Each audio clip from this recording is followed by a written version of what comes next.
Knowledge grows when it is shared, and research is the engine that propels it forward.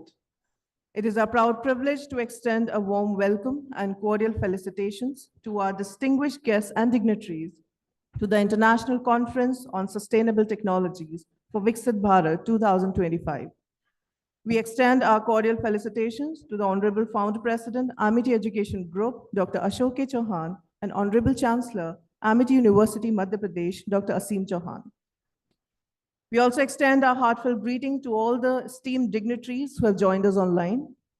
A special welcome to our Honorable Chief Guest, Mr. Sangpriya, Municipal Commissioner, Nagar Nigam Gwalior.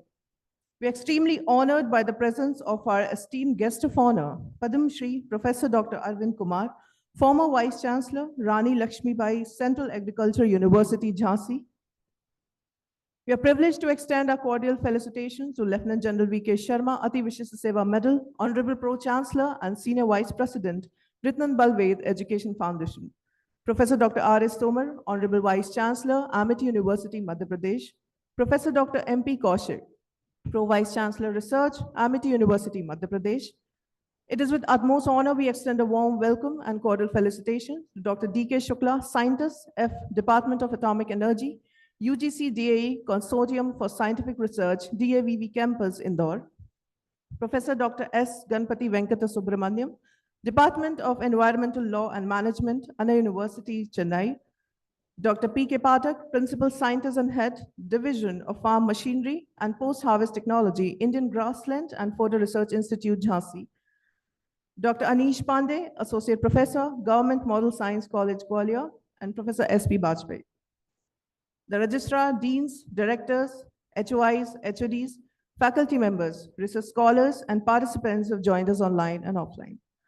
We're gathered here today for the International Conference on Sustainable Technologies for VIKSIT Bharat 2025. It is an honor to be gathered here with eminent experts, esteemed faculty, dedicated researchers, and bright students, all united by a shared commitment to sustainable innovation and environmental resilience. Before we commence with the proceedings, we would like to invoke the blessings of the divine. We respectfully invite our esteemed dignitaries to light the lamp symbolizing the pursuit of knowledge and seek the guidance of Ma Saraswati, the goddess of wisdom. So please.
As we move forward in today's proceedings, it is our honor to felicitate the dignitaries who have graced this occasion with their esteemed presence.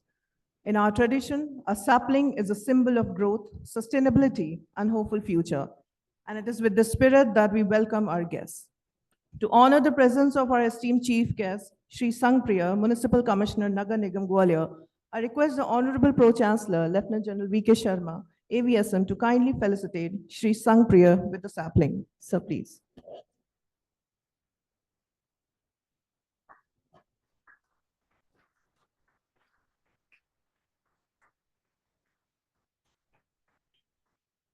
We are privileged to have with us Padma Shri, Professor Dr. Arvind Kumar, former Vice Chancellor of Rani Lakshmibai Central Agriculture University. May I request the Honorable Vice Chancellor, Professor Dr. R.S. Tomar, to kindly felicitate Professor Dr. Arvind Kumar.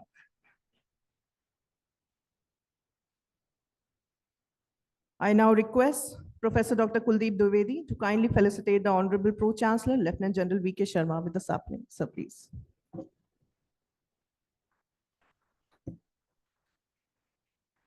I request Professor Dr. Swapnil Rai to kindly felicitate the Honorable Vice Chancellor, Professor Dr. R.S. Tomar with the sapling. Sir, please.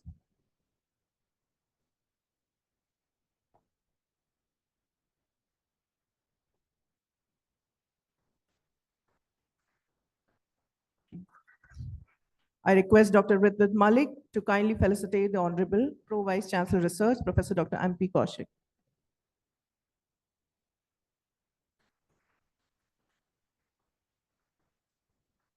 I now request Dr. Nidhi Shukla to kindly felicitate Professor Dr. Kuldeep Dwivedi.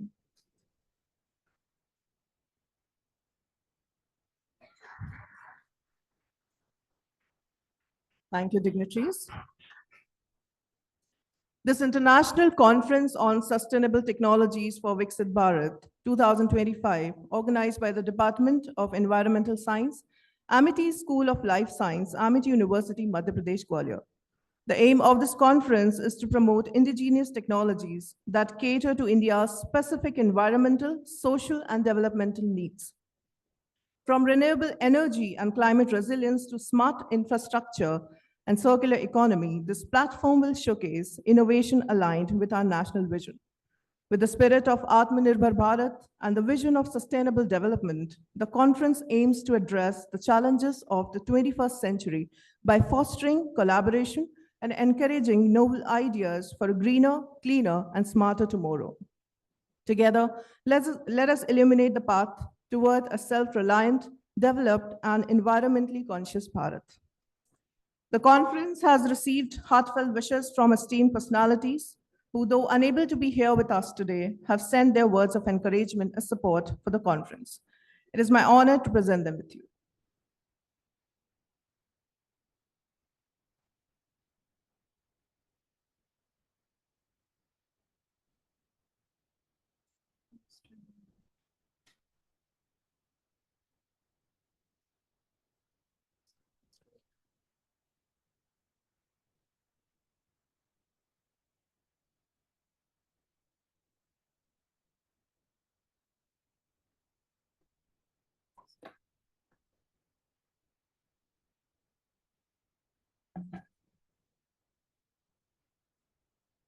Honorable Chief Minister of Madhya Pradesh, Dr. Mohan Yadav. Honorable Founder President, Dr. Ashok K. Chauhan. Honorable Chancellor, Dr. Aseem Chauhan. Honorable Pro-Chancellor, Amit University, Madhya Pradesh, and Senior Vice President, RBF. Honorable Vice Chancellor, Amit University, Madhya Pradesh. Honorable Pro-Vice Chancellor, Research, Amit University, Madhya Pradesh, Professor Dr. Kuldeep Dwivedi. The International Conference on Sustainable Technologies for VIKSIT Bharat 2025 is proud to host 5 dynamic technical sessions featuring an impressive lineup of plenary speakers, scholars, and scientists from around the world. Before we embark on this academic journey, we are deeply honored to invite Professor Dr. R.S. Tomar, an esteemed academic leader and the Honorable Vice Chancellor of Amity University, Madhya Pradesh. So please.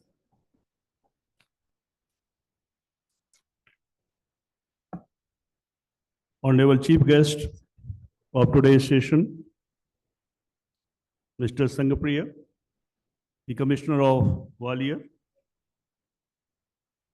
Professor Dr. Arvind Kumar, the Guest of Honor, Padma Shri, ex-Vice Chancellor, University of Jhansi, Pro-Chancellor, Lieutenant General V.K. Sharma, Pro-Vice Chancellor, Dr. M.P. Kaushik, the convener of today's conference, Dr. Kuldeep Dwivedi, Dr. Swapnil Rai, all HOIs, HODs, and my dear students. This particular international conference that has been aimed to target the sustainability aspect, that is the concern of today's world. And that's why the WHO has set for the world 7 SDGs, and they are the Sustainable Development Goals. Now, question is, what is sustainability? Sustainability means anything, any progress which you make, it should be done in such a manner so that it should not impact the future or deteriorate the future for the coming generations. We must take care of all the aspects of nature, abiotic as well as biotic, and these factors must be taken into consideration because all are interlinked with each other. The students having the background of life sciences or little bit knowledge about the environment, they know this very well, how the food chain is important for the survival of each and every organism on the earth, including the human beings. When we talk about the human beings, then we think that everything is for the human beings only. Of course, because we think of that whatever is there, that is for us only. Of course, you are wise enough, you can exploit it to any extent, but remember, you must take care of all the organisms as well as the abiotic factors of the nature. Without that, this sustainability will not survive, will not exist, and ultimately this will impact the whole environment and the life on earth will be threatened. Of course, the life of human beings will also be threatened. So what we should do? The basic principle of sustainability or sustainable growth or development is we should adopt the strategy of 3 Rs. That is about the reduce, reuse, and recycle. And if we take up these 3 aspects in detail, then I can say that reduce those things which are actually the waste, e-waste, and food waste. Reuse the bags, containers, and bottles. Recycle plastic, water by rainwater harvesting, and wastewater recycling. Our campus is the example in Gwalior that we are trying our level best to run the campus in a sustainable manner. First of all, the way this campus was constructed, we have not deteriorated the natural terrain of the 102-acre land, and all our buildings are being constructed in that manner. That's why there are few buildings which are on the plains, others are on the hilltops. We have not disturbed the ecosystem. Similarly, after construction of the buildings, we have taken into consideration that how the wastewater should be recycled. And also, how solar energy, the renewable energy can be used for the purpose of different kinds of uses that you every day see. So we have solar rooftop panels on our A block. Other blocks are also planned to have these kind of solar rooftop panels. So in short, I can say that our campus is the best example to tell that how we are growing with the sustainable development. We have not only the rainwater harvesting pits, we have vermicomposting units also, where the food waste, all other waste which are produced by the hostels or by the academic blocks is being recycled to the vermicomposting. So this is the purpose that how we are actually acting here. And this particular conference is quite apt for this particular example that I just mentioned to you. Now, second aspect is VIKSIT BHARAT. Now, VIKSIT Bharat is what? Are we not VIKSIT? Being developed? No. We are not developed. We are developing. So where we are today? You know, we are the world's 5th largest economy today. With, if I just quote the figure, then we are the world's 5th largest economy, having the worth of $4.27 trillion. We are very close to Japan and Germany. Their worth is not very high. It is very close to India's worth, and that is 4.39 trillion for Japan and $4.92 trillion of Germany. Means we, the India, are poised to become world's 3rd largest economy very soon. But remember, the gap is very large.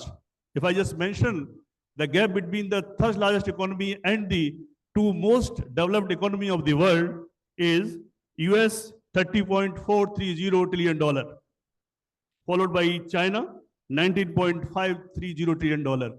It means that we are not close to that.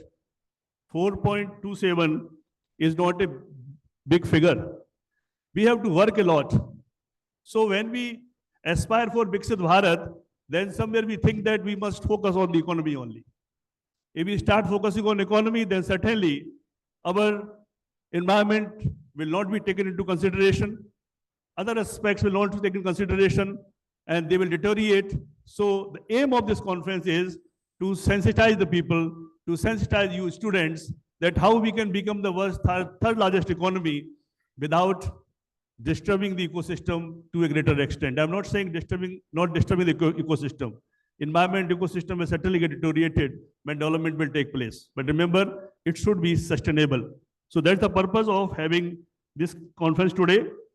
Various deliberation will be today. You will be listening to them. So I want to tell you some of the technologies with regard to sustainable technologies, like initiatives of the India government today. The PM Kusum, the scheme has been launched to promote the solar purpose or solar pumps for the farmers. Faster adoption and manufacturing of hybrid and electric vehicles. You know, e-vehicles are growing very fast. All the players are coming in the e-segment. Then coming the National Hydrogen Mission. Now after the e-vehicles, we are targeting on the hydrogen fuels. Then Smart City Mission. Gwalior is also a smart city, and how it has become smarter, that you know very well, that still we are struggling to become smarter, and day by day, we are having many plans to make Gwalior is a real smart city through constructing good quality roads, electrification, and other aspects of energy, which are very much required for the country, very much. So I would like to conclude with these words that Jal, Vayu, Paryavaran, वृक्ष जीव इंसान, पृथ्वी माता जगत की हम सब हैं संतान, प्रकृति को पहचानिए, दे इसको सम्मान, पर्यावरण बचाइए, तभी बचेगी हमारी जान. जय हिंद, जय Bharat.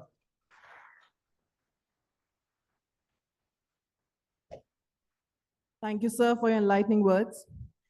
We are delighted to have amidst us the Honorable Chief Guest, Mr. Sangpriya, Municipal Commissioner, Nagar Nigam Gwalior, a distinguished personality whose commitment to public service and urban development is truly commendable. As a dynamic administrative leader, Mr. Sangpriya has consistently demonstrated visionary leadership in driving infrastructural growth, promoting sustainable development, and ensuring efficient governance in the city of Gwalior. Under his stewardship, Nagar Nigam Gwalior has undertaken several key initiatives aimed at enhancing civic amenities, improving sanitation, and fostering community participation in urban management. With a deep sense of responsibility and dedication to citizen-centric governance, Mr. Sangpriya continues to inspire both officers and citizens alike through his proactive approach and innovative strategies. His presence here today not only graces this occasion, but also reinforces the value of collaborative efforts between administration and society. We extend a heartfelt welcome to you, sir, and look forward to your inspiring words and guidance. Sir, please.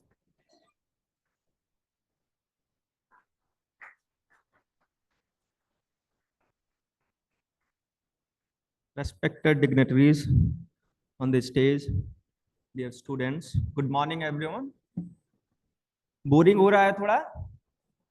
ऐसे मैं observe कर रहा था कि हाँ, जब अभी last जो स्पीकर बोल रहे थे, तो थोड़ा कई लोग as we do in college, थोड़ा माहौल बोरिंग हो रहा था। तो कैसा चल रहा है सेशन आपका? How is college? बढ़िया है। तो जब मैं इस साइड बैठा था, तो अभी मैं आपके साइड जब बैठता था, तो not quite long ago, just till 2015 I was in college. तो मैं ऐसे देख रहा था कि वहां होके क्या फीलिंग आती है, तो मैं आपसे रिलेट कर रहा था। तो आई होप कि आज आपका जो इनफैक्ट आज और कल की जो ये international conference on sustainable technologies है, ये आई होप कि ये आप फ्रूटफुल रहे, आपके नॉलेज एडिशन के लिए है, आपके जो है एक अवेयर करने के लिए है, so that you can contribute, you can learn, you can innovate. तो उसके रिगार्डिंग ये कॉन्फ्रेंस है, और आज यहाँ पर मुझे बुलाया गया। तो सबसे पहले मैं बहुत धन्यवाद देना चाहूंगा कि आज मुझे यहाँ बुलाने का अवसर दिया, मुझे अपनी बात रखने का यहाँ आप सबके बीच आज मौका मिला है। तो इसके लिए मैं मैनेजमेंट का बहुत बहुत धन्यवाद देना चाहूंगा। जैसे अभी हम लोग कॉलेज में देखते हैं कि किस तरह से हम लोग आगे काम करेंगे, क्या हमारा एरिया रहेगा काम करने का। तो luckily today I am on the other side, और यहाँ पर मुझे आज मौका मिला है। यहाँ लास्ट 2 मंथ्स हो गए मुझे यहाँ पर जो म्युनिसिपल कमिश्नर ग्वालियर ज्वाइन करे हुए। आप लोग भी अलग अलग शहर के नागरिक हैं, तो आप लोग की जो म्युनिसिपल एमिनिटीज हैं, जो उससे रिलेटेड चीजें हैं, जो डे टू डे लाइफ से रिलेटेड, वो सब आपको नगर निगम से कहीं ना कहीं जरूरत होती है, या आपको सपोर्ट की जरूरत होती है। नगर निगम की जो इमेज है वो भी बहुत मिक्स्ड होती है। जैसे अभी जो लास्ट स्पीकर थे वो भी बोल रहे थे लास्ट में कि किस तरह से हम स्मार्ट बन रहे हैं, या किस तरह से हम आगे कर रहे हैं। तो उसमें मेरा आज ये कहने का तात्पर्य है कि हम लोगों को we have to travel quite a long way to become विकसित Bharat, to become smart city. और आज मैं इस मौके पर आपको बताना भी चाहूंगा कि what is the government perspective about the smart city, about the sustainable technologies, how we are using these technologies at present to make our lifes better, to make our citizens life better. तो उसमें मैं जैसे बताना चाहूंगा कि आज इस conference के टर्म्स में जो मैं जब देख रहा था कि जो एजेंडा देखे गए, जो थीम्स रखी गई हैं, एक तो पहला ही स्वच्छ भारत की थीम रखी गई है। स्वच्छ भारत की थीम में ही जैसे सभी को पता है, ऑनरेबल प्राइम मिनिस्टर का जो प्राइम मिनिस्टर साहब हैं, उनका एम्बिशियस मिशन है, उसके पालन में सारे सिटीजन, सारे गवर्नमेंट सर्वेंट, सारे प्राइवेट पार्टनरशिप के लोग, सभी लोग इस स्वच्छ भारत मिशन से जुड़े हैं। और ये हमारी डे टू डे लाइफ से जुड़ा है, हमारे घर को, हमारे घर के बाहर को, हमारे प्रीमाइस को, सबको एक अच्छा सुंदर बनाने में एक ये एफर्ट है। आप अपने शहर में भी देखते होंगे कि हमेशा हम लोग नगर निगम की तरफ से, एडमिनिस्ट्रेशन की तरफ से बैनर लगे हैं, स्वच्छ सुंदर ग्वालियर, इस तरह से कई तरह के वहां मैं भी ऑब्जर्व करता हूं कि कई चीजें जो हैं अभी हमारे को बहुत आगे सुधार भी करनी है। तो ये जो सस्टेनेबिलिटी की बात आती है, कहीं ना कहीं उस ओर है जहां हम लोग इसको निरंतर जारी रख पाए, कंटिन्यू कर पाए, जो हम चेंजेस ला रहे हैं। तो इसमें मैं आपको बताना चाहूंगा कि जो एक पहला कंपोनेंट जो स्वच्छ भारत मिशन है, इसमें हम लोगों के द्वारा जो फोकस करा जा रहा है, जो आज मैं आप सबके बीच कहना भी चाहूंगा, खासकर जो हमारे डे स्कॉलर्स हैं, उन सब से रिक्वेस्ट करना चाहूंगा कि जो हम लोग वेट वेस्ट और ड्राई वेस्ट का जो सेग्रीगेशन है, वो हम लोग जरूर अपने यहाँ इंश्योर करें। जब ये हम सोर्स सेग्रीगेशन करेंगे, तो फिर आगे जो हमारा ड्राई वेस्ट और वेट वेस्ट अलग अलग जाएगा, तो उसकी प्रोसेसिंग में दिक्कत नहीं होगी। तो मुझे लगता है फिर आगे जो ये हम लोग मशीन्स यूज करते हैं, टेक्नोलॉजी यूज करते हैं, उससे भी चीजें बेहतर होंगी। अभी हम लोग जो लगे हैं, लेगेसी वेस्ट एक टर्म होता है, लेगेसी वेस्ट मतलब जो कचरा है काफी सालों से पड़ा हुआ है, कचरे के पहाड़ बने हुए हैं, तो उनके डिस्पोजल में जो है हम लोग काफी अभी चैलेंज फील करते हैं। तो मेरा आप सभी से रिक्वेस्ट है इस कॉन्फ्रेंस के टर्म्स में कि जो हम ऑलरेडी एक तो काम कर रहे हैं कि किस तरह से टेक्नोलॉजी का यूज करके जो वो वेस्ट है, लेगेसी वेस्ट, उसका डिस्पोजल कर पाए। बट मैं आज इस कॉन्फ्रेंस में आपसे रिक्वेस्ट करना चाहूंगा कि हम सभी लोग इस प्रैक्टिस को आगे लेकर जाएं सस्टेनेबल टेक्नोलॉजी के रूप में, और जो ड्राई वेस्ट और वेट वेस्ट है इसको सेग्रीगेट करने के लिए। तो मैं इसमें जरूर हमें जो यहाँ पर आज सभी लिसनर्स हैं, सभी लोग सुन रहे हैं, उसमें मैं चाहूंगा कि आप लोग हमारा सपोर्ट करें। दूसरा मैं आपको बताना चाहूंगा कि जैसे जो स्मार्ट सिटी की बात आती है, स्मार्ट सिटी में आपने देखा होगा कई जगह पूरे शहर में फसाड लाइटिंग लगी है, कई जगह हमारे स्मार्ट रोड एक बना हुआ है जिसमें हमारी जो इलेक्ट्रिसिटी की जो वायर्स हैं वो सारी अंडरग्राउंड करी गई हैं बाड़े की तरफ। तो कई सारे काम स्मार्ट सिटी की जो डेफिनेशन है एक, उसमें भी कई सारी चीजें हैं जो स्मार्ट सिटी का पर्पज ही था कि जो एक टेक्नोलॉजी है जो हमारी स्मार्ट टेक्नोलॉजी, जो सस्टेनेबल टेक्नोलॉजी, उसको यूज करके कैसे हम शहर के एक पार्ट को, कैसे शहर के एक पार्ट को और अच्छी तरीके से डेवलप करें, और उससे सीख लेते हुए हम अपने पूरे शहर को और जो एडजॉइनिंग शहर हैं उनमें हम किस तरह से उस बेस्ट प्रैक्टिस को ले जा पाए। तो अभी जैसे स्मार्ट सिटी जो है, कल ही हम लोग गवर्नमेंट ऑफ इंडिया की वीसी में थे, तो 10 साल पूरा कर रहा है। तो उसमें अपने ग्वालियर शहर में भी कई सारे काम लिए गए हैं। उदाहरण के लिए जब हम इस इसकी सस्टेनेबल टेक्नोलॉजी की बात करते हैं तो उसमें जैसे एलईडी लाइट की बात आ रही थी, जो आपके ब्रोशर में भी मैं देख रहा था। तो अपने शहर में लगभग 55,000 जो एलईडी लाइट है वो स्मार्ट सिटी मिशन से लगाई गई हैं। उसमें एक सीसीएमएस बॉक्स होता है, फिर वो एक ICCTVB control and command centre से इंटीग्रेटेड है। तो मैं चाहूंगा कि अगर आपके यहाँ से अगर नहीं विजिट करा है अभी तक, तो मैं चाहूंगा एक बार ICCTVB का विजिट जरूर करें। तो it will be a good opportunity कि आप जहां पर देख सकते हैं कि किस तरह से स्मार्ट टेक्नोलॉजी का जो है वो इम्प्लीमेंटेशन गवर्नमेंट सिस्टम के द्वारा किया जा रहा है, और इसमें किस तरह से आप सुधार कर सकते हैं। उदाहरण के लिए जैसे उसमें सारी लाइट्स हैं वो इंटीग्रेटेड हैं, वहां पर एक बड़ी एलईडी स्क्रीन में, वहां पर हम स्विच, वहां पर जो एलईडी का कंट्रोल होता है, तो उसमें सुबह और शाम ऑटोमेटिकली लाइट सेंट्रलाइज्ड कंट्रोल से हम लोग ऑन ऑफ करते हैं। जो हमारे जो कचरा की डोर टू डोर गाड़ियां हैं, जो टिपर गाड़ियां हैं, उनमें सब में जीपीएस लगा हुआ है।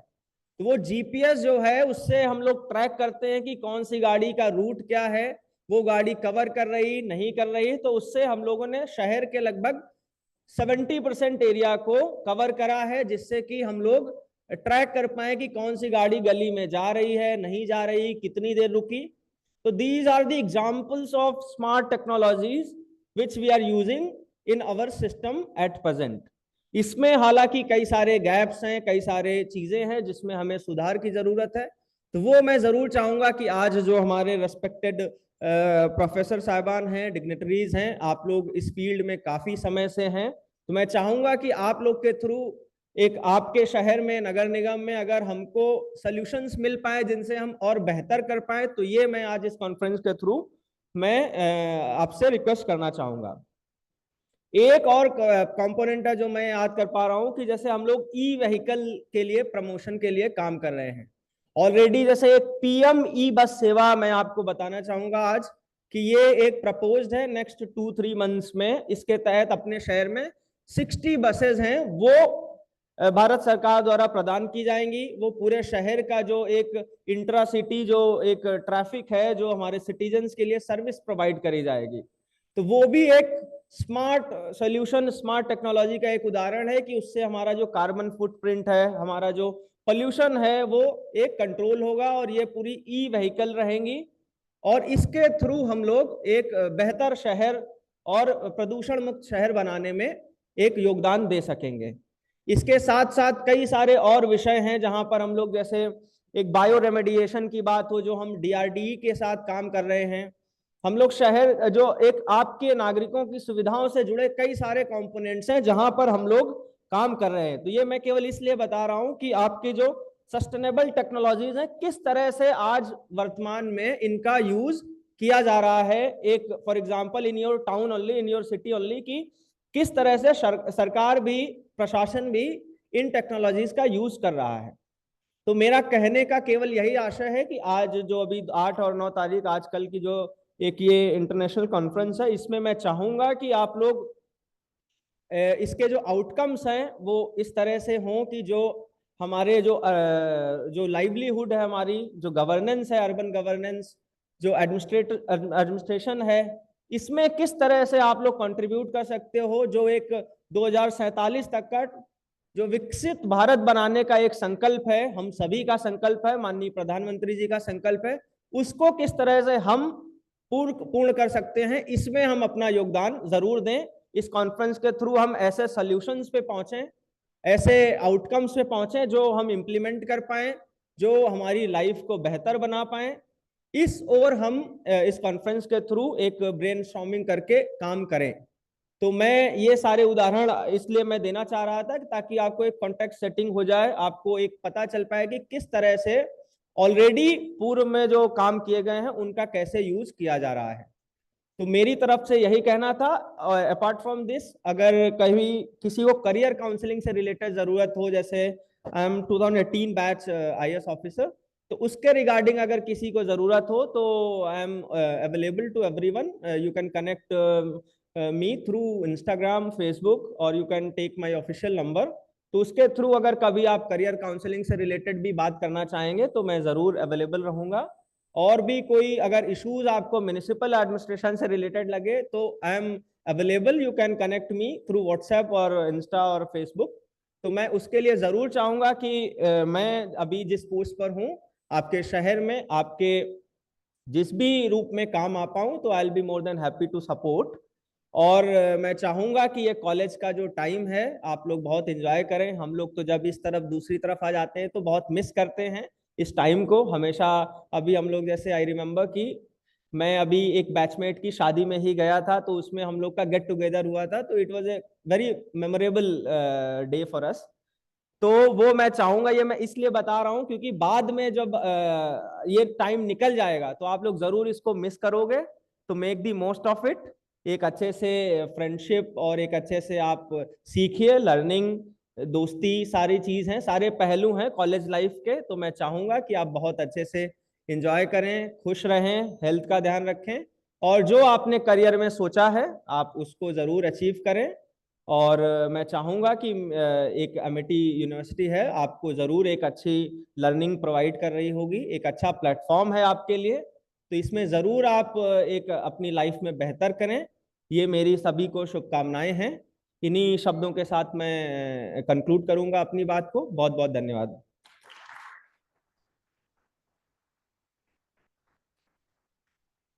Thank you, sir, for your thought-provoking address. It is a matter of immense pleasure to announce that following the enthusiastic response to this international conference, the received abstracts have been carefully compiled into a book of abstract cum souvenir. This compilation reflects the rich intellectual contributions and innovative ideas presented by scholars and researchers from across the globe.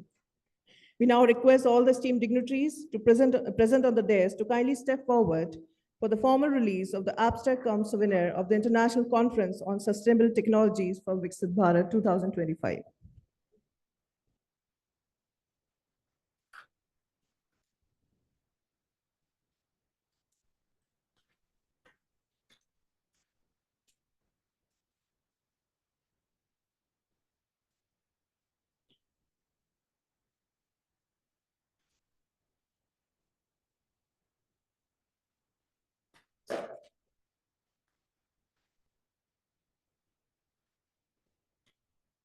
May we request all the dignitaries to kindly release the book of abstract cum souvenir of the International Conference on Sustainable Technologies for VIKSIT Bharat 2025.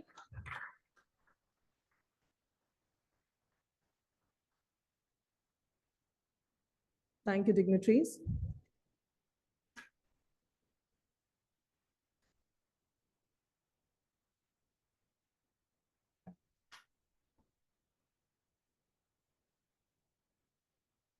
We now request the Honorable Pro-Chancellor, Lieutenant General V.K. Sharma, Ati Vishish Seva Medal, to kindly present the token of gratitude to our Honorable Chief Guest, Mr. Sangpriya, Municipal Commissioner, Nagar Nigam, Gwalior.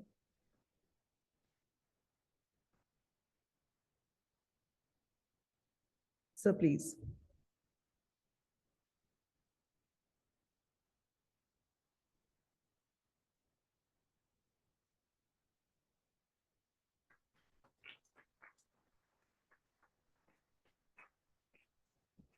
Thank you, sir, for your benign presence today. We are truly honored to have you with us.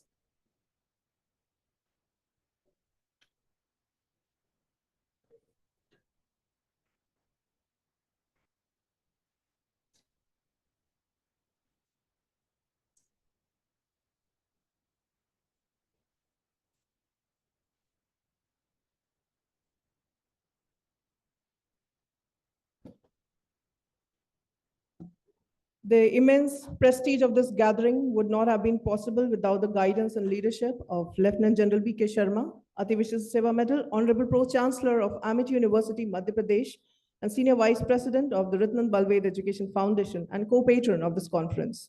With his distinguished military career and commitment to academic excellence, Lieutenant General V.K. Sharma has been a pillar of strength and a guiding force in shaping Amity University into a center of innovation, research, and transformative education. It is with great respect and admiration that we invite Sir for his address, offering his valuable insights and words of encouragement. Sir, please.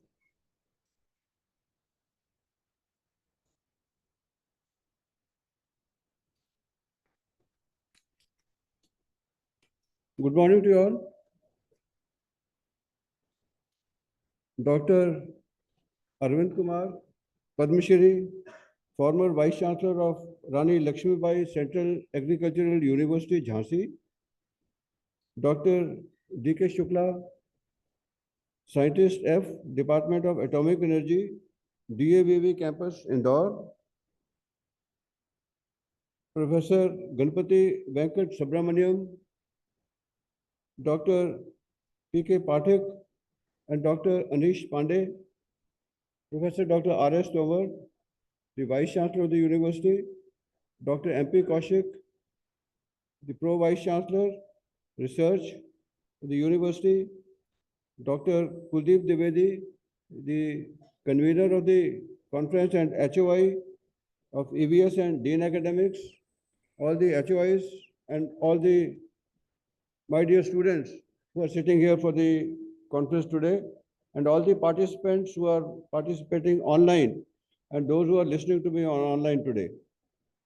The topic for the conference today, that is Sustainable Technologies for VIKSIT Bharat, is an apt topic because India is looking forward to becoming a developed country after 100 years, that is in, don't do that,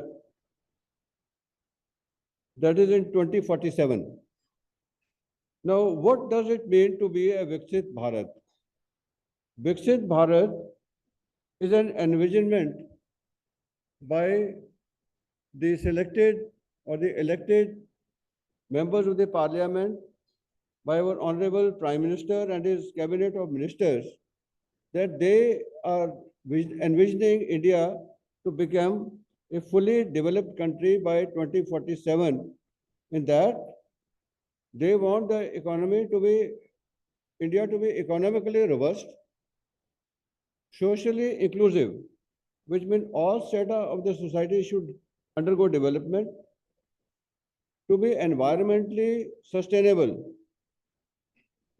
and to be a viable economy to be looked up, to which the world looks up to in 2047.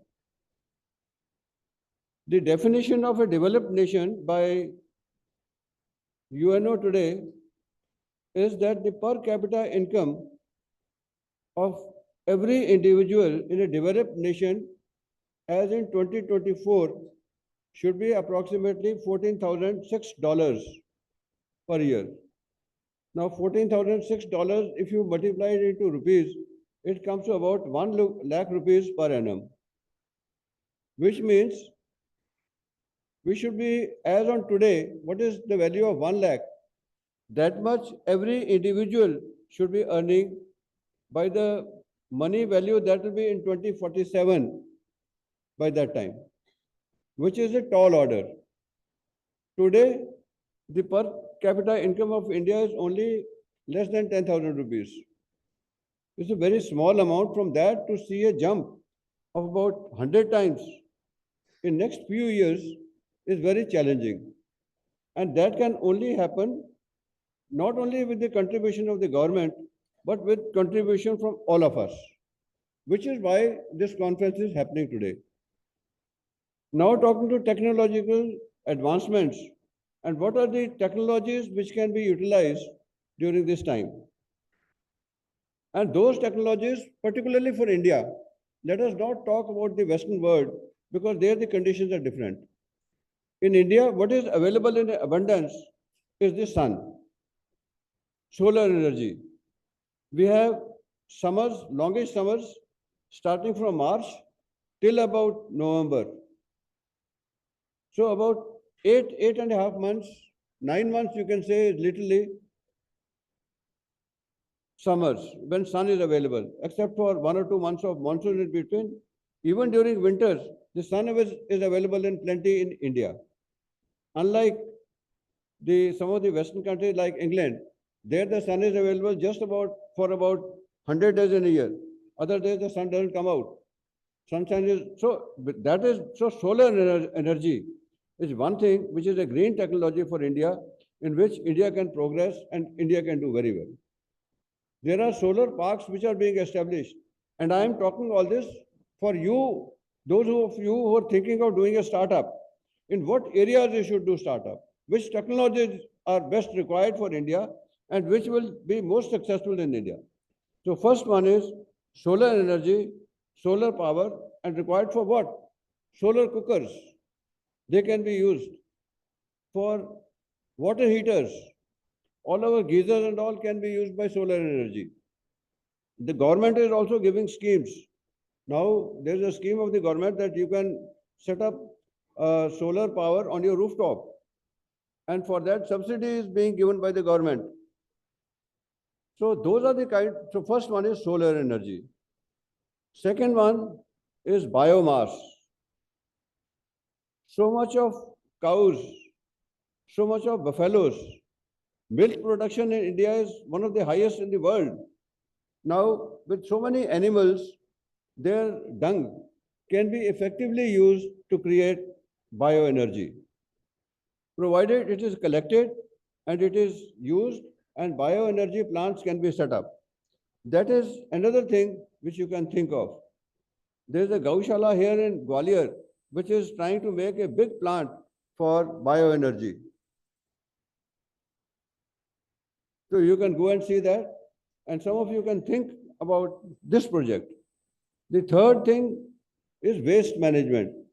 So much of bio waste which is being produced in our country, so much of plastics which are being thrown away, which you see not a very healthy sight to see along the railway tracks, along the roads, the material which is flying around, all that can be effectively used, can be collected, it can be processed, and it can be used to produce energy.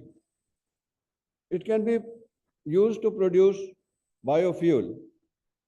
The next one is the energy which can be created or the use of resources along the coastline. 250 kilometers from within our coastline is the area of economic zone. That is the zone which is applicable to India, in which India can utilize the resources of the sea. So the sea can be utilized effectively for exploration of oil, crude oil, for exploration of food, seafood for our people, for exploration of minerals which are available in plenty on the seabed. So all those can be utilized. And water management is something which is very essential for our country. Because of the global warming, the maximum effect is going to be in countries like India or like Burma, or that is Myanmar, Ceylon, Nepal, so Pakistan. These are the countries, Afghanistan, Iran, Iraq. These are the countries in South Asia and Southeast Asia which are likely to have the maximum impact of global warming and reduction of water. Effective management of water, if you can suggest, that is another technology which will be required, especially in coastal areas. In countries like Israel, they are using the water from the sea for drinking after having processed it. And that kind day is not far in India when we will have to resort to drinking water from the seas. Time will come. And for that, if you can start thinking now, and if you can start thinking of technologies to effectively and economically produce water from the sea, which is potable water and which is drinkable water. If that can be done, that will be a big help to a boost of our economy and to make India a VIKSIT Bharat. The next one is agriculture. India is an agriculture dependent country and today we are self-sufficient in food, no doubt. But with the way the population is still increasing, we need to have an efficient and effective methodology to produce more, to produce the variety which gives more yield, to use technology which reduces the rubble, which causes so much of pollution, to use technology for pesticides, for insecticides and fertilizers, which are required to produce more food. Sustainable earth to make earth versatile and diverse. That is what is required in our country. Next, we require in our country, the VIKSIT Bharat is, the components are 4 in VIKSIT Bharat. Number 1, it depends upon the youth. It depends upon the youth power to think, to generate, to do startups. Number 1. Second is it depends upon the women power, women empowerment. Today to say that all ladies are housewives or homemakers, that is not correct. India's homemakers will also have to come forward and start working towards economic growth, not only towards home growth. So which means the time which is spent in cooking, in doing up the household will have to be reduced through technology. In Western countries, for mopping up of the floor, there are robots which are there. And even I was searching on internet, a small robot costing about 20,000 rupees, which is expensive as on date today, can be utilized, which will mop up the whole floor automatically, get charged on its own, and be ready for the next task. Those robots are available even in India. But those kind of things will have to be made so that the women can be made free for national development and to join in national development. The third one here is the poor people. People who are poor, who got time, they can be skilled to be utilized for various such tasks, and they can contribute towards economic growth. Poor people. The fourth one is the farmers. The farmers today are the basis who provide food. Even if you have money, you may be having crores of rupees of money, but you can't eat money. You can eat only food. So from where that food will come? Who will produce that food? It is the farmers who will produce that food. So farmers need to be empowered. There's no doubt in anybody's mind. And farmers can be empowered through technology. So these are the 4 pillars which will make India a VIKSIT Bharat. Coming to the conference today, not many papers we have received, more than about 100 papers which have been released in the abstract, which was released just a few minutes back here. More of you should take part in such things, and more of you should know in which area that you should do research, in which area our country needs development, and which are the areas in which development is possible. So with this theme, and with the experts who are present here today, who will throw more light on the subject that I have just initiated discussion on, I am sure we all stand to gain from the knowledge. So please pay attention and listen to the speakers who are going to speak today and contribute towards the national growth by being alert, by being vigilant, by keeping India clean, and last but not the least, by being ethical in your approach. That is one thing. You may do all these things, but what if the corruption doesn't stop? What if we are not sensitive towards each other's needs? What if we do not help each other in developing? What if we are not empowering the poor? What if we are not empowering the women? What if we are not empowering the youth? If you are not doing all these things, you may be, whatever money you may have, India can never become a VIKSIT Bharat. morality is something which is very essential. Think of Western countries like Japan, where even a child in a school is asked to clean the bathrooms. Why? It is not, it is to show him the dignity of labor. Children, nursery children and first class children in Japan, they are asked to clean toilets so that you don't feel ashamed of doing work by hand. Here, anybody who becomes an officer, he thinks that it is below his power, now dignity, to do anything by hand. No, we must do that. So all those things are required. Our strength of character is required to make India a VIKSIT Bharat also, which must start here in the universities and in schools. And that is why we emphasize on the 100 Amitians, 100 traits of an Amitian, and so many good things. And we teach behavioral science here so that we should all be morally awakened. And we should all be morally upright and straight in our approach in dealings. So thank you very much. Jai Hind.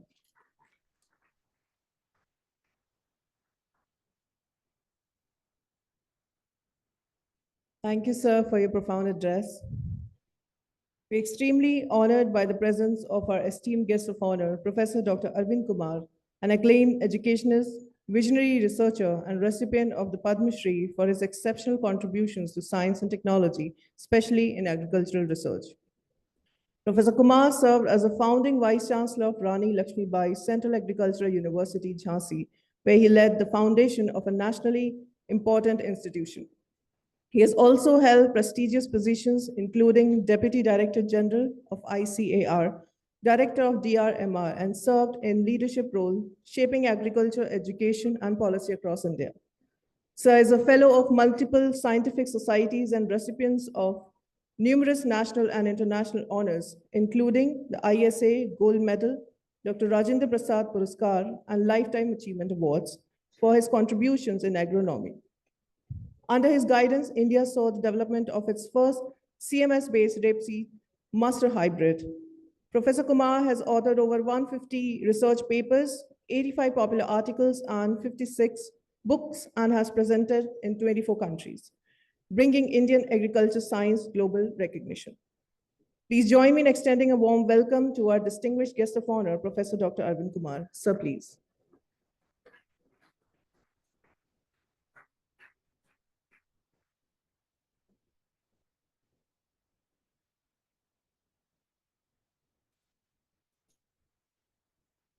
Thank you, madam, for the nice introduction. Let me first thank the MIT University for giving me the opportunity to meet the dignitaries and all of you present over here in this very important international conference on sustainable technologies for VIKSIT Bharat, which is the very key and pertinent, particularly keeping in view the national vision and our goal of the country and Honorable Prime Minister to bring country as a VIKSIT Bharat by 2047. So this is a very important topic, and I am thankful to all of the dignitaries present over here, including the Lieutenant General V.K. Sharma ji, Honorable Pro Vice Chancellor, Chief Guest Sri Sangpriya Municipal Commissioner has just left us because of some other engagement. Professor Dr. R.S. Tomar ji, Honorable Vice Chancellor of MIT University, Professor M.P. Kaushik ji, Pro Vice Chancellor Research, Dr. Kuldeep Dwivedi, the Head of Department, Environmental Sciences, and also we have leading speaker, including Dr. V.K. Shukla ji, Dr. S. Ganpati, and many other speakers shall be joining offline and online. May not be able to give you the exact name of each and everyone, but I would like to see that the conference 2 days and the address by the leading speaker is really meaningful for all of you. The faculty from MIT University Gwalior, the students, press and media, all ladies and gentlemen present over here. I know I have been associated with MIT University while I was director of Rapeseed and Mustard Institute way back in 2002. And we had a collaboration program with, in mustard also. And I know many people in MIT since the days I have been at Pantnagar also, and you know the association of Pantnagar and the founder president of MIT University. Now this particular topic pertains to sustainable technologies. Now, what does sustainable technologies means and what does sustainable development means? When we call sustainable, it should mean to improve the standard of living while having adverse effect, no effect on the environment, no adverse effect on the environment, or reducing the impact on the environment. So ultimately, environment is a key issue where we want to reduce the impact on environment and simultaneously want to improve the standard of living. That should be our motto. You all know the Sustainable Development Goal, which have been, by UN in way back in 2015, 17 sustainable goal you all know. And many sustainable goals are related to agriculture. For example, Sustainable Development Goal 1, no poverty. 2, zero hunger. 3, good health and well-being. Sustainable Goal 5, gender equality. 6, clean water and sanitation. 7, affordable and clean energy. 8, decent work and economic growth. 12, then it is again reasonable consumption and production or responsible consumption and production. We have to be careful while we are producing and consuming. And 13 is the climate action. So all these are very important. I have given you the list of only 9, but I have told you that there are 17, and these are related to agriculture sector, which is key sector as far as the environment and sustainability is concerned. Friends, you know that in India, we are fortunate to have sufficient food grain production, and we are able to produce around 332 million tons of food grains, and simultaneously we have made tremendous headway as far as the production of other commodities concerned. For example, if we talk about horticulture production, it has gone up by 353 million tons. Milk, we are number 1. And livestock sector is again a very important sector, which gives, lot of energy to the agriculture sector. And we are having, the livestock sector in India, as was mentioned by the Pro-Chancellor, particularly the cattle or buffalo. India is leading and number 1 in the milk production. We are producing around 243 million tons of million tons you can call, of milk in India, and that is why India is a leading state. If we talk about 15-20 years back, we have hardly the per capita consumption of below 300 ml per capita per day, which was below almost the world average. Now we are having 475. So lot of improvement has been made as far as the milk is concerned. Similarly, if we talk about fish sector, close to 16 million tons, meat sector 10 million tons, take any sector, the country has made tremendous headway. Now what has happened, while we had made, production enhancement in each and every sector, we have exhausted or drained our natural resources to a larger extent. Are you able to understand or should I speak in Hindi? It's okay? So the natural resources we call Panch Pran, and our 5 fingers denotes that.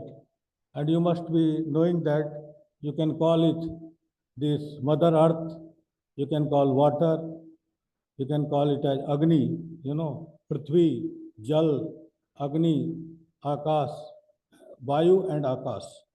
So this way you have all these 5 components, and it is our endeavor to protect and save all these components, particularly earth, water and our environment. Simultaneously, while we have drained the resources, we have also not been able to nourish our population, the malnourished population, and that is again a factor which we need to consider. And still, we have 16% population in India which is malnourished. When we call 16% population, if we recall the data, we have already exceeded 143 million tons almost 2 years back. So the question is that the population is growing, the impact on the environment, because the natural resources which we are using, because of our comfort and facilities, we are having certainly an adverse impact on the environment. The e-waste was being talked about, the waste, the electricity, the e-vehicles, many things was talked about. I will come a little bit later on those aspects. But certainly one thing I would like to add, that the malnourished country, as I have told you, 16% population is malnourished, and large population is not getting even caloric requirement. The caloric requirement, an individual should get about 2,400 calorie, an individual should get. But 10% of the population is not even getting 1,700 calories. Even the protein requirement, even the fat requirement is not met, and therefore the malnourished population is quite high, and we are placed at, above 100. It was 107, sometimes it is 105. So it's not a healthy situation, because about 34.7% population is having a stunted growth, and we are having wasted children about 17.4%. Also, the mortality under 5 is 25 per 1,000. The underweight children under 5 is 30%. So the question is how we need to improve it. We need to improve it by producing more. But while producing more, we have to again see that minimum drain or minimum, load on our natural resources and our environment. That's what we have to see how we can do it. Now, as far as, the environment is concerned, I told you it's Mother Earth and water. And Mother Earth, we are producing more and more. We are, even everything we want from our Mother Earth. The soil is generating each and everything for our requirements, but we are not able to replenish it.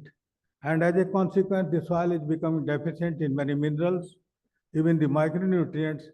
The efficiency of natural resources has gone down.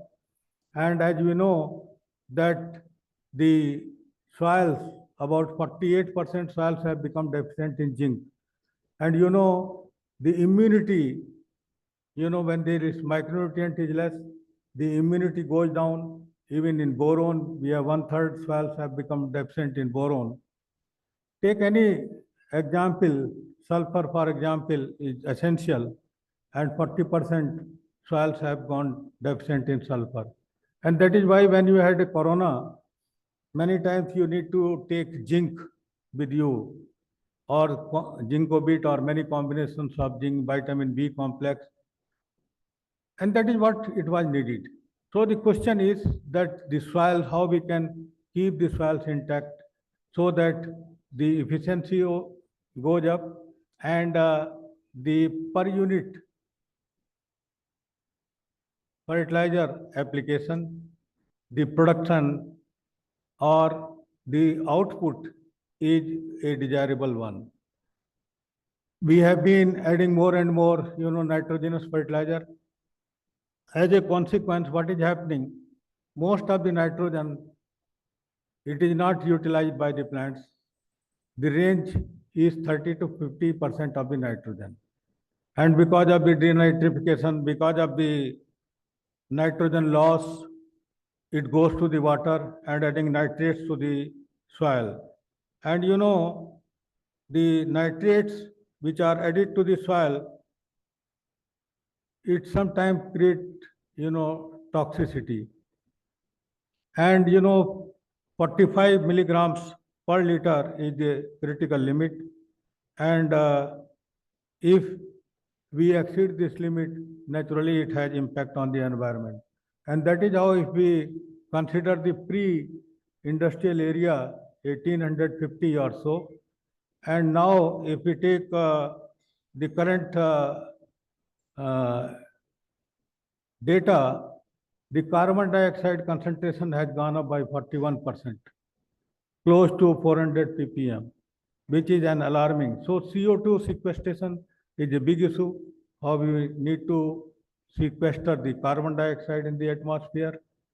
Then methane emission has gone up by 120%, and also the nitrates by 20%.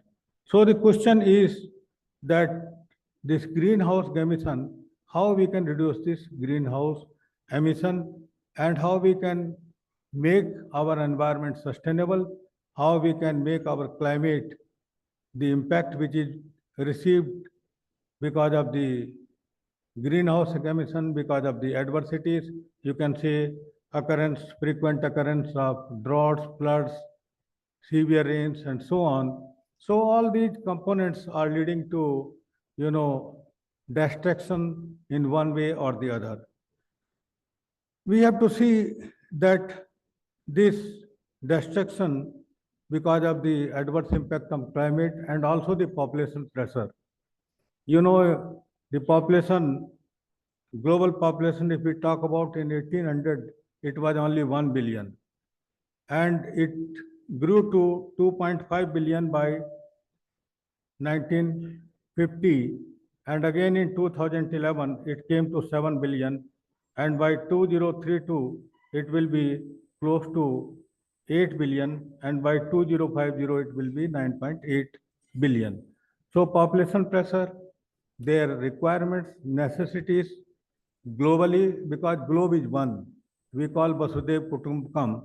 And we cannot talk that if one country does some harm to the climate, the another country may not be affected. Globe is one. So if one country is affected, naturally adverse reaction is seen in other countries also. Like you see the tariff rate which the American president has just a few days back announced, and how the disturbance in globally has gone as far as the, you know, share market is concerned. So everywhere this impact is virtual, and we cannot see if I am not doing so. Therefore, from individual level to a community level, we have to be very vigilant as far as the climate is concerned. The tree plantation is again an agroforestry system, plays a dominant role as far as the climate impact is concerned. Naturally, a general figure is given that for an individual, about 8 trees are required for getting oxygen, and therefore at least one should pledge that I must plant at least 8 trees. Of course, you should plant more, but minimum 8 trees, because forest cover in India is around somewhere 22 or between 22 and 22.5%. We need to have at least 1/3 forest cover, and we need to have 2.5 to 3 billion tons of carbon dioxide sequestration done. And this could be by adding at least 5 million hectare of forest area.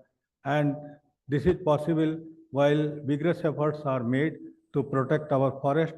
Otherwise, the situation you are seeing, like in California, the fire burning, the floods, many parts of the world you are seeing, and this is causing devastating effect. So planting tree, and tree again, what kind of tree? Particularly if you have the, for example, banyan tree or peepal tree, even the bamboo, for example.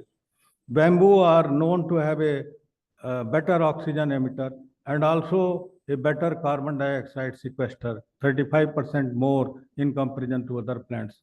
So such plant species should be taken care, which are protecting our environment and are able to sequester carbon dioxide and are able to emit more and more oxygen in the atmosphere, because you know about 19.7% or so. If the oxygen concentration goes down, you have the problem like you needed the oxygen cylinders during the corona times.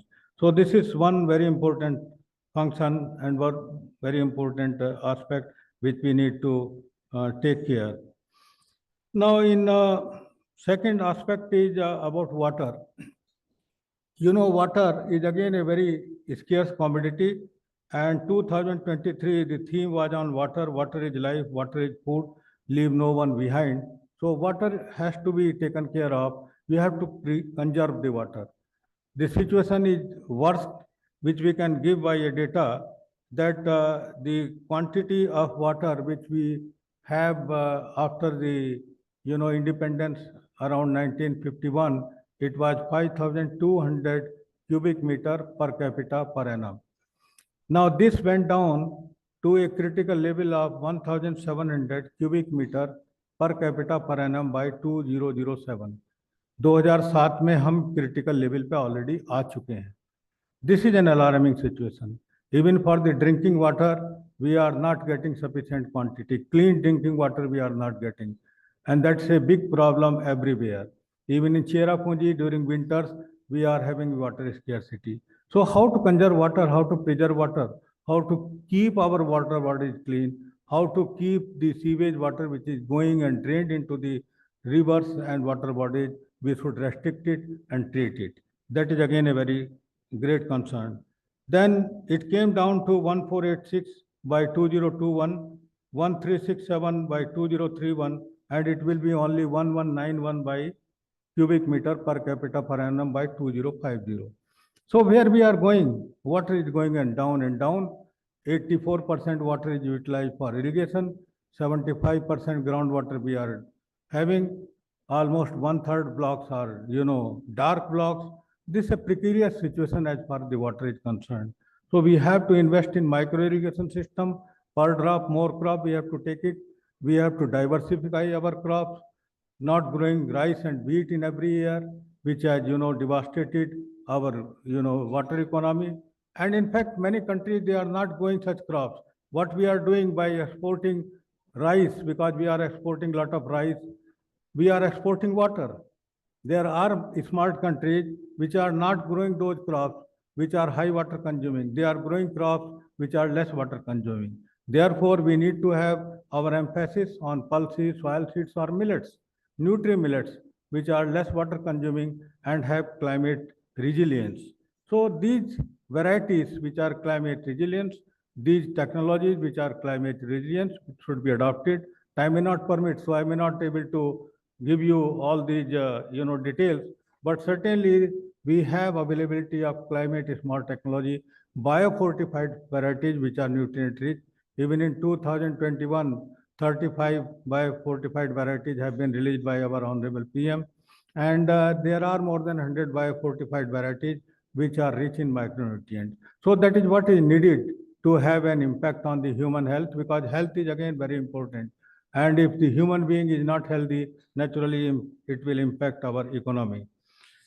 Then I was talking about the requirement of clean water and safe water. You can see that in our water bodies you are using a lot of plastic. Almost 8 million tons of plastics are added to the sea.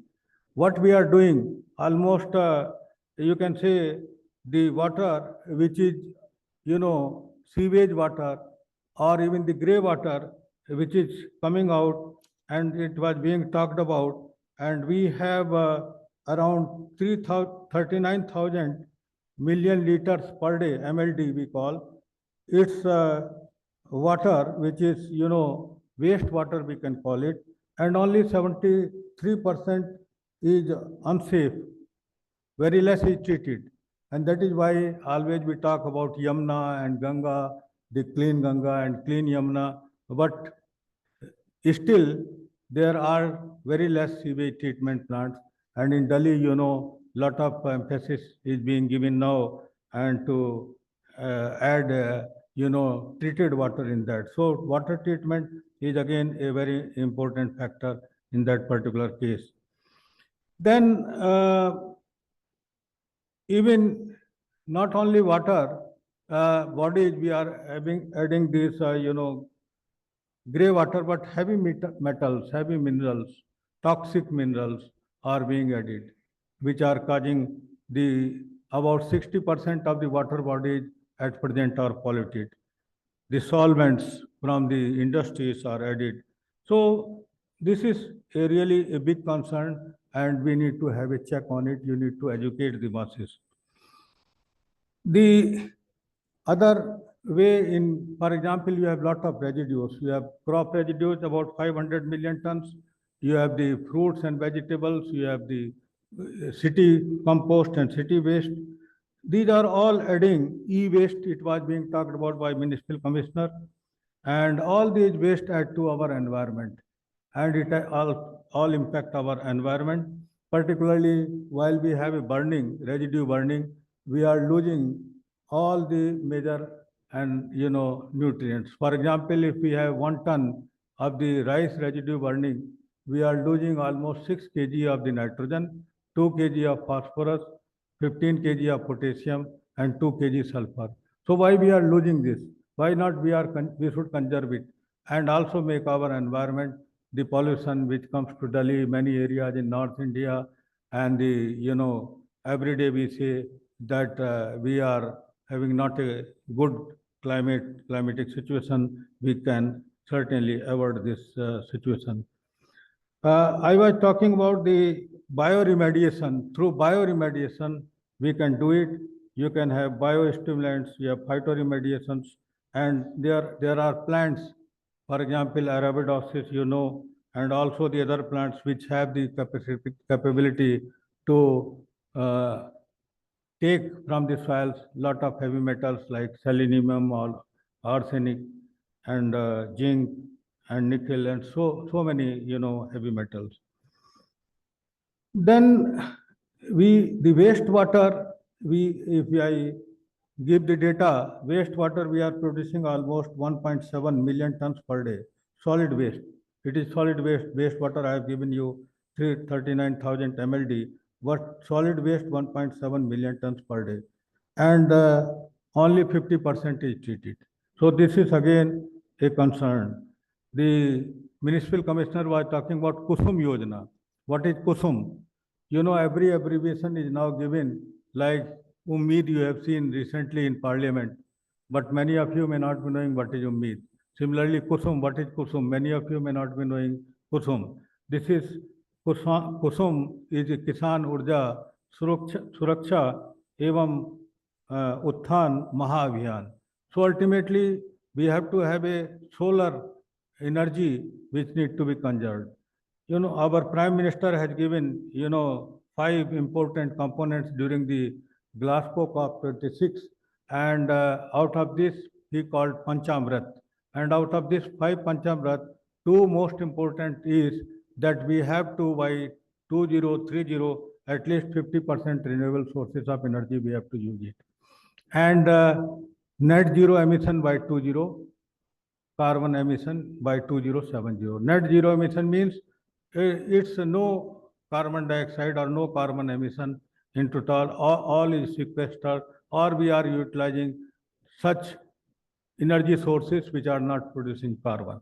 For example, today if we take about 50% energy, it's through the coal, and only 15% or 16% we are able to reach through the solar, and therefore international solar alliance have been made, and now every rooftop, many rooftop have now the solar harvesting, even the solar e-vehicles, and even the by trapping the solar, converting into the electric energy, we can save lot of electricity.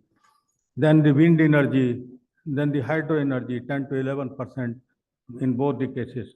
So this energy should be used, and technologies which are able to have less load of carbon dioxide in the atmosphere should be used. Then again, e-waste is a matter of concern. Every time we talk about our precision agriculture, the future technologies should be smart technologies, the environment-friendly technology, smart machinery, sensor-based machinery, and for this, lot of e-waste is being generated, and it is, this e-waste which we are generating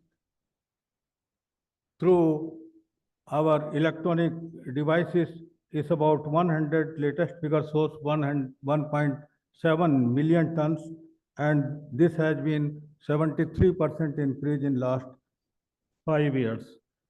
And this is going to increase. How to dispose e-waste? This is adding a lot of curiosity in the environment, and disposal techniques has to be known.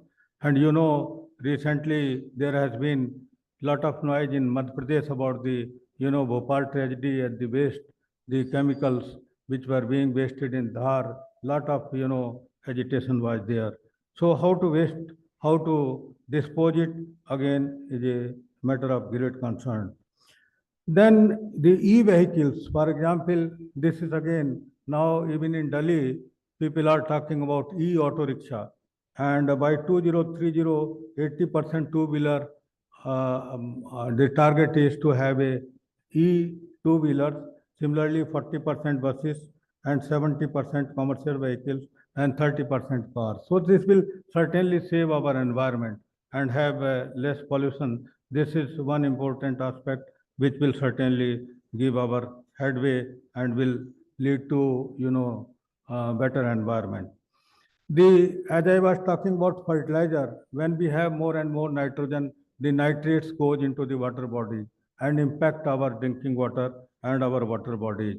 We have the deficit of about 17-18 million tons, and we are meeting about 10.5 million tons through import. Lot of subsidy on fertilizers is being given, but the response ratio has gone down.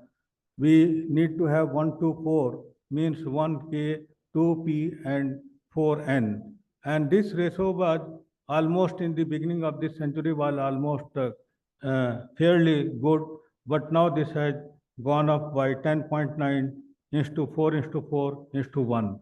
So a lot of nitrogenous fertilizer is being added, which is causing a matter of great concern, and we need to educate and reduce this nitrogen losses. Similarly, the response ratio, we used to get 18 kg of grain per kg of NPK applied. Now it has come down to below 5 kg. So this response ratio which has come down, we need to add more and more. For example, we always talk about Punjab and Haryana. We talk about cancerous stain in Punjab, but you will be astonished to know that Punjab is not using that much. Even Telangana is using 275 kg NPK per hectare. If we talk about Punjab, it is using only 2024. States like Rajasthan uses only 61 kg NPK per hectare. Himachal Pradesh is still less. Northeast is still less. So in those areas, we need to go for organic farming. We need to go for natural farming in specialized pockets, like in coastal areas where we can reduce our resources, we can reduce the impact. And therefore, because of these emphasis by the government, the NPK consumption has gone down in recent year, and it has gone down to 141 kg NPK per hectare. So this is a good effort we need to reduce, and this will reduce the cost as well as it will save the environment. So that is what is needed. Even the nanomaterials, nanofertilizers, we talk about nanopesticides, nanoherbicides, nanofertilizers. This will reduce the load and the cost in the transportation. So the transportation cost, we have now lot of highways, even the airways, highways, the airports, lot of infrastructure development has taken place. I may not go into exact figure, but we have almost tripled in last 3 years the per day road consumption. The total length of highways, national highways, if we take about, it's close to 1.5 lakh kilometers. So how this will have an impact on the environment? Because we have quick transportation, the process, the losses of foods, the losses of other material would be less. Quick transportation means less losses.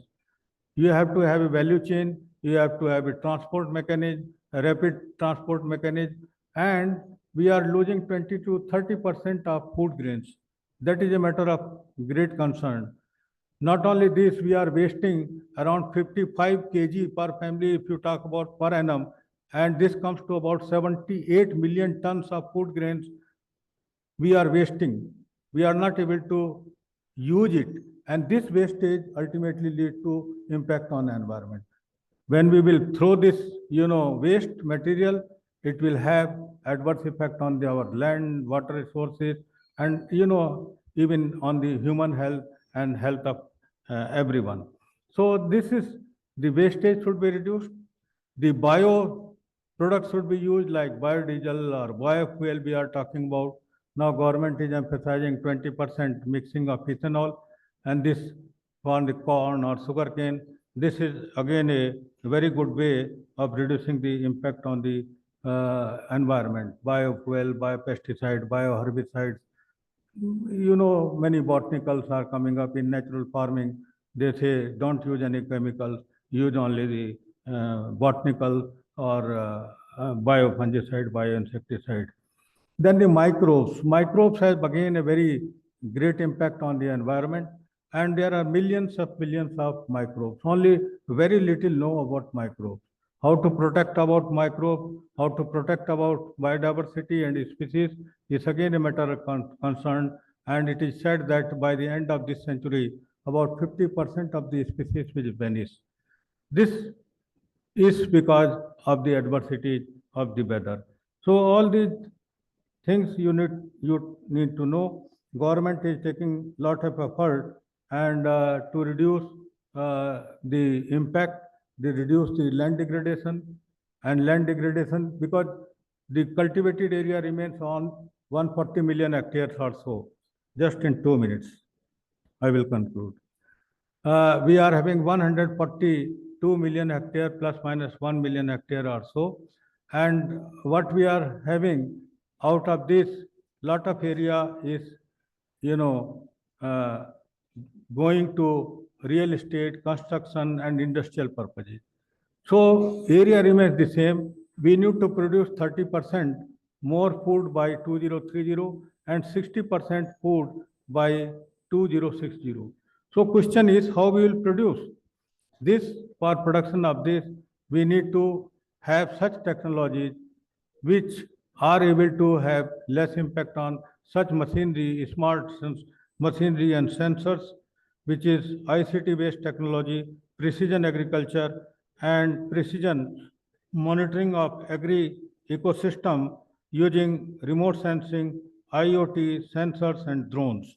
So the climate smart technology has to be used, and all this will certainly have impact on the nutrient loss, which is going to be around 8 million tons of nutrient loss through the soil loss of about 16.4 tons per hectare per year.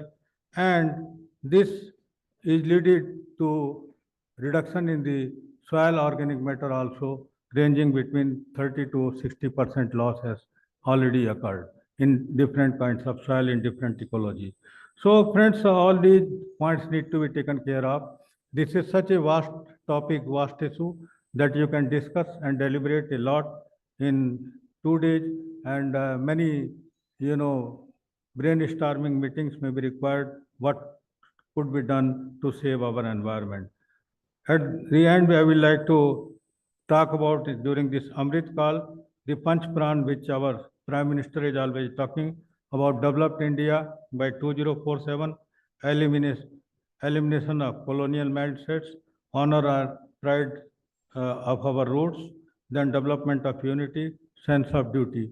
So our sense of duty is that we should save our climate, save our environment, and we should not be regretful to the next generation that we have not been able to give the safe environment to our next generation. So thank you very much for giving me the opportunity. Sorry, I have taken more time, but this is such a topic which requires more and more time for elaboration. Thank you.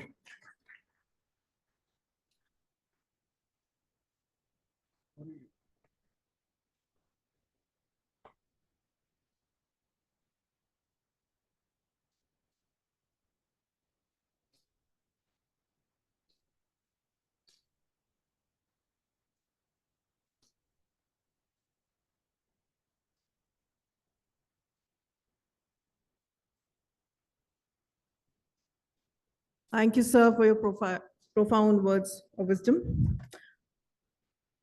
We now come to a significant moment in today's event, the release of the second issue of our much anticipated e-newsletter, ME Environ. This initiative is a step forward in our commitment to fostering awareness, knowledge sharing, and collaboration on environmental sustainability, echoing the core values of our institution. We request the Honorable Pro-Chancellor to kindly release the second issue of e-newsletter, ME Environ, on the screen. Sir, please.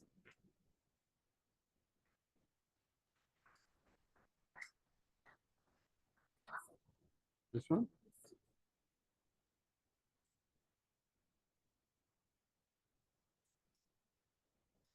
Also?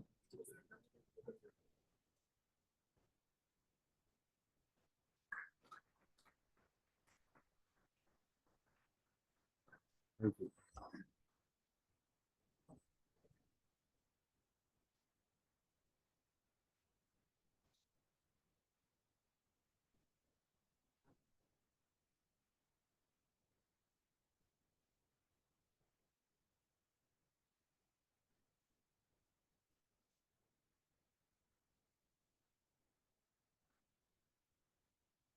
These are the glimpses of the e-newsletter.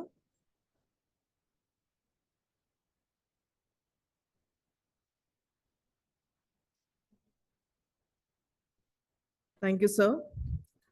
We now request Honorable Vice Chancellor, Professor Dr. R.S. Tomar, to kindly present the token of gratitude to our esteemed guest of honor, Padma Shri Professor Dr. Arvind Kumar, former Vice Chancellor, Rani Lakshmi Bai, Central Agricultural University, Jhansi.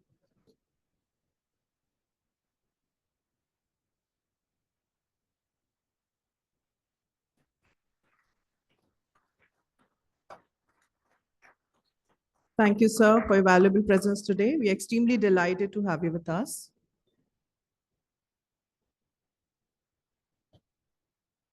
We request all the dignitaries to kindly assemble for a group photograph along with the faculty members. So please.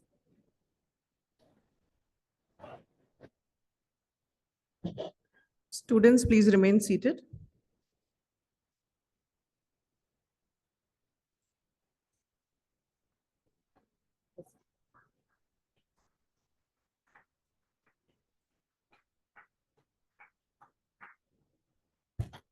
We request the dignitaries sitting in front to kindly ascend the dais.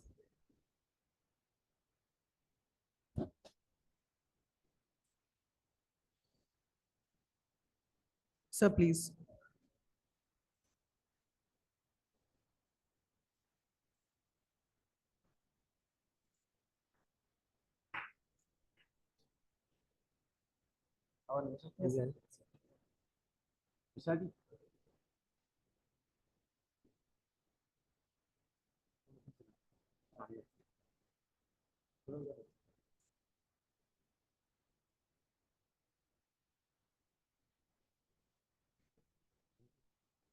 Thank you, dignitaries. With this, we've reached to the end of the inaugural session of the conference. Participants are requested to join the plenary sessions online. Thank you once again to all the guests and participants for joining us today. Let's embark on this journey towards a sustainable future. Thank you and have a great day ahead.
Nation Development Goals.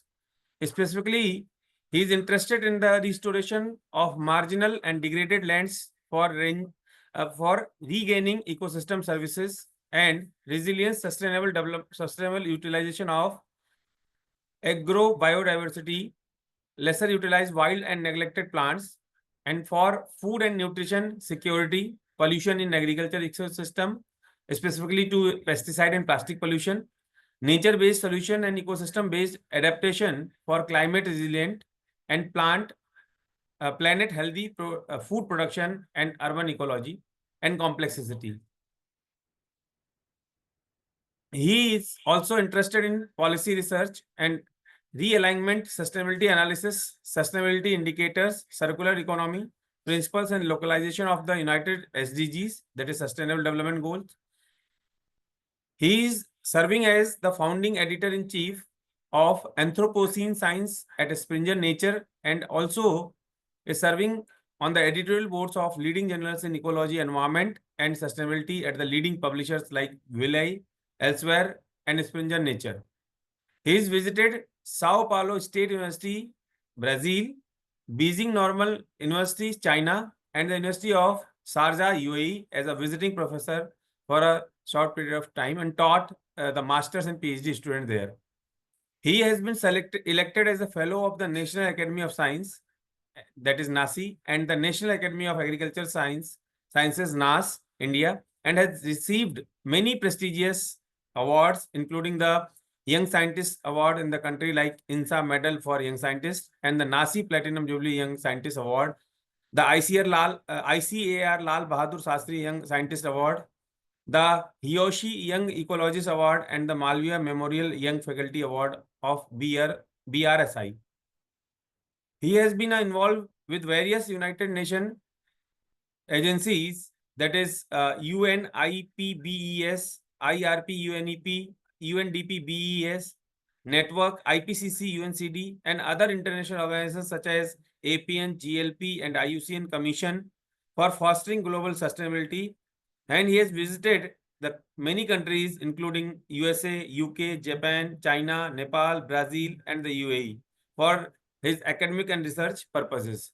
So with these words, I welcome you, sir, and I request you to give your plenary talk in the conference, which will definitely motivate the participants. Thank Sir, you. Thank you over so to you. much, Professor Swapnil. Am I audible? Yes, sir, you are audible. So can you see my slide? Yes, it is very much visible. Okay, okay. Thank you so much. And at the very outset, I'm really thankful to Professor Swapnil, Professor Abhishek Bharadwaj, and Professor Kuldeep Dwivedi for giving me this opportunity. So myself is Purushothaman Abhilash, and I'm from Banaras Hindu University, Varanasi. So I will be briefly discussing on restoring degraded land for sustainable development. So all of you know that the planet is under pressure. So the research now demonstrates that the continued functioning of the Earth system at risk. So without urgent actions, we could face threat to water, food, biodiversity, and other critical resources. And all these are the critical life supporting resources. And these threat intensifying the economic, ecological, and social systems and affecting the good quality of life and livelihood of human being. The report, the synthesis report of all the international agencies like CBD, the IPBES, UNEP, or IPCC, all of these international agencies as latest report clearly indicate that the planet is changing and it is at crossroad. And even the sixth assessment report of IPCC is also underlined the fact that their system, there is a widespread rapid changes in their system has occurred. So the human caused climate change that is already affecting the weather and climatic systems. And many extremes are happening, and this has led to widespread adverse impact and related losses and damage to nature and people.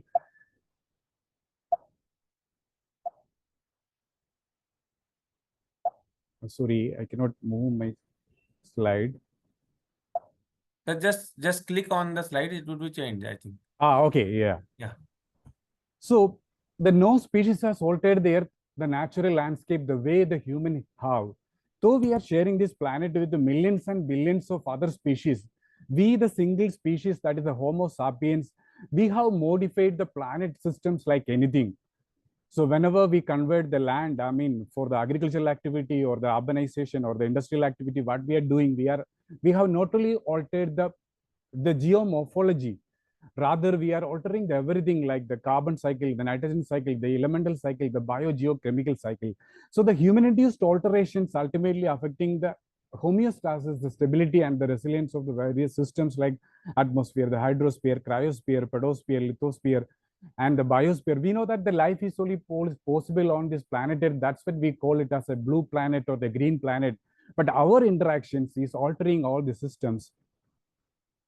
And as a result, there is an alteration in the climatic system, whether we take the upper atmosphere or the lower atmosphere, the surface ocean physics, the ocean biogeochemistry, the ocean biology, and then the cryosphere, the anthroposphere, the biosphere, hydrosphere, the atmospheric composition. Because of our activity, we are changing everything.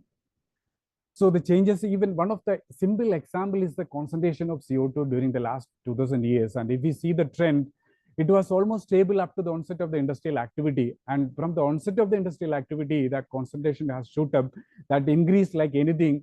And as of the latest concentration, like in March 17, 2025, the concentration is 427.23 ppm. So with every increment of global warming, the IPCC clearly underlined that the regional changes in the mean climate and extremes become more widespread and pronounced. And this kind of changes, whether the world is going to be at the 1.5 degrees Celsius or at 2 degree or at 3 degree, and even at the 4 degrees Celsius, that impacts are very severe and irreplaceable. The annual hottest day temperature and vital signs, the global mean surface temperature that has already been up to 1.17 according to NASA. And these extreme events lead to prolonged drought and is having a severe impact on the land system, one of our primary life supporting systems.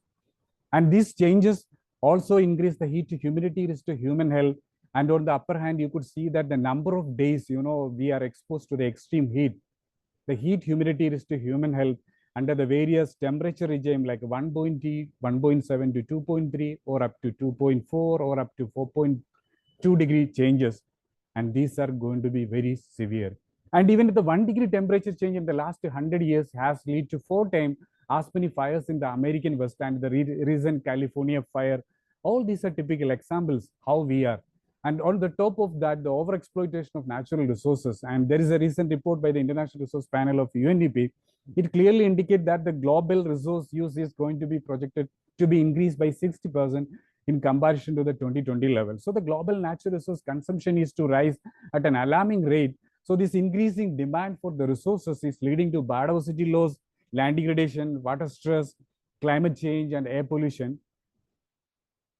So like any other system, so the talk of this day is on land degradation, how we can restore the degraded land for the sustainable development, because many of these SDG goals that directly or indirectly related to land system management. So like any other system, land systems are also prone to such multiple challenges.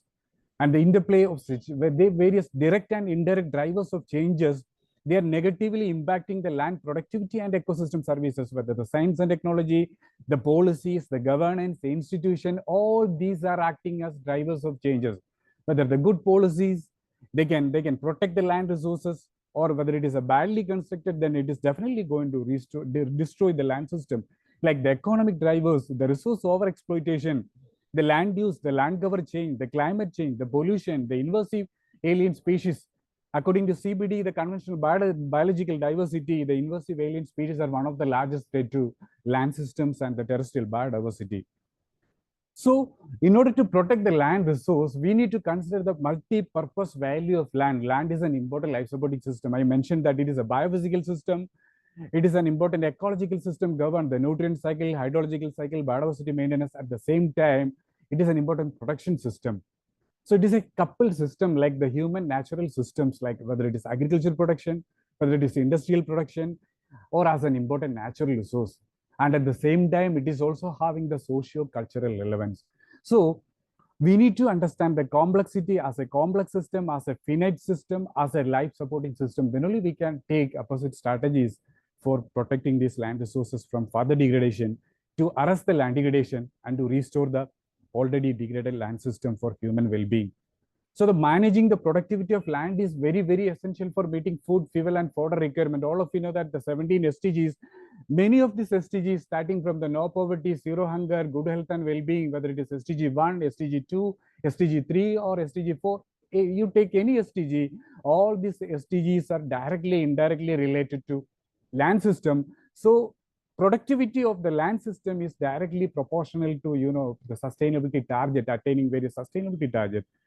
Like in any other country, the population is also increasing. So land productivity is very essential for meeting. As I mentioned earlier, you could see that land is all about, SDGs, land is ended to all sustainable development goal. But unfortunately, the report from the IPBUS, the Intergovernmental Panel for the Biodiversity and Ecosystem Services, clearly indicate that land degradation across in Africa, America, Asia, and Europe is increasing, whether it is Eastern, Northern, Central, Southern, or Western Africa, or if you take Latin America, or the North America, or it is Central and South Asia, or East Asia, or in Western or Eastern Europe, the land degradation across the world is increasing at an alarming rate. So it is a pervasive, it is a systemic phenomenon, it occurs in all parts of the world. But what about the cost of this degradation? Around 10 million hectares of land are lost each year due to degradation. So in addition to harming the well-being of almost 3.2 billion people, land degradation costs more than 10% of annual global GDP. So the restoration, that is a halting and reversing the current trends of degradation, that could generate almost $1.4 trillion per year. That much of return is there. So the degradation affects the livelihood of almost 74% of the people and causing an economic damage amounting to 10.386 trillion per annum. That is a huge amount. That money can be used for the global development, the global sustainable development. And also, this degradation directly affects 1.6 billion indigenous people, the local and indigenous people, including 70 million, those who are directly dependent on the forest system for their livelihood and survival. And almost 52% of the global agricultural land, you may be surprised to know that almost 40% of the terrestrial land use is by agricultural activities only. Out of this 40%, almost 52% of the agricultural lands are being degraded. And that is directly impacting almost 2.6 billion people, those who are directly dependent on agriculture for their livelihood and their sustenance. So the restoration, just see, there are some case studies from Nepal, South Africa, or even Australia, or even the United Kingdom, UK, some of the case studies, some of the positive. But land restoration is a challenging task because the restoration is it is a very, very slow process. And the success of restoration, that is greatly depends on the time, the nature and extent of the degradation, the biodiversity of the area, the history of the land use pattern, the adaptive and the climatic condition, the conditions of the soils in that area, and most importantly, the success is always depends on the availability of resources, people support, involvement, technological know-how, technical support, investment, and then the bioeconomy or the circular economy principles. So all these things are directly related to land use, because we know that the ecosystems are the final product, what we call the climax community. It will take thousands of years for that climax community. So we are destroying the systems, but it is not easy to restore the system within a year, within a decade. All of you know that the current decade, that is the year from 2021 to 2030, that the UN has proclaimed it as an international decade for ecosystem restoration, to restore, to maintain, to stabilize the vitality of various aquatic resources, various marine resources, for various forest resources for the human well-being. And there is a lack of accurate information regarding the extent of land degradation, because land degradation cannot be, it is a pervasive phenomena. It is a hidden reality. For example, in the case of water, by sea, the changes in the color, the murkiness, the turbidity, or the odor, we can at least assume that the water is degraded. In the same way, if there is a changes in the air, by the smoke or presence of fog, we can see that the air is polluted. But land degradation, until and unless if you're not going for a detailed laboratory scale analysis, the analysis of the polluted, the pesticide, the heavy metal, the radioactive material, so we cannot see that whether the land is polluted or not. So in that sense, land degradation is a hidden reality. So we do not have the accurate information of the degraded area. That is one of the important aspects. And we also need the support of so many stakeholders like the key owners, the technology providers, the remediation experts, the certifiers, the regulatory agencies like the CPCB or the NGT, that kind of regulatory, the biorefineries. We can also sort the help of, the biorefinery companies so that they can come forward, they can do the restoration, and NGOs, of course, other voluntary organizations. We need the expertise of academicians, the geologists, the biologists, the botanists, zoologists, the architectural experts, the landscape planners, the designers, the lawmakers. So we need the involvement of people from all walk of life, from people to peasant to politician to everyone. So we have some model, just again, that is a problem. So land degradation is a regional problem. So we need to have customized on-site remediation packages. And of course, we can.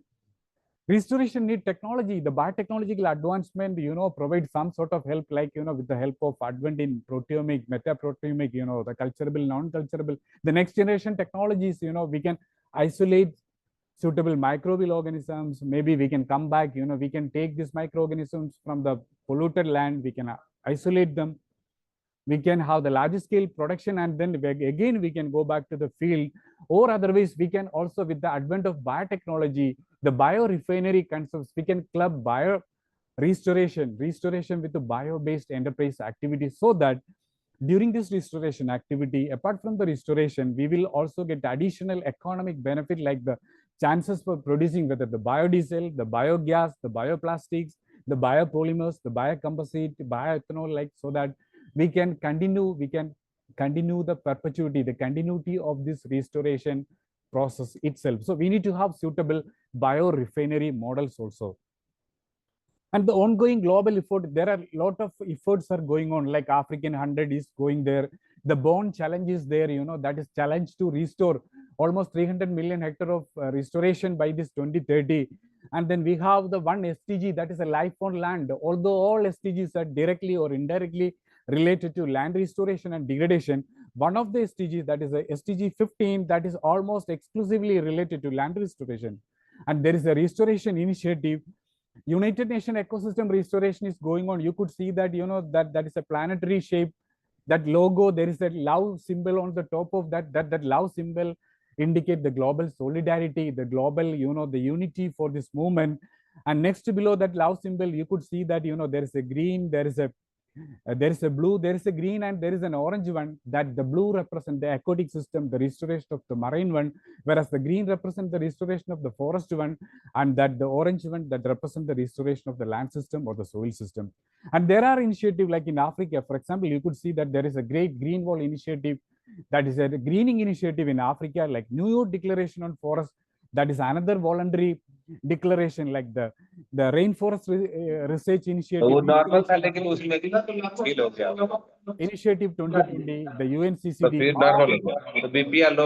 All these efforts are there. But in order to have a successful restoration, we need to go beyond that, because I told that the restoration is an extremely slow process. We cannot attain the restoration within a defined time frame, like by 2030 or 2040. We need to plan beyond that one, like, 2045, that is SDG 23, maybe 2060.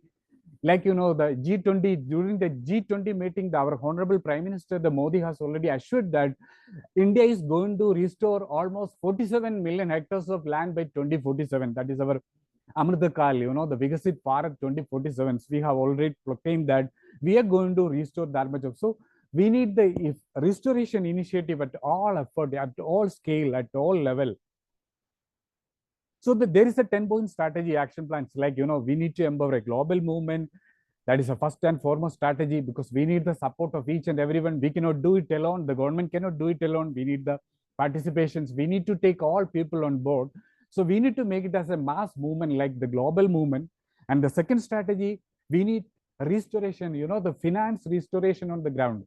Although I have mentioned that the restoration is very, very, cost effective and very, the effort, like the output, even the $1 investment, we are going to get $14 to $70 benefit out of this restoration. But restoration need money also. The globally, in order to restore all this degraded system, it has been estimated that we need 300 to 400 billion US dollar. So who is going to give that? So we need to have strategy to finance the restoration on the ground, whether it is crowdfunding, whether it is a multinational corporate, the companies, they can come forward, or they can put a amount of like that, a part of their corporate social responsibility, like CSR amount exclusively for restoration. And then we need to set the right incentives and subsidies, whether we are giving it for the nature friendly practices. For example, if we are giving incentives for buying fertilizer, the farmers purchasing parity will increase. They can buy more fertilizer, more application, more pollution. Instead of that kind of subsidy, we need to give subsidies for practices that are going to protect the nature. And we need to celebrate leadership, like whether it is BIMSTEC or BRICS or or SAR country or G20 or G5 or G8, whatever you name it, we need to have more and more of that kind of regional collaboration, so that we can enhance this restoration initiative beyond our territory. And finally, the shift behavior is also very important. We have science, we have technology, but science and technology alone cannot solve the issue. We need to have a positive, nature-friendly behavioral changes. From our linear economy, from the use and throw away culture, to we need to transform and the transition to a circular and bio-based economy. And the sixth point is invest in research, because restoration ecology, we know the know-how, we know the agronomic practices for cultivating almost all kind of crop species, but we do not know the agronomic or standard cultivation practices for, cultivating neglected species, the wild one on restored, the nutrient poor soil. So we need to have agronomy. We need to invest in more and more in restoration research, especially the changing climatic condition, how the climate change, how the situation, how the changing environmental condition that is going to impact the system, and build up the capacity, because the next generation, the youngsters, the elderly, they are the most vulnerable people. So we need to build up our the capacity for, coping with these challenges and celebrate a culture of restoration. We cannot restrict restoration for a couple of decades or couple of years or a 1 day or 2 day. We need to embrace a culture of restoration rather in our everyday life and build up next generation. And finally, we need to listen and learn from others so that we can share the success stories. We can learn from the success stories and also from the failure, and then we can have necessary course correction. So these are the 10-point strategy that can be adopted for it. So sustainable land management SLM practices is one of the way for restoring, restoring the degraded land, because this SLM practices is targeted to maintain and enhance the production, that is a productivity point of view, and reduce the level of production risk, that is a stability and resilience, and it also protect the soil resources from the further degradation. And so these practices basically economically viable, that is a viability point of view, and these are socially acceptable or assure the access to benefit from improved land management, that is acceptability.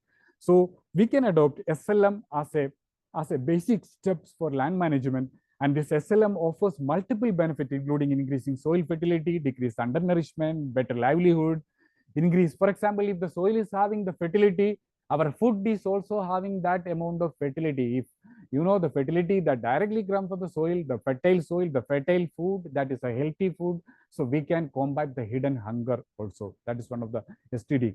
And most importantly, as per the International Resource Panel, now we are talking, especially after the COVID, we are talking about the one health, the health of one and all. So even simple, the land management practices, that is also related to the planet health, the ecosystem health. And if ecosystems are healthy, our riverine systems are healthy, our forest systems are healthy, then we are also becoming part of that, beneficiary. And SLM offers, multiple benefit. And not only that, this SLM and land restoration programs are also imperative for fulfilling other objective, whether the CBD, we are also signatory to the conventional biological diversity, or we are also part of the FLR, that is a forest landscape restoration. So sustainable land management practices and this land restoration initiative, we can couple with the other ongoing initiative like Aichi biodiversity target. Now it is called the Kunming Canada protocol, that post 2020 global biodiversity, and then the Bond challenge.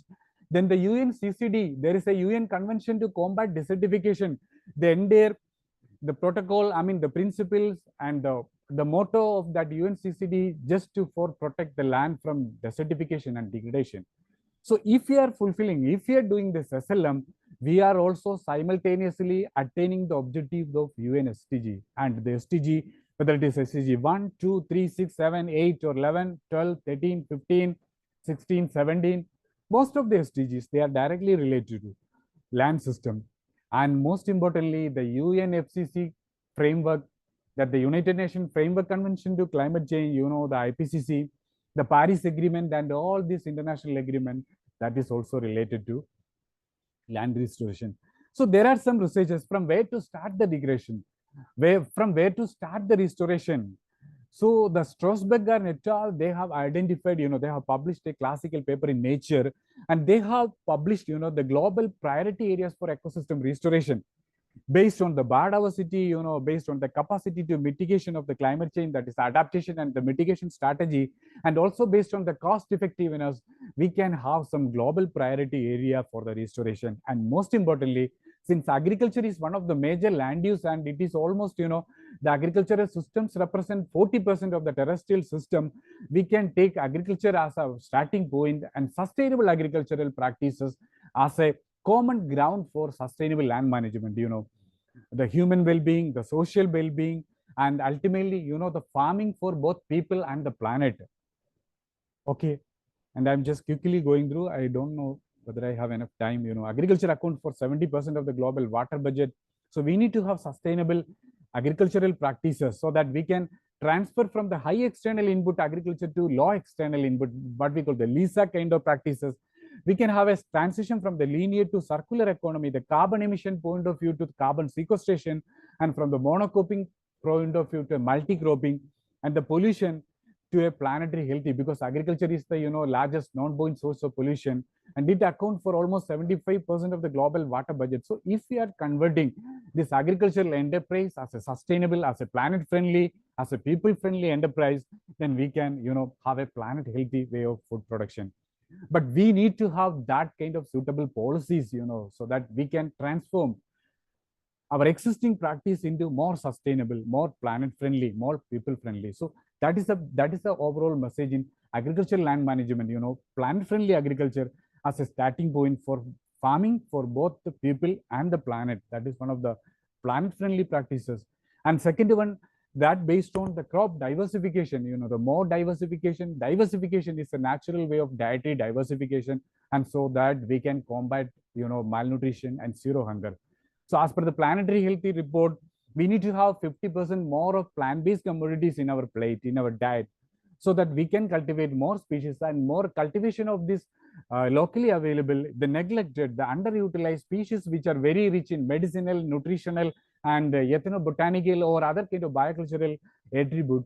So that is one of the natural way of crop diversification, and especially the use of neglected or underutilized species. Okay, I'm just skipping it. And then we need to have all kind of modern technology, whether it is hydroponic, whether it is aeroponic, so that we can reduce the pressure on our existing land system.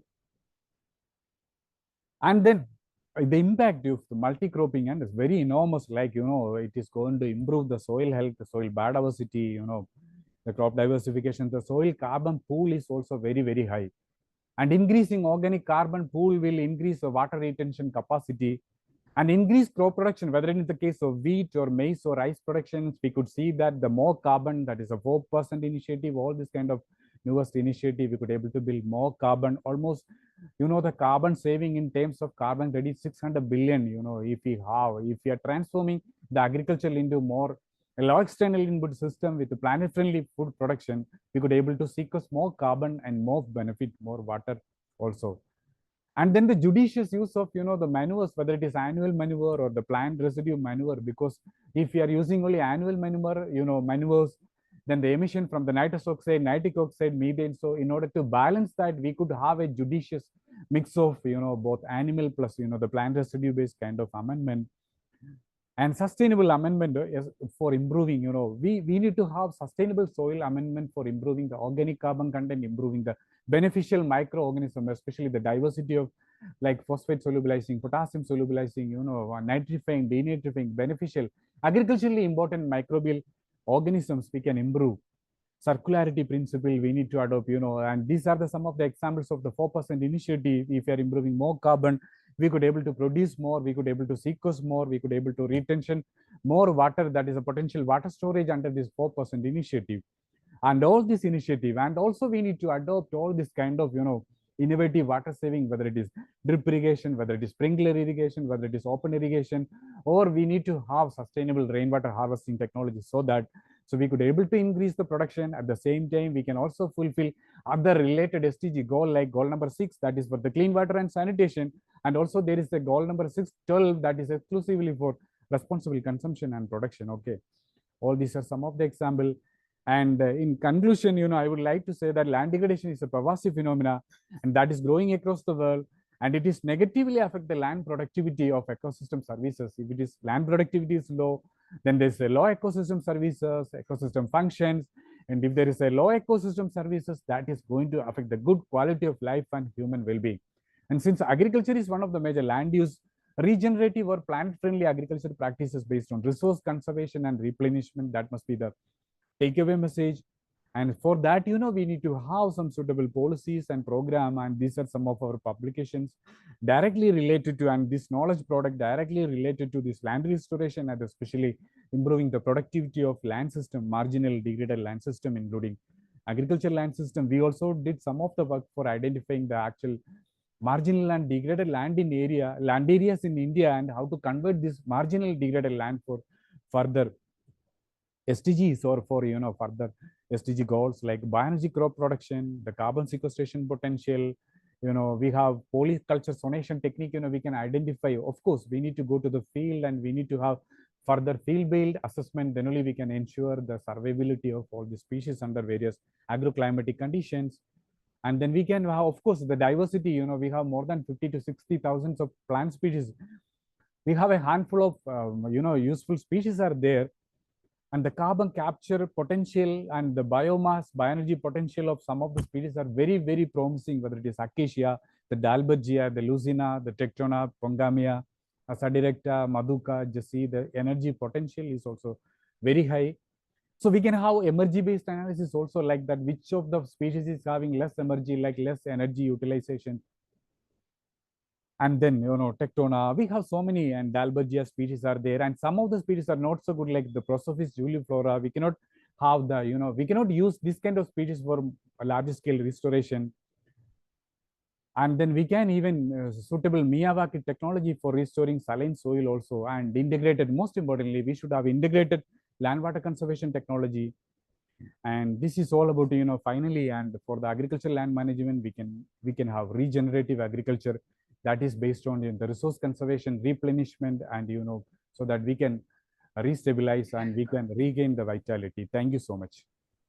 Thank you so much, sir, for a nice lecture and very informative.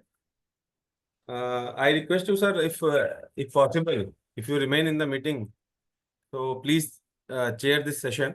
Sir, sorry, sir. I will not be here, sir. Okay. Thank you. Sorry, sir. Okay, no issue, sir. So you are traveling. Yes, sir. Yes, sir. Yes, sir. Okay, thank you so much, I'm sir. in Kerala only right now. Okay, no issue, sir. Thank you so much for sparing your valuable time, and we would be grateful to you. Thank you, sir. Thank you. Now we are going to start the paper presentation for this session. The CP1, Hari Prasad Agrawal. Are you there? Hari Prasad Agrawal.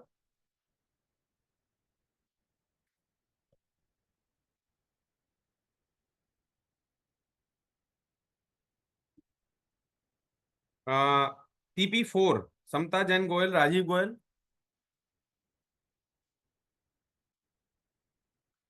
CP5, the title of the paper is In situ synthesis of bacterial cellulose composite, copper oxide nanoparticles, zeolite imidazolate framework by Nathania Pushpita Srani, Marcelo Priogal, Christine Julius.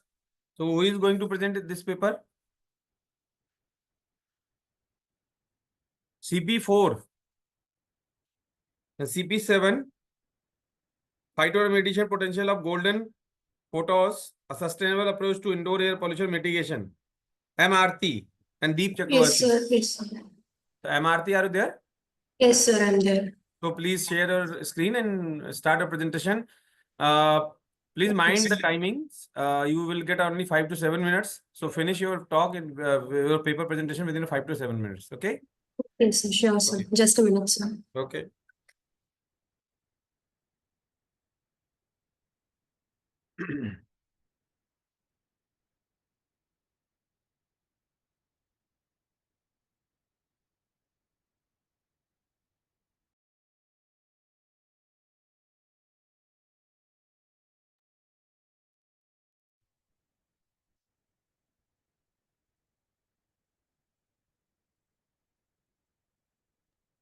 After this, Gia Matthew, you are requested to be ready. After MRT, Gia Matthew, harnessing nature's power, biofertilizer, a key to sustainable farming. Are you there, Gia Matthew? Gia? Okay, no issue. So is my presentation visible? Yes, you are visible. Presentation is visible, please. Okay, sir. So may I start now? Yes, sir. Start, please. Thank you, sir. So good afternoon, everyone. I'm Aarti, first year MPH student from Ramchandra University. Aarti, can you switch on your camera? Yes, sir. Okay. Camera. Okay. Camera. So it's on. But you are not visible. No issue. Okay, you present. Okay, so the topic that I'm going to be presenting, start my video. Is it visible now, sir? Yes, you are visible. Okay, sir. Just- Yes. Okay. Mm.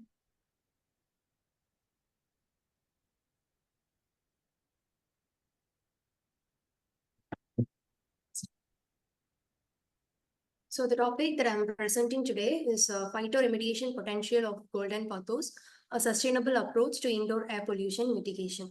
So introduction. So as we all know, air pollution is not just an outdoor issue. Indoor air pollution is also a major public health concern.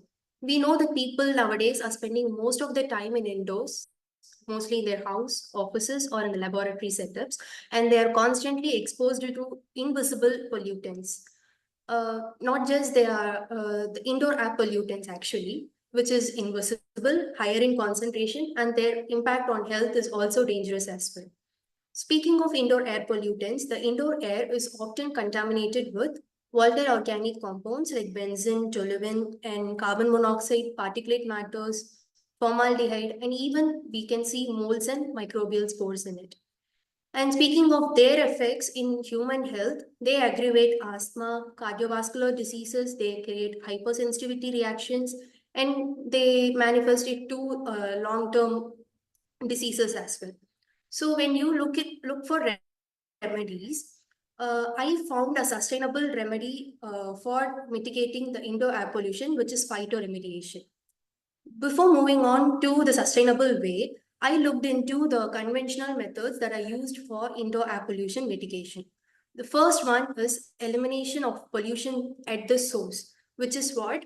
So if you see the first measure that they are doing to mitigate the air pollution is that they are trying to eliminate the pollutant at the source, or they're trying to enclosure the pollutant at the source.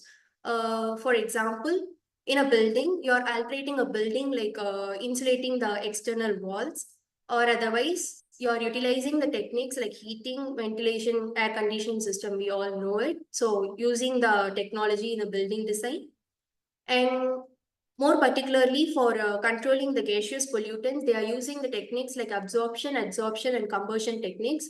Absorption is about using liquids to trap the gaseous pollutants, and adsorption is of using a material to trap the gaseous pollutants, and combustion is burning the pollutants at elevated temperatures.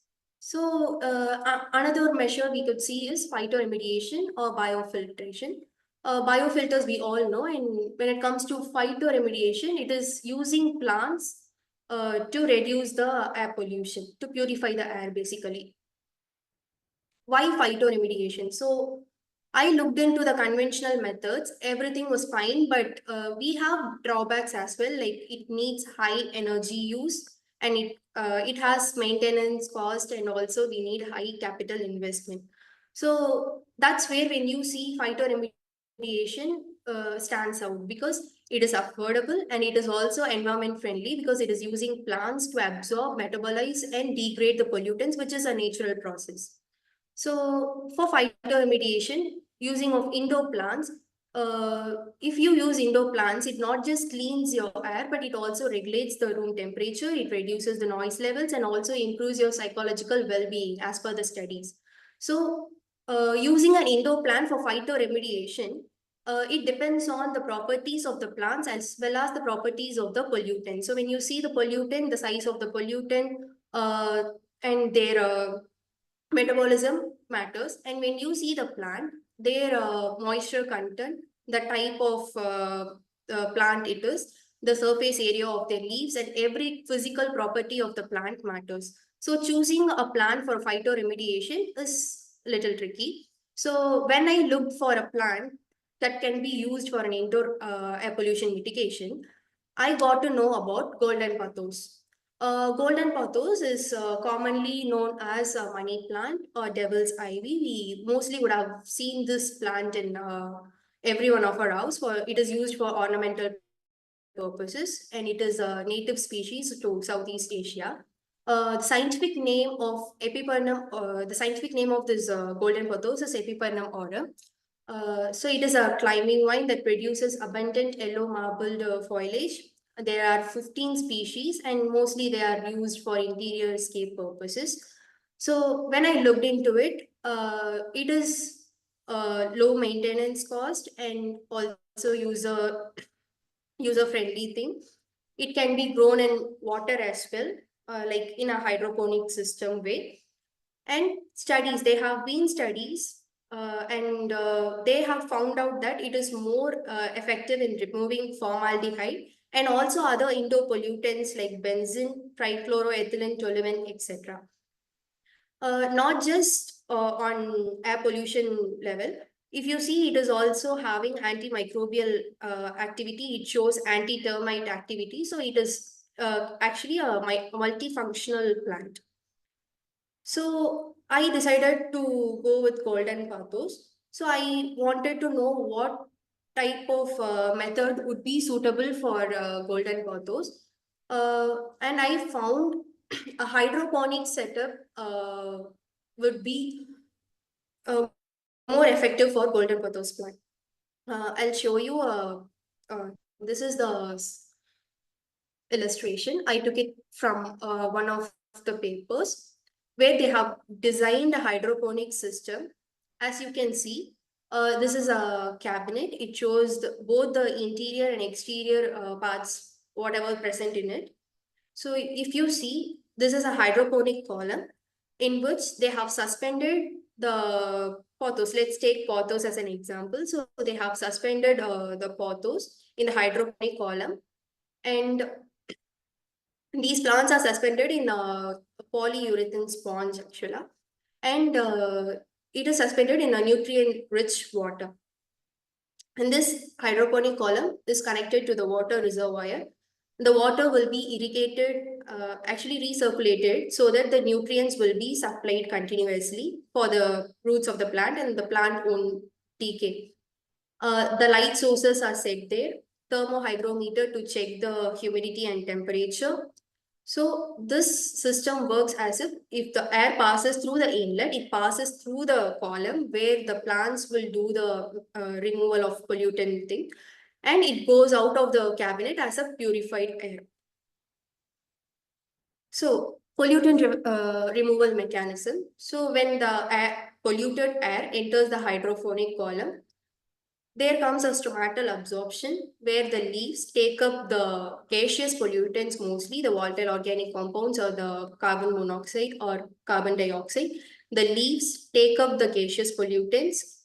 They metabolize and they transform the toxic chemicals into a non-toxic chemicals. And when it see the root part, the root absorption or microbial degradation in the root zone, there could be the beneficial microbes which can digest the toxic chemicals and make it as a less toxic chemicals. And in the foliage filtration, the surface area of the leaf matters. So larger the surface area, larger will be the trapping of pollutants.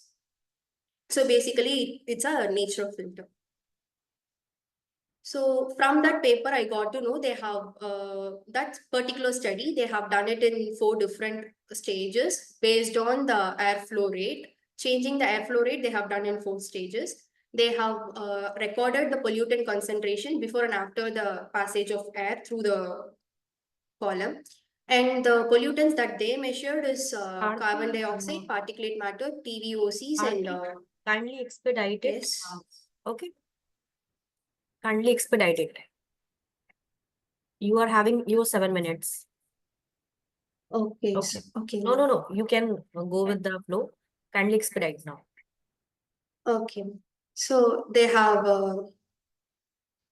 measured these air pollutants and they have used statistical methods like our softwares to analyze their results.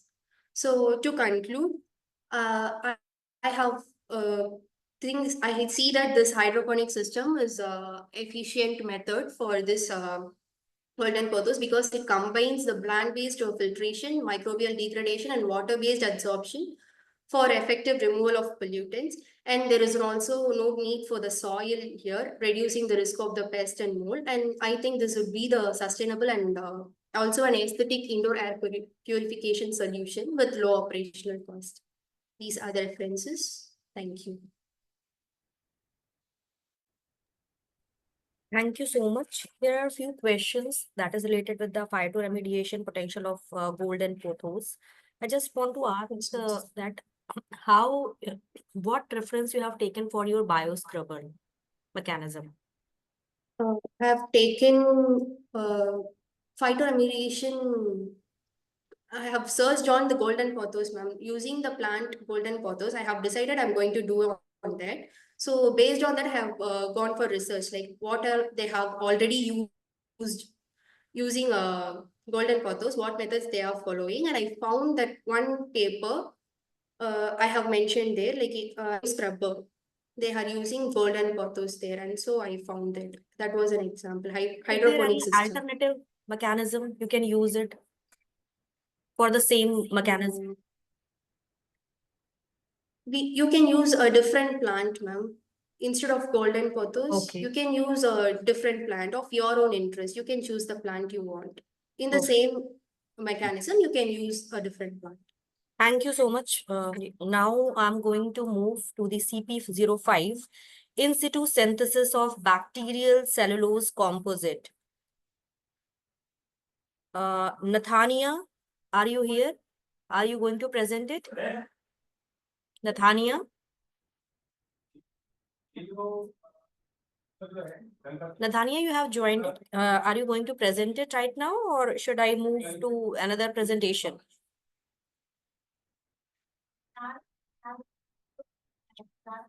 Okay, now moving to the another one. CP08, harnessing nature's power, biofertilizers, a key to sustainable farming. Gia Matthew.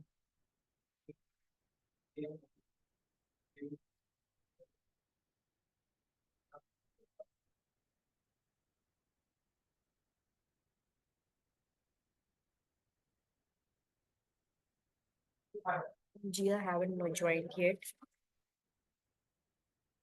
CP09, a comprehensive analysis on the impact of transportational noise on mental health. Amrita.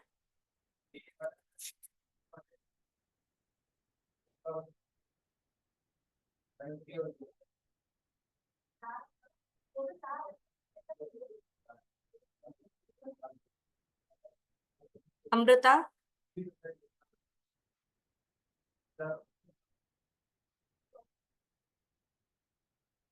Okay, next one is CP10, comprehensive analysis of biocar's role in carbon sequestration.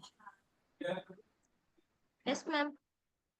Okay, you can upload your PPT and you can start your presentation. Ma'am, should I turn on my camera? Sorry? Should I turn on my camera? Background. Okay. Are you not able to share your presentation?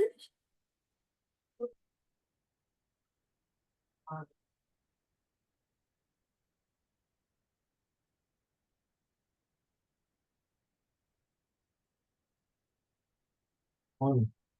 Yeah. Next. Shall I start, ma'am? Start कर लेंगे. Ma'am, am I audible? ऊपर से physical जब attend करो. Yeah, hello. Yes, sir. You are audible. You start, please. Yes, sir. Good afternoon, everyone. Sir, should I? You can start. Yes, sir. So, good afternoon, everyone. I am Bhavadharni, currently pursuing BSc Environmental Health Science in Srihar. Now, I am going to talk about an interesting topic, a comprehensive analysis of biochar role in carbon sequestration. Let's go into the topic.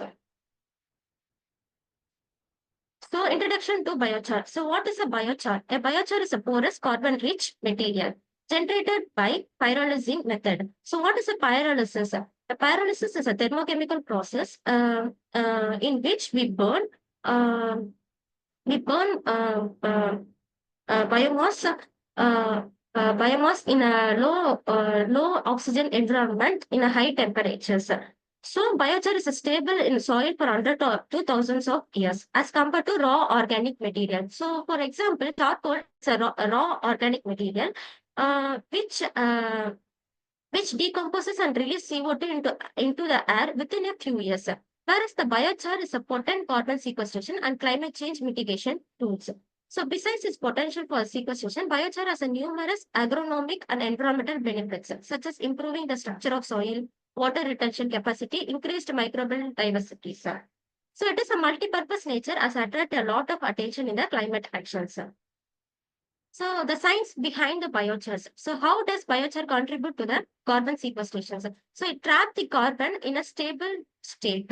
So that it greatly minimizes its re-entry into the atmosphere. So it enhances the soil organic carbon storage by blending biochar into soil matrices. So by greatly it returns the much as 10 times that of undisturbed soils. So it decreases the emission of greenhouse gases like methane and nitrous oxide, both major drives in climate change. And then it increases the soil cation exchange capacity, so to sustain the long-term soil fertility and stabilize the carbon.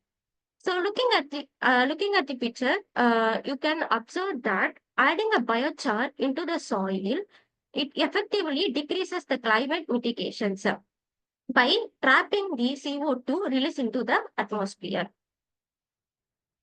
So biochar production process. So how the biochar is produced? As I said before, through the pyrolysis process, the biochar is obtained.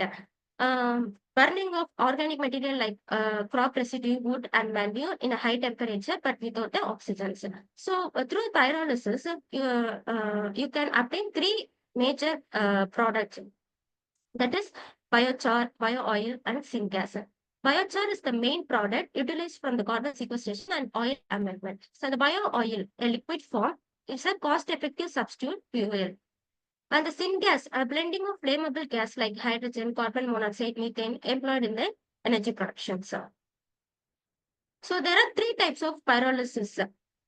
Slow pyrolysis, fast pyrolysis, gasification. In slow pyrolysis, the temperature range from 300 to 600 Celsius have been given. From that, we obtain a high biochar yield, which has a high stability and ideal for carbon sequestration.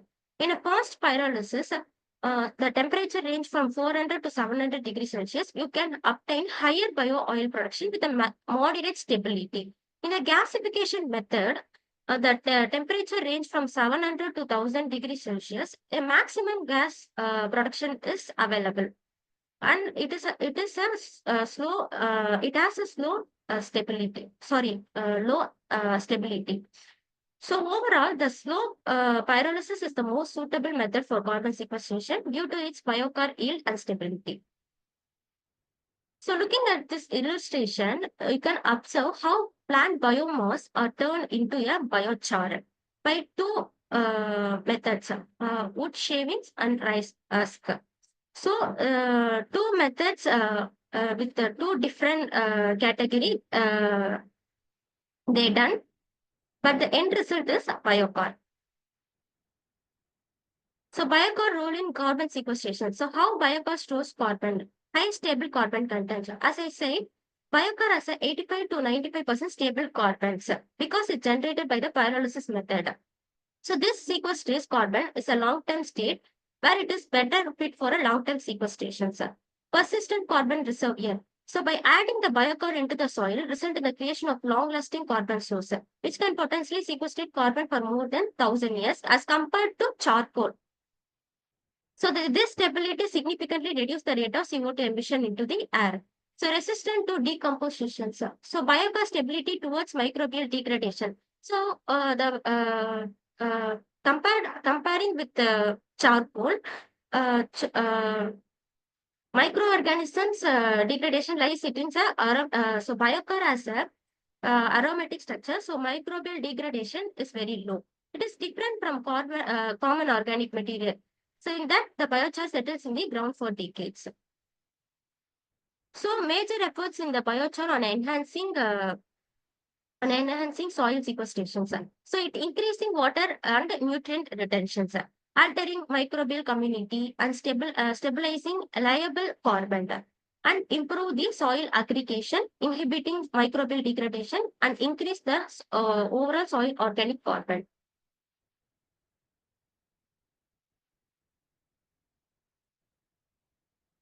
So biochar in agriculture, so benefits for soil and crop productivity. So it increases soil organic carbon content by up to 30%.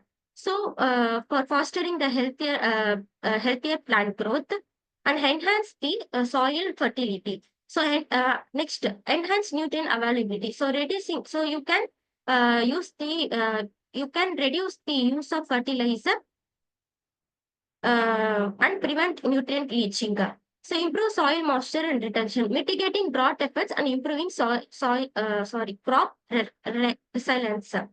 So boost crop yield by 10 to 30% with yield studies demonstrating consistent benefits. So neutralize soil acidity, promoting optimal pH condition for a plant growth.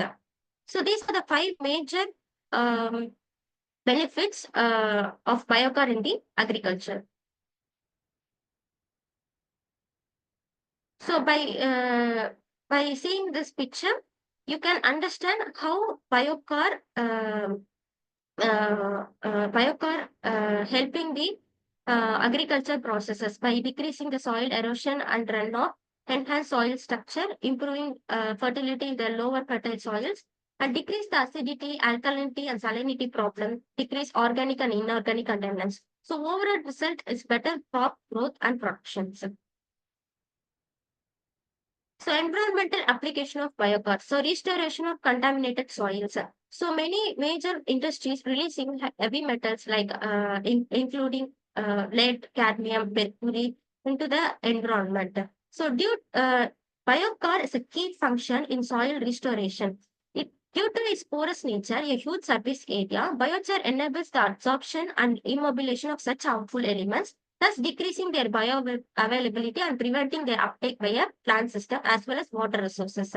Like by surface tension, it absorbs the harmful chemicals that are leached into the environment. So wastewater treatment, filtration, and pollutants. Due to its high absorptive potential and porous material, this biochar is widely utilized in the water treatment process for the removal of organic contaminants, pharmaceuticals, industrial pollution, other residues. So it has the ability to absorb a variety of contaminants in a effective way. So it is a low-cost alternative compared to conventional filtration method. Then mitigation of greenhouse gas emission. The addition of biochar to the soil has been found to significantly reduce greenhouse gas emissions like methane and nitrous oxide. So researchers indicates that reduction can be up to 50% for methane and 30% for the nitrous oxide emissions. So thus improving more climate resilient agriculture system. Biochar's climate mitigation potentials. So global sequestration potential range from 1.6 to 3.2 billion tons of CO2 per year. Regions with abundant agricultural residues, example India, China, USA, Brazil, are the best positioned for large-scale implementations. Integration into the carbon offset programs enhance its viability in achieving net zero targets. Next, biochar in carbon market and policies. So recognized as a carbon negative technology in the international carbon market. So growing interest in government incentives and integration into climate policies. Incorporation into emission trading system offers a financial support for the biochar production.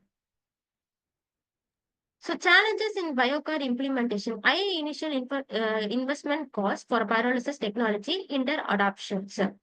So Please bind up the your presentation.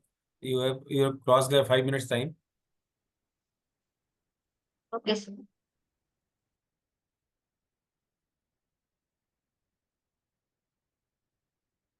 Have you done? Miss No, sir. Bawatani? No, sir. Please conclude.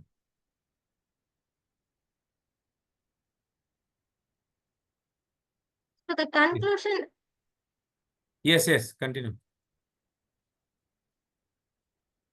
so the conclusion is Biocar offers a new and scalable technology for carbon sequestration, sustainable agriculture, and pollution remediation. So through pyrolysis, we can obtain the biocar, and it stores carbon for thousands of years, but also enhance the soil fertility. Not only for carbon sequestration, it enhances the soil fertility, enhance water holding capacity, and minimize the use of chemical fertilizer.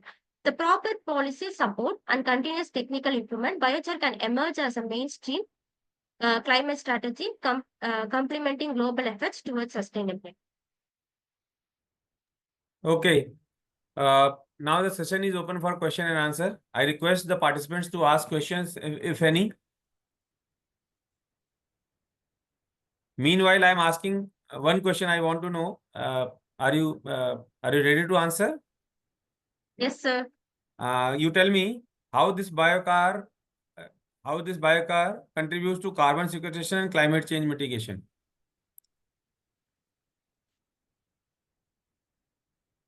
By trapping the CO2. By trapping the CO2. Okay. Okay, then you can unshare your slides. Thank you. Thank you so much. Okay.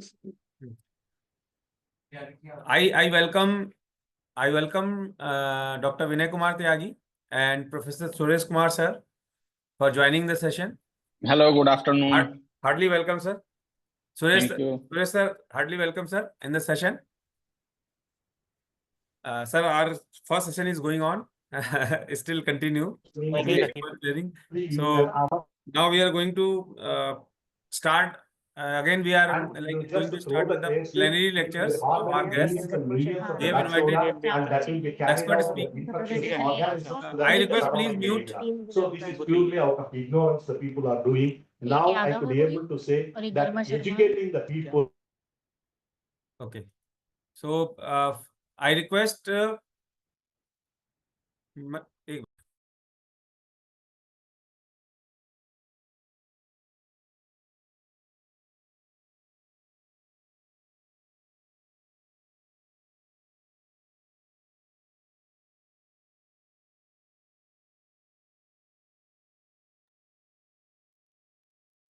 dear participants,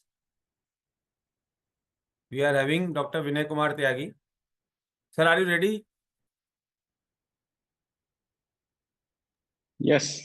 Okay. So participants, we are having Dr. Vinay Kumar Tyagi, who is a scientist D at the Environmental Hydrology Division at National Institute of Hydrology, Roorkee, India. His research interest includes energy efficient wastewater treatment system, sludge and solid waste management, and health related water microbiology. He has more than 100 international publications to his credit, with more than 8,000 citations and 8 full textbooks and 42 book chapters.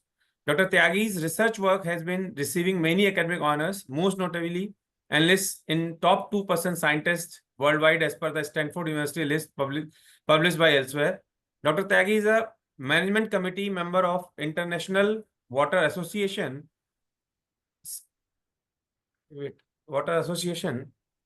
Sludge Management Specialist Group and Anaerobic Digestion Specialist Group. He is an active reviewer of more than 100 international journals and editorial board member for IWA Publishing, Environmental Science and Eco-Technology Journal, Journal of Water Process Engineering, and lead editor of several special issues for the international journals. Dr. Tyagi has extensive international research exposure and collaborations in Norway, Japan, Singapore, Spain, and Taiwan in the domains of wastewater treatment, sludge pre-treatment, and biomass of bioenergy recovery. Sir, we are having honor to have you here in the meeting. I request you please give your talk. Okay, thank you very much, Professor Rai, for introduction, and thank you for inviting me to deliver a talk at your conference of repute. I wish I could be there physically, but nowadays, COVID gave us this this very advanced tool of online meetings and all these things. So physical one give a more pleasure to interact to the people. Definitely, sir. We'll planning that one. But yeah, We are maybe. planning that one. Definitely, will be Yes. will organize in a physical mode very Yes, soon. yes. The next conference. So yes, so I think now my you can see my screen. Screen is visible, sir. Okay, fine. Yes, sir. So how much time? I think I have 15 minutes. Okay, fine. So okay, so my today's topic of my talk is reimagining industrial water use for sustainable future. So my Singapore experience. So why I choose a Singapore study over an Indian study? Let me tell you that Singapore is a water scarce country, and they are facing a lot of water problems. I will let you know in my succeeding slides. So I also realized that in India, we are also having the same problem. We are facing water crisis, either it's a drinking water. We are having a challenge of treating the enormous amount of wastewater generated every day. So, this is our situation, and Singapore, basically, they becomes water scarce to water surplus. So this experience could be utilized, or we can follow the same footstep to address the water related challenges in India also in future and present also. So so these are some water statistics in India.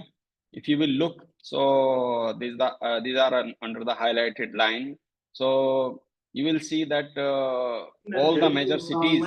Getting one of the clean and healthy environment is one of our fundamental rights. If that fundamental right is being taken away by the government, we are having one more fundamental right. There is some voice coming from the background. Can someone please mute your? So now this is implicitly said in our constitution, though it is.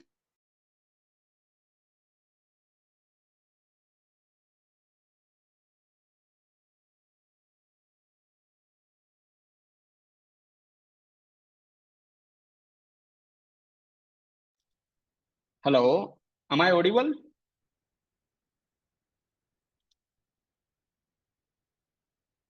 Professor Swapnil, am I audible to you? Sir, you're audible, and sorry for the disturbance. That one parallel session is going on, so maybe that somebody from there has switched on their mic. Oh, okay. So okay, so maybe let's start. Yes, sir. Yes, sir. Where we were. So so realizing we were talking about the water crisis. So what are the key water crises we are facing regarding the drinking water? Now most of our major cities, if you will see, they are facing the challenges. The groundwater is depleting very rapidly, and which is also affecting our GDP now and maybe in future also. There are some predictions, and we are a agro-based country, so most of the states like Uttar Pradesh, Bihar, Rajasthan, Haryana, they are facing water stress due to I mean, they are serving almost half of the Indian's population, and agriculture require a lot of water consumption. Moreover, another key issue of the water sanitation. Because of that, almost 200,000 Indians die every year because they have no access to clean water. Now, on the other hand, this is the situation of our water supply and water demand. So in 2008, if you will compare this blue bar, you will see that was 650 billion cubic meter, which was the available, and the demand was almost similar at that time. But if you compare this for the next, after 5 years, a prediction was made for 2030 that our supply will be 744 billion cubic meters, and our demand will exceed almost double from that. So now you can realize the seriousness of the situation of water crisis in our country. Now, other major challenges: we generate almost 75,000 MLD wastewater yearly. 75,000 daily. Now, the treatment capacities available with us is almost 44%, which is in past decade significantly improved. But we have other challenges. We have to cover the whole the wastewater generated, which is a very challenging task. Plus, there are some other hidden issues, like we have from sewage treatment plants, we generate a lot of sludge that also need to be treated before disposing into the environment. So these are some key challenges related to water domain in India. Now, if you look about the Singapore, so Singapore is a very small country, around 730 kilometers square area. Population is 5.6 million. Average rainfall is 2,400 mm, which is quite high. Now, Singapore is considered the most water-stressed countries, as I mentioned, and they're heavily dependent on rainfall due to lack of natural water resources and limited land available for water storage facility. Now, this is their current water demand is around 1,650 million liters per day. So 45% among this is by domestic and almost 55% by non-domestic, or we can say industrial sector. So Singapore have some water-intensive industries like semiconductor, chip manufacturing, some beverage plants they have. Now, what are the challenges? So in 1962, Singapore did a water agreement with Malaysia to fulfill their almost 50% water requirement. Now, what they do, they draw almost 950 million liter water every day. They treat it. They draw it from Johor River of Malaysia, which is because Malaysia is just next to Singapore. So in return, Singapore provides treated water up to 2% of water they import. Now, this water agreement will expire in 2061. And by 2060, water demand could almost double. So there is urgent need of advanced planning and implementation of water infrastructure. So what Singapore is doing, let me show you in this. So Singapore basically have 4 national taps. And what are they? The first one is the water from local catchment. So rainfall, water is collected. They have 17 reservoirs across the country. They treat this water in an advanced water treatment system and then supply to the community and industries. The second source of water is the import water from Malaysia. The third source, they have a desalination plant. They have 3 desalination plants, and they treat it and use for the community and industrial purposes. Now, the fourth one, which is very innovative and very interesting, is the new water. So what is new water? New water is collected from the households, and which is called sewage. And they treat this water in an advanced through advanced wastewater treatment technologies. They do almost more than 1,500 analysis to realize the potential or the potability of the water, the quality, to ensure the better quality, and the quality is equal to the drinking water. And then they use it for non-potable purposes, not for directly. So what they do, the surplus new water, they put back to the reservoirs, and then it again go through a rigorous treatment and then supply to the public. So new water was introduced in 2002, and currently Singapore have 5 new water plants in operation. Now, primarily for industrial and commercial use, and the small percentage added to raw water reservoirs if this is in surplus.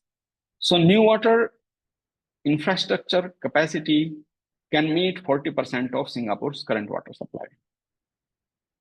Now, what is new water? As I mentioned earlier, so the water is collected, wastewater collected from the households. It is treated in a water reclamation plant. Now here, terminology is very important, and Singapore works very effectively on the terminology. So rather than saying the wastewater or sewage, they say it used water. And this used water, they treated in a state-of-the-art wastewater treatment system. This is treated through the biological treatment system to remove the organics and other nutrient pollutants. Then the micropollutants are there, the pathogens are there. So They pass it through various stages of advanced filtration system like micro and ultra filtration, reverse osmosis, and then ultraviolet disinfection. Okay, so as I was talking about the terminology, so rather than saying sewage treatment plant, they use the term water reclamation plant. So which one sounds more pleasant rather than saying a sewage treatment plant. Okay, and the reclaimed water from the water treatment plants, they use new water. So this is also very important. Now, now about this work which we conducted in Singapore during 2016 to 2018. So PUB, the Public Utility Board, like in India, we have Jal Nigam and other authorities to take care, PHED. So Public Utility Board is the key authority which supply the water to community and the industries. So they launched a water conservation program for water intensive industries. So what was that? So by launching this program, they targeted the industries like beverage industries, semiconductor manufacturing industries to promote water recycling and reuse within the industrial premises. And by this way, reduce the water demand on the government body to make the industry more self-water efficient or sufficient, you can say. Okay, so under this scheme, we got a project for a beverage industries in Singapore. And the first part of the project, we have to implement a technology there. In pilot scale, we have to study the feasibility of our process. And in the second stage, we have to develop a full-fledged system. This is what we did. So as you all of you know, the beverage industries produce effluent, which is rich in sugar, which is rich in protein, realizing the product produced there.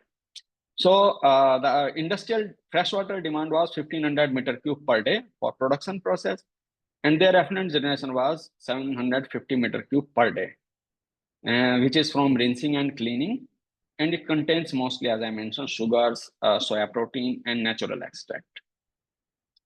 Now we proposed a biological wastewater treatment followed by a water reclamation system. So biological wastewater is needed to remove the carbon, to remove the nutrients from the effluent. Now, we assumed while we were launching this project that it will reduce the water intake from Public Utility Board by up to 30%. So we can treat the wastewater, we can reuse at the industrial premises, and in this way, industrial water demand will reduce by 30% through reusing the reclaimed water. Okay, yeah, so this is also very important from the government and administrative perspective. So in Singapore government funded this project 95%. So 95% cost of the implementation of this project was obtained by the government and 5% from the industry under one condition, that the industry will bound to operate the plant for 7 years by their own operation and maintenance expenditure. So government will support to build the infrastructure, and then industry will run for 7 years, including all the operation and maintenance of the system. Now, what we proposed an anaerobic followed by aerobic wastewater treatment system. So advantage of an anaerobic system is we don't require any mechanical equipment. We don't require energy. If all of you are aware about the wastewater treatment systems. So anaerobic systems, in turn, after decomposing the carbon, they generate methane, which is an energy-rich gas, right? So without adding any energy input, we could recover almost, we could treat almost 60 to 70% of the carbon and nutrients, carbon especially available in the wastewater through anaerobic treatment. So this was the organic loading, which could be applied up to 10 kg COD per meter cube per day. And we proposed the anaerobic pulse bed filter, which having some advantage over the conventional anaerobic system, like avoid the short circuiting of the influent, gas retention in biomass particle could be offset, and provide good mixing condition in the reactor. Now, after anaerobic treatment, we still need post-treatment of our wastewater, anaerobically treated wastewater, right? So 30% carbon is available, still available. So when I'm saying organic carbon, it means I'm talking about DOD and COD. Now we applied a SBR system to polish the anaerobically treated effluent to meet effluent discharge requirements and further for water reclamation and reuse. So this is how our system looks like. So if you will look, you will see there was the two-stage pH adjustment. And if you are aware that in beverage industries, they have CIP, COP, cleaning in place, cleaning out of place, and they used acids and alkali heavily to clean their equipment, right? So the wastewater comes to the plant always having a huge fluctuation in the pH value. So a neutral pH is required for a biological system. So what we did, we add a two-stage pH adjustment system. If acidic influent is coming, this was sensor-based, it will dose the alkali. And if there is a highly alkaline influent is coming, then it will add some acid to neutralize the pH to around 7. Now we used a PLC panel to operate the mechanical systems and timer-based. Now the wastewater is fed to the anaerobic pulse bed filter. This was the anaerobic pulse bed filter. And the effluent, the influent is fed from the bottom and it moves towards upward. After treatment, the effluent is passed to the sequencing batch reactors unit for further polishing. Okay, so these are some various components of the APBF. The effective volume of anaerobic pulse bed filter was 1 meter cube. And this is what we use, the polypropylene fiber media, to achieve more biomass in the reactor. And this is how it looks like from the top. So this is the bottom of the reactor. This is the influent pipe discharge, feed the influent to the reactor. And this is how we make some media arrangement to realize, since we did some R&D also on this system.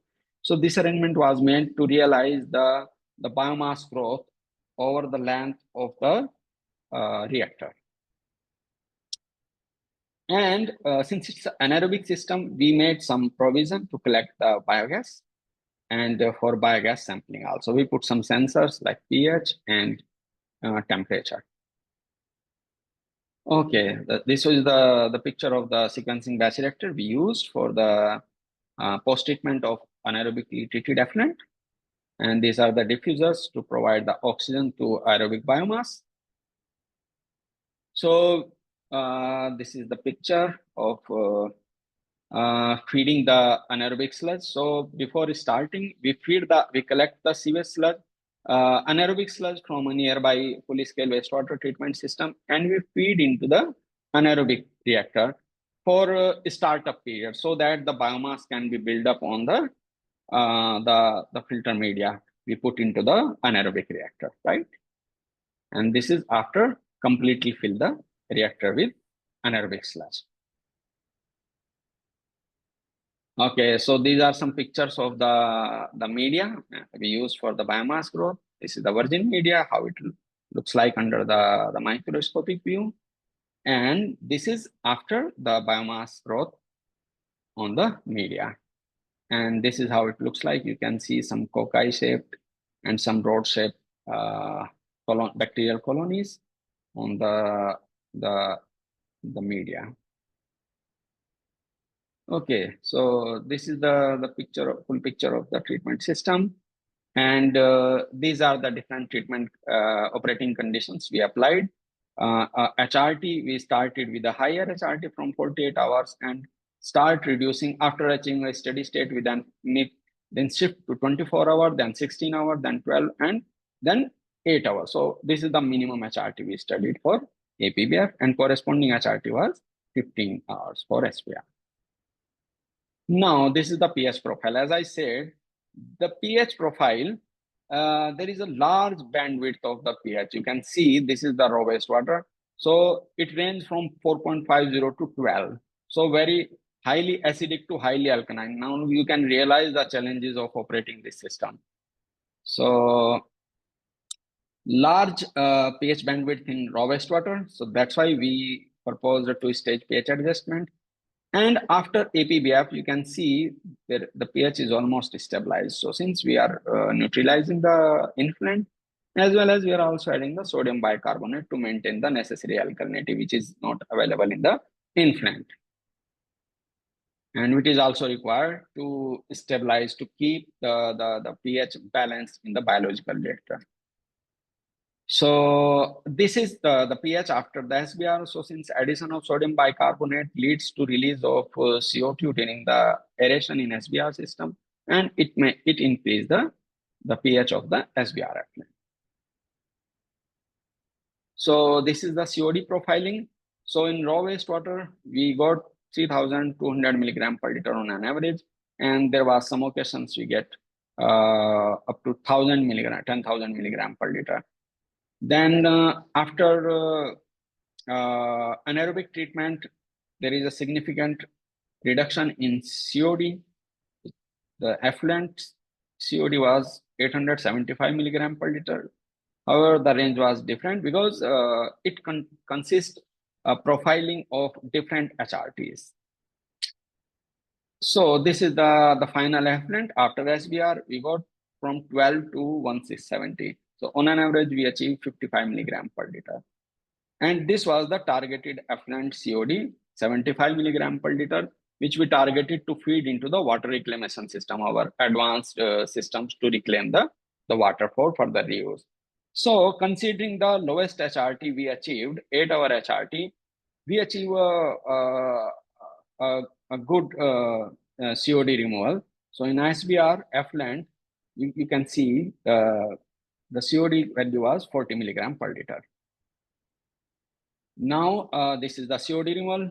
In APBF, we achieved 60 to 80%, and in the combined system, we achieved up to 99%. So very effective COD removal we achieved. Now, BOD profiling. So, so considering the BOD, we achieved, we got almost 1500 milligram per liter of BOD in raw wastewater, and the APBF effectively reduced the BOD from the incoming wastewater, and we achieved almost 310 milligram per liter in the effluent. And the effluent, we achieved 25 milligram per liter. And considering the 8-hour HRT, we achieved a combined BOD removal of 98%. And alone, APBF achieved 70% of BOD removal. This is what we said. So anaerobic system usually have 60 to 70% based on the operating conditions of the anaerobic system. And the effluent of after SBR achieve 15 milligram per liter effluent BOD, so which is significantly good. Now nitrogen removal. So similarly, we achieve good nitrogen removal of 82% at the lowest HRT. TSS removal, we achieved 90% TSS removal, and the effluent TSS was almost 20 milligram per liter in the best conditions. Okay, now total dissolved solid. So total dissolved solid, since we're adding some alkaline, some sodium bicarbonate to improve the alkalinity, we achieve a high TDS in the effluent. So which was 22,400 milligram per liter and the range up to 3,200 milligram per liter if compared with the raw wastewater. So high TDS from SBR will lead to higher TDS in RO rejection. So in Singapore, they have a strict limit of 3,000 milligram per liter TDS cannot be disposed more than that into the drain or the sewerage line. Now we propose some solution for high TDS, that the existing equalization tank was 3 hours, so we can make a bigger equalization tank of 12 hours so that it could adjust the variation in the influent, which is in the pH variation. So in this way, we may require less chemical or pH adjustment will not require. Then include a reject dump tank. So because in the industries, sometimes their products doesn't pass the quality control. So what they do, they suddenly dump all the product which is rich in sugar, having a COD of 30,000, maybe 50,000 milligram per liter. So our system is not designed at that much high COD. So usually, so there must be a reject dump tank in case of high strength wastewater come. So it could be bled into the equalization tank instead of directly entered as a slug. Intermittent recirculation in anaerobic filter will provide the uniformization of the pH across the different zone of the reactor. Direct pH control would also achieve in the APBF in case of a sudden pH drop of high organic surge. So in this way, we just project that TDS by implementing all these strategy, the TDS projection of 1000 milligram per liter in RO feed will result in less than 3000 milligram per liter of TDS, which is well within the limit of TDS limit of effluent discharge. So this is the wastewater quality at different treatment stages you can realize. So this is the raw wastewater and this is the SBR effluent. So very good quality of effluent we use. Professor Rai, please ping me if time. Yeah, so time is over, sir. okay, so actually after that, this is the proposed process for full scale system. And so we did this study up to the anaerobic pulse bed filter and up to the SBR. So later on for the full scale system, we proposed a multimedia filter and activated carbon filter and the ultra filtration system and RO system to achieve a good quality effluent. And we also did some water balance charts. So maybe I will skip this. So just going on the conclusion. So this is the expected wastewater generation in the plant during the study period was 600 meter cube per day, and we achieve a water recovery of 60%. So our reclaimed water demand, we talked with the industrial official, which was up to 90%. So we achieve estimated water saving up to 35%. So surplus reclaimed water can be discharged directly after the biological treatment. So that our downstream system can be run longer and require less O&M. So this is the cost benefit analysis we did.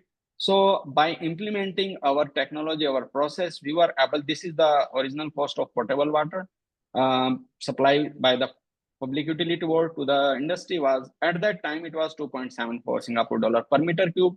And through the process we proposed, it was 1.42 Singapore dollar per meter cube, so almost half. And in this way, we were able to achieve a total cost saving of 200,000, almost more than 200,000 Singapore dollar per year for the industry. So this is the pilot system, and this is the full scale system developed based on the data of our study. So summary, I already mentioned all the things. I will skip this. So thank you very much. And if you have any question, yeah, I will be happy to answer. Informative lecture, and it is a need of the hour that we need to treat our wastewater at India also. There is a lot of you have done in Singapore, and I think the same thing is going on in India. My question is, only one question I am going to ask, is that what is the, like, how efficient we are as in India, Indian system, to treat this one? You mean industrial effluent? This one. Same work if we do in India, then or the same work is going on? Yeah, actually, we also did some studies in India also, that apart from wastewater and solid waste like sludge and municipal solid waste. So what we realized on the basis of our study and published data, that all these kind of systems, they need government support, some government subsidy in order to keep them at the place. Otherwise, I mean, it is very difficult to realize. So in case of PUBUC, there was 95% funding from the public utility board to realize this project. Later on, government in India even can make some arrangement like they did, that there must be an agreement, at least the stakeholder, they run that plant for certain period to make it more sustainable. So this kind of approach could be implement in India also. Okay, thank you for a nice lecture. Yeah. If any queries there, the participants can ask. Or sir, we are little bit delay. The participants can message the questions. I can directly transfer to sir, and definitely I'll get back to you. And sir, thank you so much for sparing time. I know that you had a meeting important meeting, but you spared the time. It is, I'm Yeah. grateful to you. Thank you very much for inviting me, and my best wishes for your conference. And And one thing I definitely, I'll invite you here for yeah, in a physical way. So we will, yes, yes, we yes. will interact much. I hope to meet you there sometime. Definitely. Thank you so much. Yeah, yeah. Bye. Sir, Malik sir, Dr. Malik sir. Yes, Please. it's a great pleasure to welcome Professor Suresh Kumar, the Medicinal Plant Research Laboratory, Department of Botany, Ramjas College, University of Delhi. And as he has done his MS in Botany, PhD, has an experience, teaching experience of more than 25 years, and in many, he has performed as administrative experience hugely. He has visited several foreign countries like Bulgaria, Ukraine, Nepal, Myanmar, Malaysia. He has got several awards and achievements like SARC Gold Medal Awards and many more into his credentials. He has research guidance. He has guided 4 PhDs, 1 MPhil, and 10 MSc dissertation. He has a publication of more than 57 papers. He has 1 patent granted, and he has total books 21 with a book chapter of 20. He has presented 25 papers, and he has been in several research projects under SCRB, DST, under UGC, and he has attended many conferences. He has been the subject expert and member of committees in different national and international level. Also, he has been examiner and evaluator for different type projects, PhD thesis, paper setter. We are very lucky to have him in our esteemed as an esteemed panelist and as a keynote speaker. So I will, without spending much time, I welcome you, sir. Kindly present your lecture. Thank you so much, sir. Am I audible? Yes, sir, you are audible. Thank you so much for a nice introduction. And first of all, I would like to thank Professor Dwivedi, who has been invited me to share my views.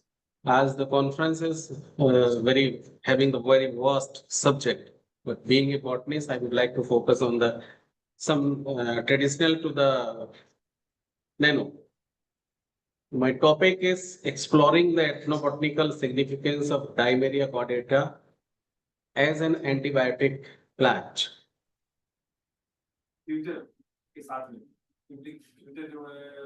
Is my slide visible? Yes, sir, visible.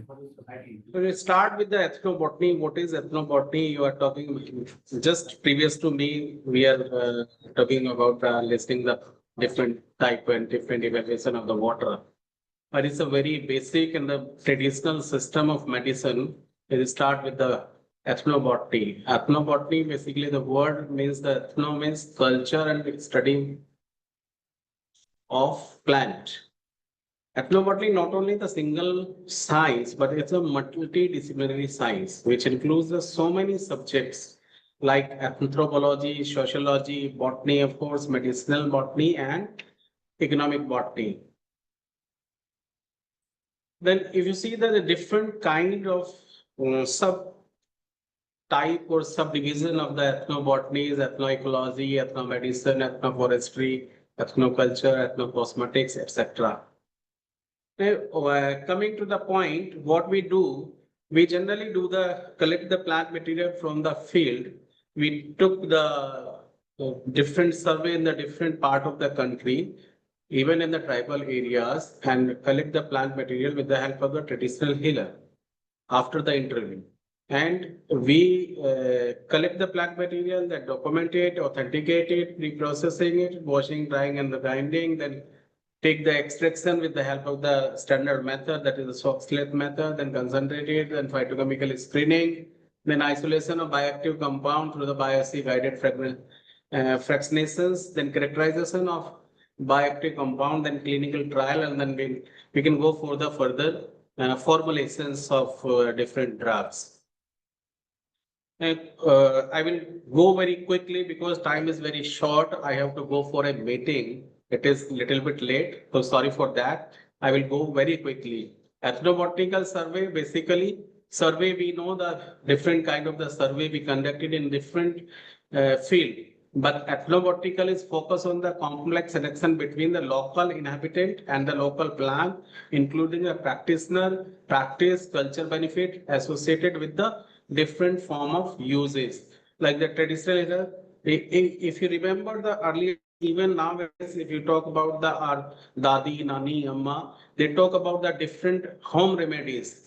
So ethnobotanically, just like the home remedies, we talk to the different people who was working on the plants, utilizing the plants for curing the various diseases, and we scientifically authenticate it after the several kind of the research. What was the required for the ethnobotanical survey? These are the requirement for the ethnobotanical survey: airtight bag, GPS, woodcutter, wooden press, field notebook, questionnaire, etc.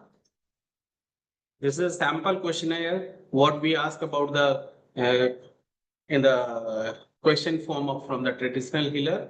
This picture is survey conducted in the Manipur. Then in the Manipur, we have collected the 57 plants. Out of the 57, we are working on the 2 different plants collected from the Manipur. One is the Anislia, another is the Dimeria. I'm talking about the Dimeria here only in the Dimeria. After collecting the plant material, we have to make a herbarium. Those who are botanists can understand what is the meaning of the herbarium. Then paste on the sheet and send to the authentication for the government agency like the Botanical Survey of India or NISPER in the Delhi.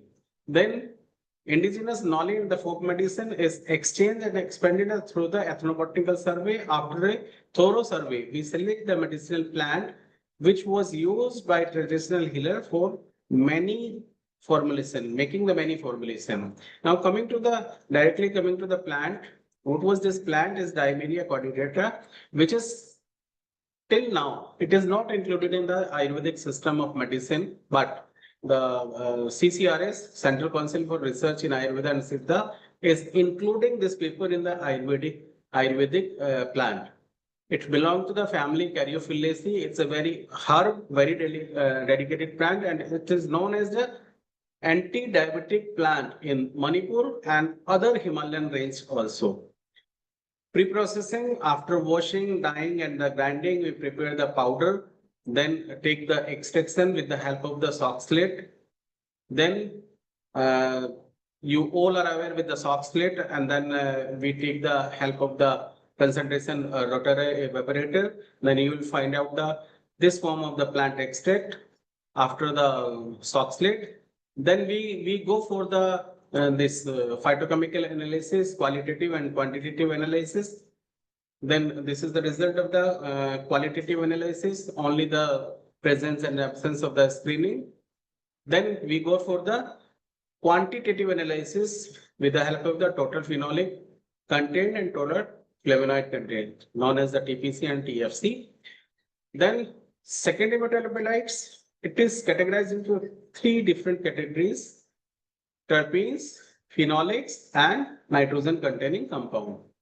Then we go for the different bioassay, antioxidant activities, antibacterial activities, anti-diabetic activities. These are the different bioassay under this categories: DPPH, ABTS, and phosphorylate assay. Then we take the 2 different bacteria, and then the antibiotic assay is alpha amylase and alpha glutatase assay.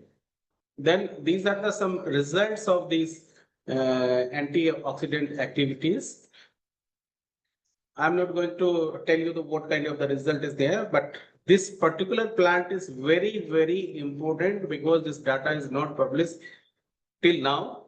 We are going to patent it very soon, but in different manner.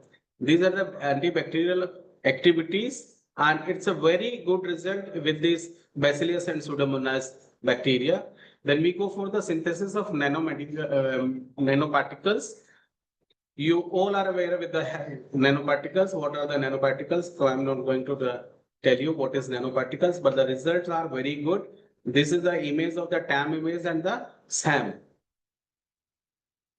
Then again, with the help of the nanoparticles, we go for the different bioassay, anti-diabetic activities with the help of the silver nanoparticles. Then again, these are the results, but the results are too good as compared to the others. Anti-diabetic activity with the help of the different bioassay. Then this is the paper which is recently published in the journal Inorganic Chemistry Communication, which have the very good impact factor. Then same of the nanoparticles. Then again the results Then coming to this particular part, which is we are going to be file a patent on this isolation of the bioactive compound through the bioassay guided. We generally take the plant material, then extract, then isolation with the help of the column chromatography and identification of the isolation compound using the spectroscopic technique, UPLC, MS and NMR. Then after the result of this bioassay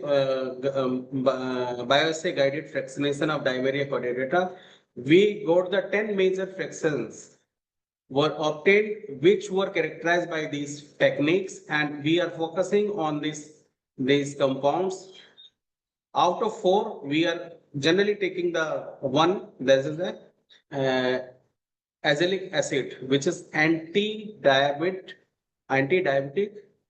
compound.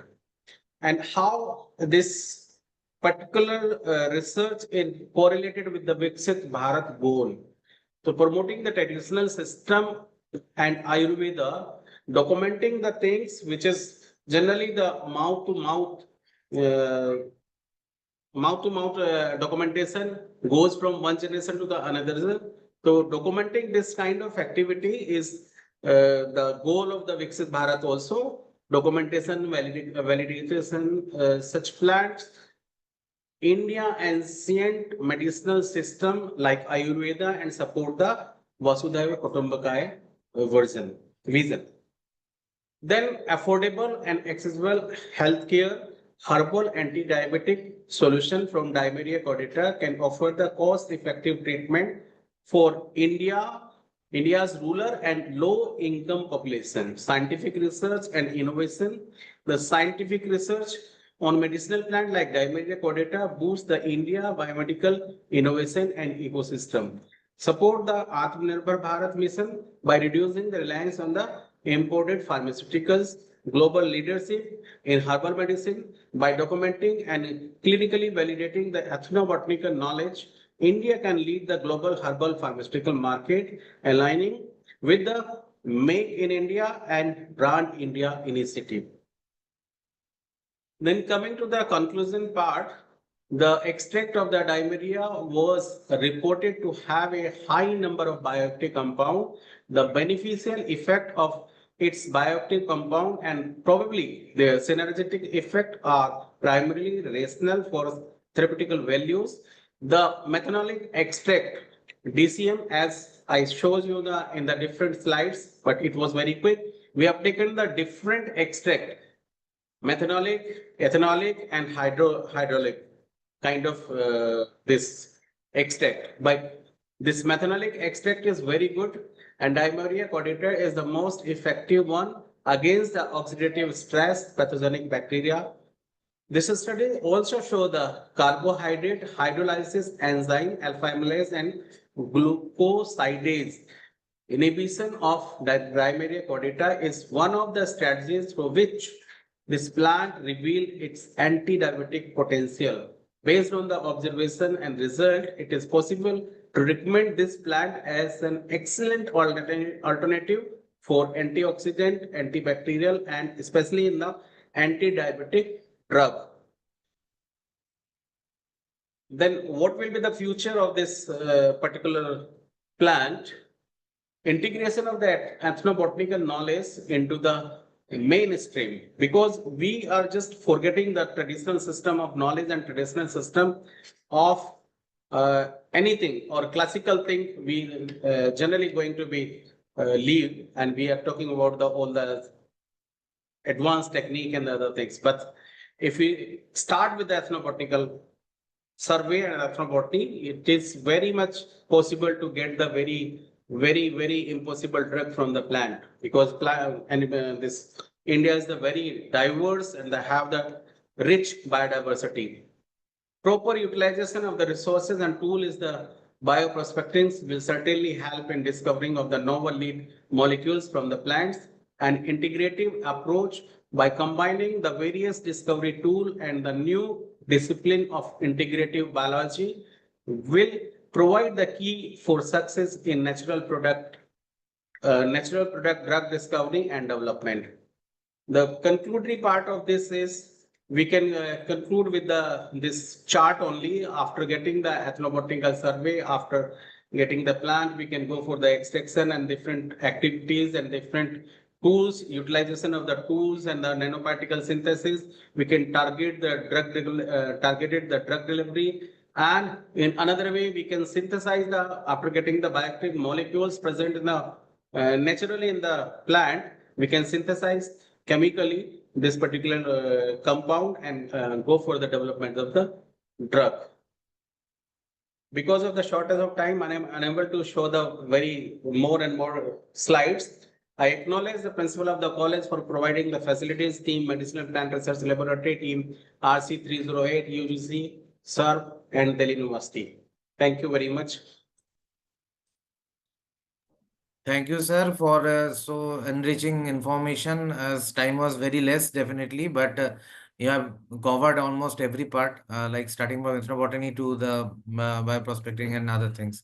So if anyone wants to ask anything, I can ask because sir has very little time and he has somehow managed to be in this session. Because I have to reach somewhere and it's a very important thing I can't leave. Okay, sir. So if any queries come, we will let you know. Definitely, we'll note down and I will personally send that for if any participant has any query. Thank you, sir. Thank you for being with us. Thank you so We much. hope to be in touch with you in future and years. Definitely. Thank you, sir. Thank you. Moving on, we have the pleasure to welcome our next plenary speaker, who is Professor Naga Raju May I Mandela. leave, Dr. Malik? Sorry to interrupt you. Yes, sir. Yes, sir. Thank you so much. Thank you. So I will just try to welcome our next eminent speaker. This is Professor Naga Raju Mandela. And to introduce him, he has done in PhD in microbiology from Sri Krishna Devaraya University.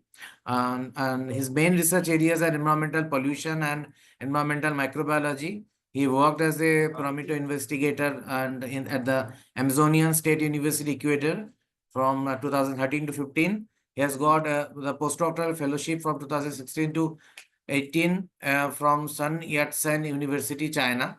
He also received external funding from China Postdoctoral Science Foundation in 2017, internal funding from University Technical de Manabí in 2020.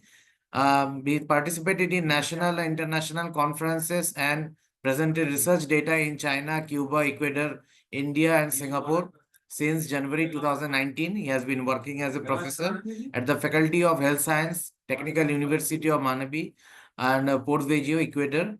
To date, he has published more than 150 scientific articles, 30 books, and 50 book chapters. It is our great pleasure to have Professor Nagaraju Mandela with us. So, sir, the forum is open for you. You can proceed with your lectures. Sir, good afternoon. Thank you, sir, for your introduction. I hope you are viewing my screen as well as my voice is audible, right? Yes. Yes. Thank you, sir.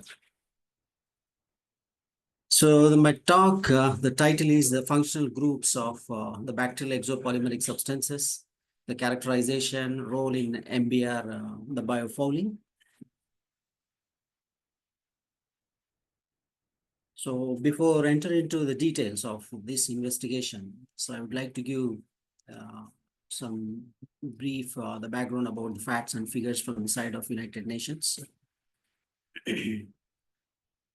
As we know, over 80% of the wastewater is released to the environment without the adequate the treatment, and over 95% in some least developed countries is released to the environment without treatment.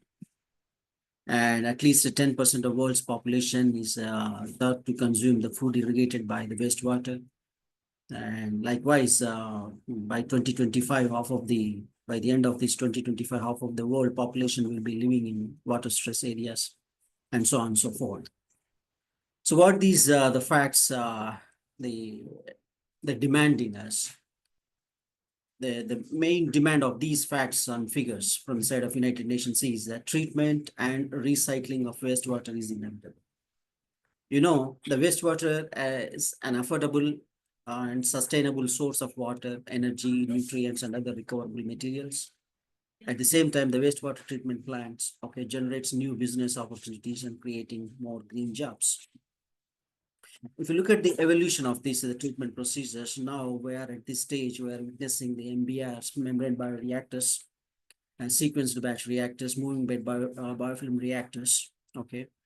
You know, the MBR offers a combination of biological treatment as well as the membrane filtration. In this the slide, you can see the differences between the traditional the wastewater treatment procedure as well as the membrane bioreactors. We can bypass some of these the stages, you know, the sand filtration and disinfection in MBRs by inserting this in the membrane. Okay. If you look at the global MBR market in the past couple of years, it's tremendously increasing. Okay, so here in the picture you can see the US dollars in different periods, you know, the 2010, 2015, and 2023, and particularly these two types of the filters dominating in this field. The one is the hollow fiber systems, as well as another one is the flat sheet system. So these two dominating in this the field. And the which sectors have the major the share in this global market of MBR. The one is the municipal system, as well as the another one is the industrial sector. Okay, and particularly region point of view, you know, the Asia Ocean is having Asia Pacific. The market is having a 40% the share the market. You know, the global market. Even though Asia Pacific is dominating, you know, the other regions, we can see some the major the membrane the bioreactor plants in different parts of the world. You know, in USA as well as South America, South Africa, sorry, and then the Australia, okay, the Singapore. So like this, in different regions, we can find some the big the membrane bioreactor plants. And the publication point of view also in the past couple of years, you know, there is much focus and the production, the scientific productivity is gradually increasing, you know, in nanofilter membrane bioreactors, reverse osmosis and osmotic bioreactors. The other one is the membrane distillation bioreactors. This is the progressive the scientific the progress in this field. However, this field is having certain types of limitations. You know, what are the major issues in this field? The undesirable deposition on the surface of the membrane. Okay, the growth of the microorganisms and the metabolisms of the bacteria, flocks on or inside the membrane pores. This is majorly limiting the progress of these reactors. You know. So keeping in view of this, we designed, we wanted to address certain research questions in this investigation. Thus, the fouling potentials of pure species of sludge bacteria are correlated with their EPS characteristics. How about the fouling potentials of mixed culture containing high and low fouling bacteria?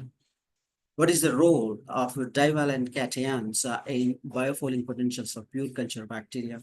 And what is the impact of Rhodococcus BH4 and biofilms of pure species bacteria? So we particularly focused on three different bacterial groups, you know, the low fouling bacteria, medium fouling bacteria, and high fouling bacteria. These are the three different types of bacteria we studied in this investigation. And the sludge sample was collected from full-scale MBR plant from Jingxi Municipal Wastewater Treatment Plant, the Guangzhou, the China. And this is its capacity.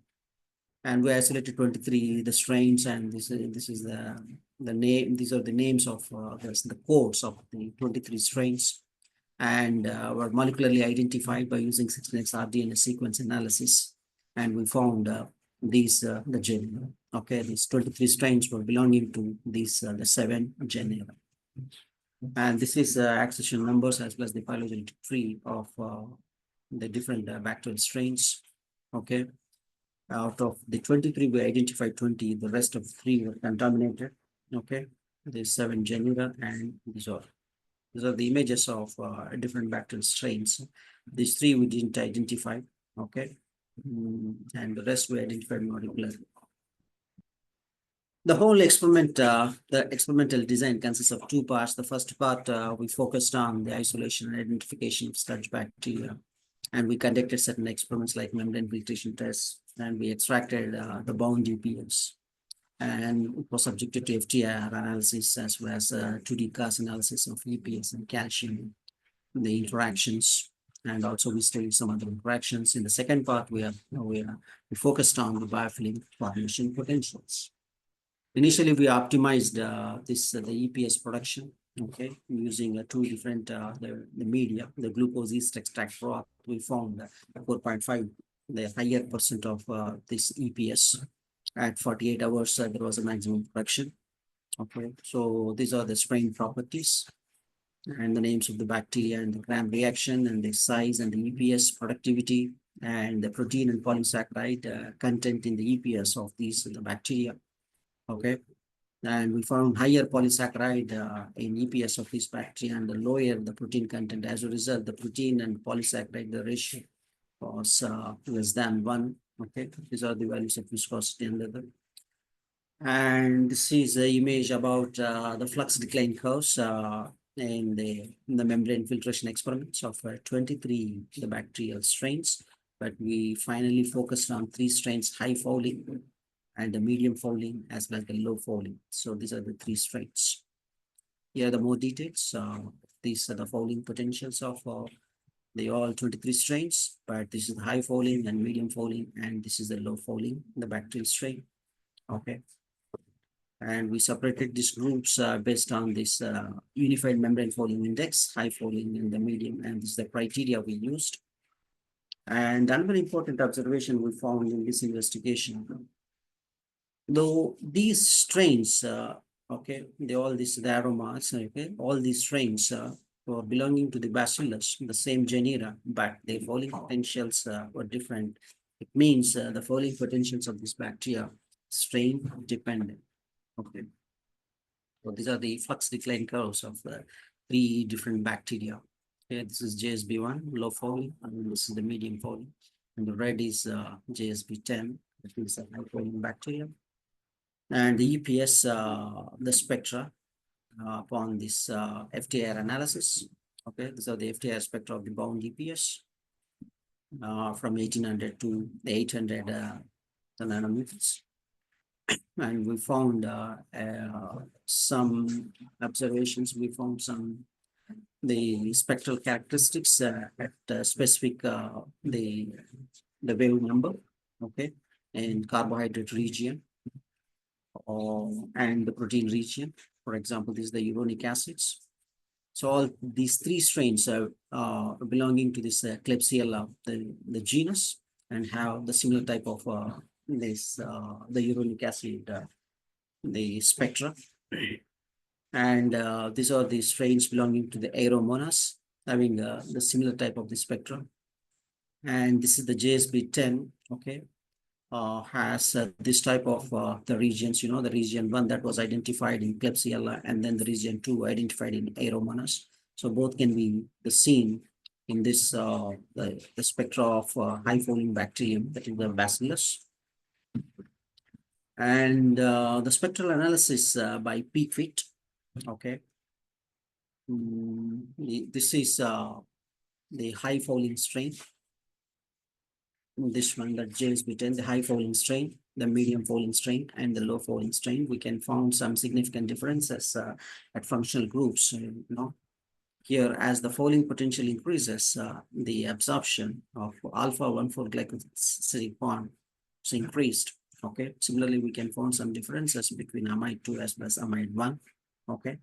So this is in high fouling, and this is in medium fouling and low fouling bacteria. So these are the values, absorption values.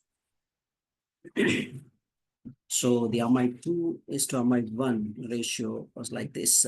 Okay, as the fouling potential increases, there was increment in the ratio between amide 2 and amide 1. Okay.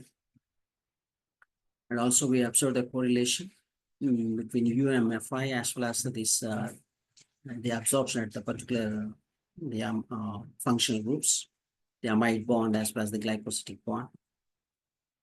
And these are the Pearson R as well as the P values. So we studied different types of functional groups, so as well as the other characteristics, but we found significant the correlation of amide 2 as well as the alpha-1 for glycosidic bond.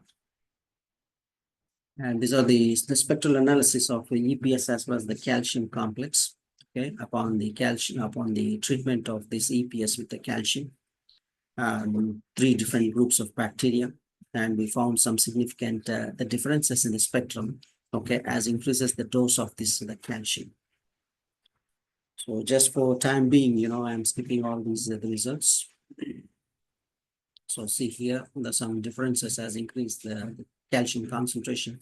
The bonds, the spectra was disappeared. The peaks were disappeared. And this is the 2-dimensional correlation spectra. The strong red and blue regions indicates the significant interactions between the functional groups of polysaccharides as well as the amide. And this is the dual species biofilm. Another experiment. So we wanted to check the interaction effects of these bacterial cultures, say in the biofilm, in the biofauna. Okay, not only the single species like A, B, C. Okay, we also mixed these strains and then we observed and we found these results. This is the black one is expected results, but the experimental results in this case, in this particular combination was slightly different. It means the low fouling bacteria has significant importance in declining the fouling potentials of mixed cultures containing high fouling bacteria. Okay. And also the second part consists of the biofilms, and these are the bacterial biofilms. Okay. The structure of the biofilms. And they are now, it's a hot topic in antibiotic resistance, the bacterial biofilm, the formation of bacterial biofilms.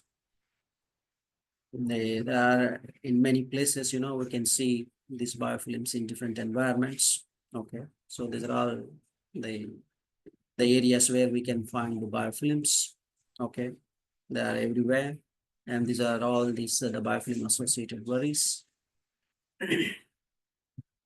So how can we control this type of biofilms? The possible solution is targeting the quorum sensing. We have several anti-biofilm strategies, okay, but the problems are the most biofilm agents are toxic, have potential health and safety and environmental impacts. Therefore, sustainable alternative anti-biofilm strategy is obligatory. What is that? That is the quorum quenching, okay. So these are the different agents which can break the quorum sensing signals and can mitigate the formation of these biofilms and biofouling on the membrane surface. And we know some molecular details, at the level of at gene level, the quorum sensing as well as this the quorum quenching. We have the information and also the evolution of quorum quenching. And the publications gradually increasing in this field, and we studied the biofilm film formation of different bacterial strains, and the interaction effects were also studied. Okay, so in this the circles, there is no the strain B20 in this JSB20. Wherever there was no JSB20, there is a higher biofilm. Okay. There is higher biofilm. So these are the dual species biofilms. Wherever there is a JSB20, the biofilm was inhibited. Okay.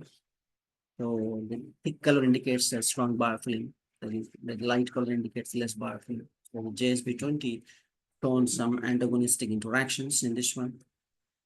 And these are the biofilm formation potentials in the presence of quorum quenching bacteria. And we found some mixed results. Okay, in some cases, the biofilm was inhibited. Some cases, in majority cases, there was inhibition of the biofilms, but in 26% cases, there was improvement of this biofilm. Okay, how this biofilm was, the biofilm growth, affected. At what time, we found significant the growth at 24 hours compared to 6, 12, or 48 hours. Okay. And also we investigated the cell ratio in different combinations. So this is the red one is the Serratia maricens, and this the white colonies or the Rhodococcus. Okay, we also investigated, calculated the percent of this, the bacteria in mixed biofilms, And we also analyzed the EPS, the protein, as well as the polysaccharides in the EPS upon the interactions with the quorum quenching bacteria. So these are the observations and how this the bacteria is affected in presence of the quorum quenching. Okay, the presence of the quorum quenching bacteria. This is a bacterial food curve. And here are the different treatments. This is the blank, and then this is the only the strain. This green one. This is only this is the quorum quenching bacteria, and this is only the pure species of JSB1, and this is the mixed culture. Okay, JSB1 plus quorum quenching. So likewise, when we mix with the quorum quenching bacterium, how the growth affected in these selected strains. So finally, I would like to conclude my talk with this information. The AR spectra of the pure cultured bacteria were strain dependent. The alpha glycosidic linkage and the amide 2 and uronic acids were important functional groups in determining the polling potentials of bacterial strains. The presence of calcium changed the folding potentials of bacterial strains. The mixing of low folding bacteria with high folding bacteria caused a great decline in folding potentials of mixed bacterial suspension. The biofilm formation potentials of pure species bacteria affected differently by the quorum quenching bacteria.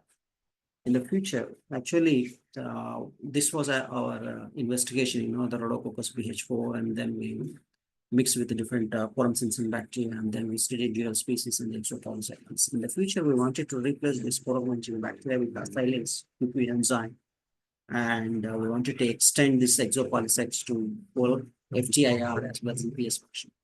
So what are the advantages of this, the modification? The rapid and easy screening of many biofilm bacteria. As we did in our investigation, we worked with a very small sample, just 23 bacteria. That's not enough to draw solid conclusions. So how this quorum quenching bacteria affects the quorum sensing bacteria. So that's why we wanted to screen many of these. And changes in the EPS functional groups of biofilm bacteria and the deeper insights over interactions between Q2 as well as biofilm bacteria. These are the expected results of this one. And we publish these results in different journals, chemospheres and environment, microbiology, environment and microbiology, and general of environmental engineering. And we published the 2 books in this area, quorum quenching as well as biofilms. And finally, thanks to ICSTVB 2025 and the Amity University for inviting me to share some of my research results with you. Also, thank you to my present university, Universidad Técnica de Manabí, Ecuador, and the Sun Yat-sen University, China. Thank you, one and all. Thank you so much, sir, for a nice and informative lecture. And lecture was very informative. I think the participants will definitely get benefit from this. Thank you, sir. And thank you so much.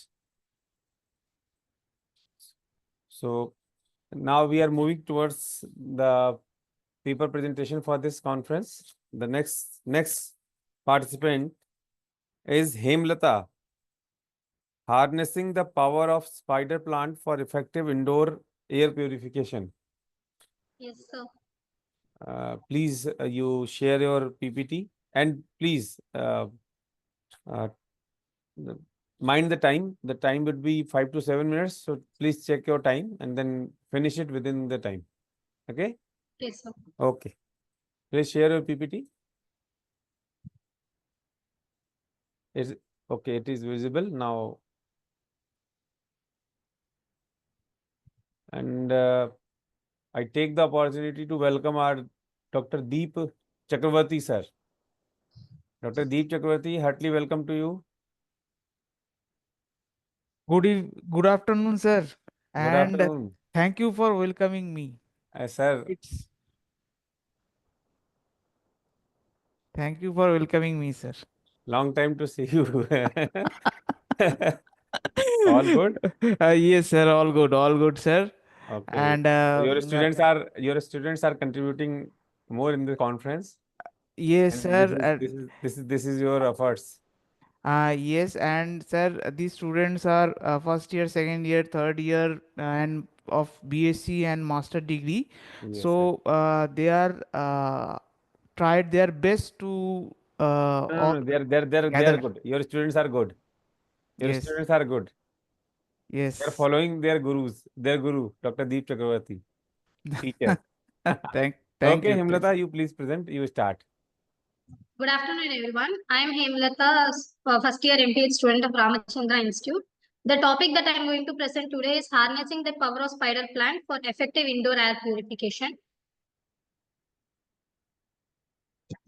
So moving on to the introduction part, as we know, indoor air pollution is a now growing scenario, which is due to urbanization and other various factors, and in which the pollutants that are responsible for this indoor air pollution is carbon monoxide and other volatile compounds, which also include formaldehyde, benzene, etc.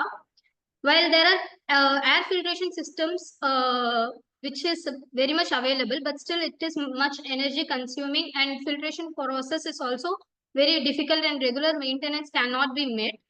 So this study focuses on natural or sustainable air purification through chlorophytum comosum, which is known as spider plant. This plant has high transpiration rate and adaptability in removal of formaldehyde and other airborne particulates. So the major role of this is through phytoremediation. There are different kinds of phytoremediation. Those are phytoextraction, phytostabilization, phytovolatilization, and rhizofiltration. Phytoextraction is nothing but one of the plant's part in which the contaminants get accumulated, and those parts can be uh, like harvested. And going on to phytostabilization, in this the leaves collect the pollutants and send those pollutants to the root where it gets degraded into the soil. Moving on to phytovolatilization.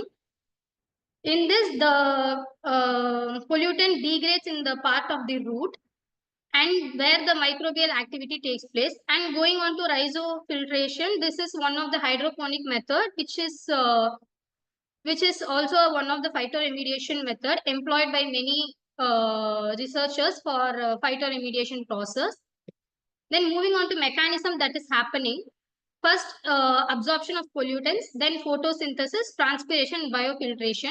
These are the general mechanism that is employed in each and every plant. But we are going to see in detail about the biofiltration.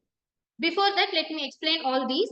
Absorption of pollutants, which is done by the leaves, and further photosynthesis happen, which we all already know, which is intake of carbon dioxide and which is getting converted to oxygen. Then transpiration takes place, where the humidity will get released by these plants when there is a transpiration of water taking place. Then comes the major part of this project, which is biofiltration. Biofiltration, where the volatile compounds are getting absorbed by the leaves of the plant. It is a soil-based system. Many people and many researchers are using hydroponic system and other various kinds like packed bed and many packed bed and fluidized bed. These are the filtration methods they are also using. But comparatively, soil-based system is much more easier, as we all know, in which microbial degradation is in high rate. So in depth, the process that is taking place is root zone degradation, where the microorganism plays a crucial role in degrading the pollutants absorbed by the plant through roots. After the breakdown, these toxic components of maybe formaldehyde or benzene are converted to non-toxic molecules. There is also nutrient exchange happening in this root, where the plant releases certain compounds, organic compounds called as sugars and many amino acids. These act as a food source for the beneficial microbes, and which thereby encourages the microbes to help in breaking down the pollutants and improve the overall health of the plant. And bioavailability. bioavailability. As we already know, microbial activity can increase the bioavailability of the pollutants, making it much more easier for the plant to take up and process them. And the role of soil here plays a vital role. There are two roles of soil. One is nutrient and microbial habitat. The other one is pollutant storage and degradation. As I have already mentioned, nutrient and microbial habitat is that the soil in the pot act as a habitat for the beneficial microbes, and the microbes in that helps in phytoremediation. Pollutant storage and degradation. After the degradation of the toxic materials, these get degraded by the roots. Over the time, the microbes also help in immobilizing the substance, making them less toxic. In one of the paper, they have done in formaldehyde. Every day, they are feeding 20 micrograms of formaldehyde to the spider plant. After 48 hours of exposure, they recorded the values. This is the first result in which they saw the reaction of formaldehyde on chlorophyll, which shows that there was not much changes. And also they saw the reaction of formaldehyde on phenolic content. There was not much changes. That means formaldehyde did not affect the nature of the plant. And reaction on leaf, it quite affected, but the leaf can be recovered. That is what they have mentioned in the result. And the major thing that spider plants is getting affected by formaldehyde is sugars and glucose content. So result interpretation, that I have already told, that there is no harmful effects on leaves and seem to be effectively metabolized by the plant. And formaldehyde application caused no changes in total chlorophyll content as well. And it only affected the sugar metabolism towards utilizing the sucrose and synthesis or accumulation of glucose. Total phenolic content in leaf, it also did not change. So the novelty which I am going to tell here is, compared to many other plants, the spider plant has an expansive leaf surface area and elevated stomatal density, which contribute to the enhanced capacity for absorbing pollutants and improved air quality. The one thing that makes spider plant more novel in compared to others is they elevate allergic symptoms, as well as they easily absorb and process the airborne allergens when compared to other indoor plants. So this makes a novel and distinct option as spider plant when compared to other indoor plants. In conclusion, spider plant is very much eco-friendly and easy maintainable, as it does not require any medium for it to grow. The only medium we require is soil, which is already contains many nutrients and other substances. They are also easy to maintain. And the one major thing that is more advantage about spider plant is they easily propagate and give offsets, which grows further and amplifies its efficiency in pollutant removal. Thank you.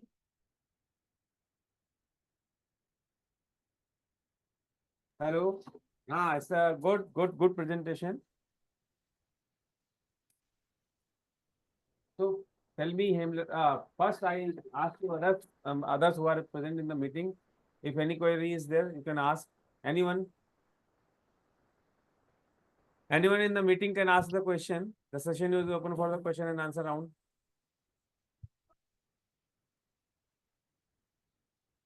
Hemlata, you tell me what motivates you that to take this plant only? Why the spider plant? Why not other? Sir, as I came across many plants, I also know that one of my friends presented on golden pothos, which was also very interesting. But when I narrowed down these projects, I came to know that very few research articles were available for this plant. And I wanted to go in depth in this and want to know what all are the features that it is like having. And in that only I came to know the allergic thing, which spider plant is more efficient in absorbing and elevating. So that made me more interested towards this plant than other. Allergic thing? Like it absorbs the allergens. Like, yeah. What allergens? Can you name? The environmental thing which causes maybe rashes, I don't know. I have not.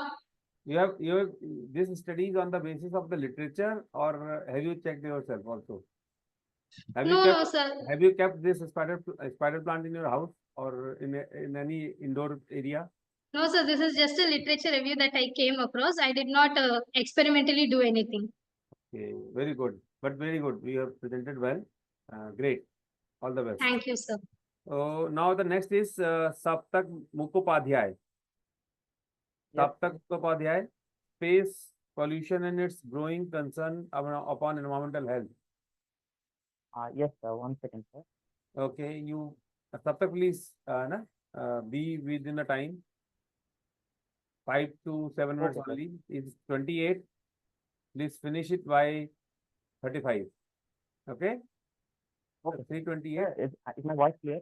Yes, your voice is clear, but just little bit louder. Come closer to the mic. Okay, sir. Am I clear now, sir? Now clear. Yes. 1 second, sir. So shall I start, sir? Yes, visible. You continue. So Please good present. Okay, sir. Okay, sir. Good afternoon, everyone. I am Saptak Mukhopadhyay, studying BSc Environmental Health Science at Srihar, and I am here to give a talk on space pollution and its growing concern upon environmental health. So whenever we come across the term space pollution, it's important to understand it first. So if we go definition wise, then space pollution can be defined as the accumulation of human-made debris in Earth's orbit, primarily consisting of defunct satellites, spent rocket stages, and smaller fragments from past collisions. So now, if we look at it in a simpler way, or if we define this in a much more simpler way, we can just say that it's the accumulation of space junk in the outer orbit of our planet. So as you can see in the below pictures, we can see how much the space junk has accumulated in the outer part of our planet over the years. So it is important to understand what is space junk. So space junk is nothing but artificial or orbital space junk. It basically consists of objects ranging from paint planks to functioning space stations to those as large as decade-old inoperative spacecraft. So if we look at the importance of space junk, in 2006, ISS fused silica and borosilicate glass fortified window had suffered a 7 mm chip due to an impact from just the space debris, which was no larger than thousands of a millimeter across. So if a small particle like that can have such an impact, it's really easy to understand how a larger particle could impact anything in the atmosphere. So now, going on to the topic, space pollution and the environment. The environmental dangers of space debris is extremely large. One of them is it includes light pollution that can hinder our future scientific discoveries. And the worrying thing about is space debris is about the satellite re-entries which happens from the mega constellation, as they could deposit hazardous levels of alumina into the upper atmosphere. And the resulting solar radiation would have pernicious consequences for the environmental as well. And the planned mega constellation can put total competition and innovation to if one country or company comes to dominate a particular orbit.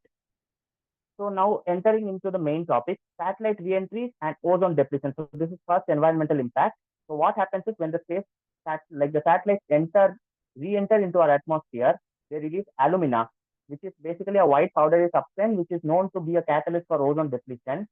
As we know, our planet is recovering from the effects of chlorofluorocarbons, which had a larger effect in the ozone layer.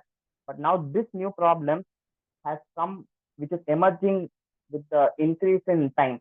So what is according to the Montreal Protocol, they had successfully regulated ozone damaging CFC, but now it is facing a potential setback due to this new source of ozone depleting substances. Now, space debris can also have an impact on the atmospheric pollution, like I said before, re-entry and burning. So whenever the satellite re-enters, it releases various chemicals such as metal oxides and nitrogen oxides. And there's also a term called satellite ash, which is nothing but the metallic particles, sometimes referred to as satellite ash, can disrupt the atmospheric composition and potentially also alter climatic patterns. From the below image, you can see the one in the circle. it is like the satellite ash. So next is other environmental impacts. Looking at other environmental impacts, one is albedo changes. Albedo changes is nothing but the potential of our planet to reflect sunlight. So what happens due to space junk is that it hinders the Earth's albedo, and therefore it impacts the ozone layer and the climate. And climate change also is one other environmental impact which occurs due to the space debris and could affect the Earth's climate by altering the planet's energy balance. And light pollution, as I said in the beginning of telling this topic, that satellites can act as potential sources of reflected sunlight at night, potentially disrupting the natural environment and confusing organisms that use celestial objects for orientation and migration. So there are actually certain animals which actually uses celestial patterns for their movement from one place to another. So now I have found certain solutions from the web regarding space debris. The main challenge is basically not to produce too much space waste, particularly since swarms of small satellites are now circulating in lower orbit to give high-speed internet access to all over the planet. So when it comes to the debris already in orbit, many satellites as well as the ISS are equipped with whistle shields as an outer layer that protects the wall from any particular collision. So some strategies here include orbit change. So what happens in orbit change is that the modern satellites are launched into the elliptical orbit within the Earth's atmosphere, which causes them to break up eventually. And self-destruction is one other solution, which consists of programming the satellite to leave its orbit at the end of its useful life and be eliminated when it comes into contact with the atmosphere. And pacifization is one of the prominent things which is going on nowadays, which is basically the removal of any internal energy contained in the vehicle at the end of its useful life. So other two methods also include this reuse. Reuse is now very prominent, as we can see it from SpaceX right now. They basically bring back the rocket in Earth intact, and this is really a great discovery. And one more such discovery is laser, which is nothing but eliminating or vaporizing the surface with a powerful laser. And to conclude this, space pollution is nowadays an escalating issue with serious implications for both space exploration and environmental health. So the increasing accumulation of debris in Earth's orbit not only threatens the satellites and spacecraft, but also poses risks to the broader environment. So as space activities grow, it is essential to implement better waste management strategies and regulations to address this growing concern and protect both our space environment and planet. These are some references. So I would like to conclude my speech. Thank you.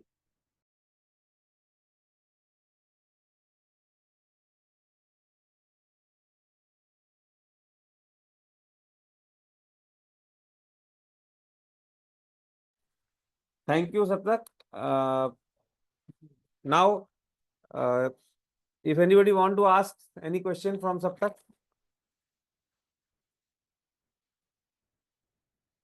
Anyone in the session? Okay, then thank you. Next we are moving towards Dr. Bidyotama Sharma. Swachh Bharat and Organic Farming, a social legal analysis of sustainable agriculture practices in India.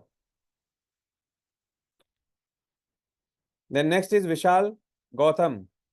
Exposure to extreme heat on the humans living in urban settings.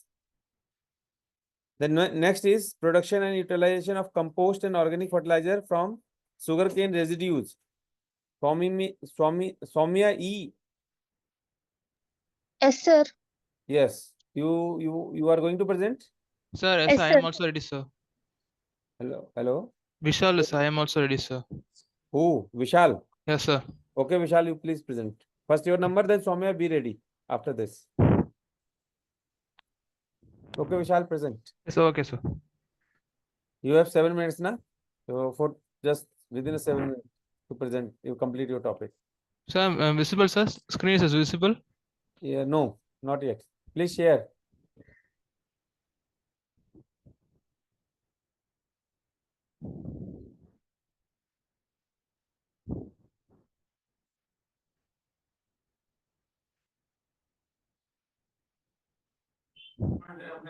It's not visible properly.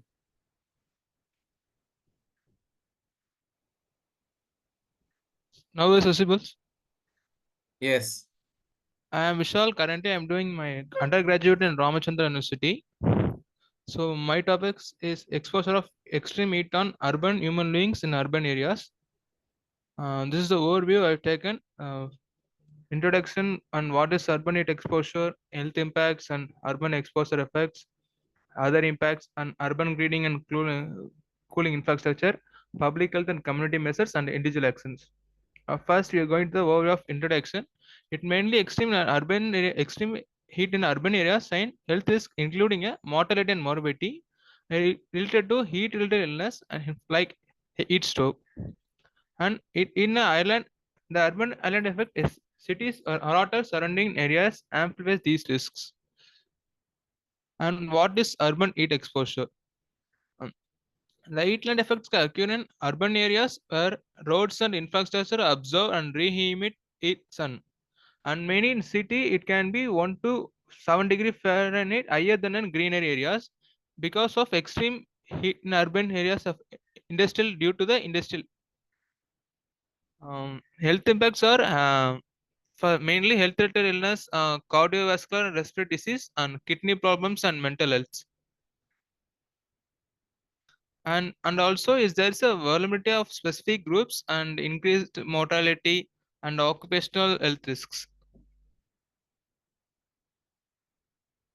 And mainly in the urban island effect assess three main points as higher temperature, worse air quality and water quality issue. In higher temperature, it didn't say include in the dense infrastructure and concrete surface.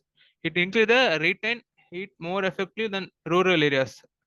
And worse air quality, it means urban heat island can trap pollutants leading to the lower air quality because of higher exposure. And water quality issue, it can temperature has increased and it can affect the ecosystem in urban waterways, impacting the water quality. It may be other impacts are reduced productivity, disturbed services, and economic cost, and increased demand for cooling. In urban cleaning and cooling infrastructure mainly are increased trees and vegetation, green roofs on walls. It include obtained by the USPA agencies, and cool roofs on pavements, water features. Public health and community measures are early warning systems, cooling centers, heat preparedness, and community engagement. Individual actions are stay hydrated, seek shade, and wear light and loose clothing, take cool showers, use fan and air conditioning. That's all.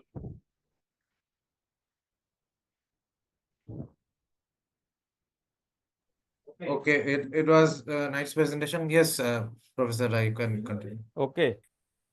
So, Vishal. Yes, sir. You have reviewed the lecture, है ना?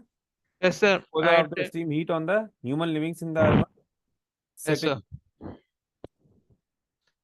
Okay. So, anyone in the meeting want to ask anything?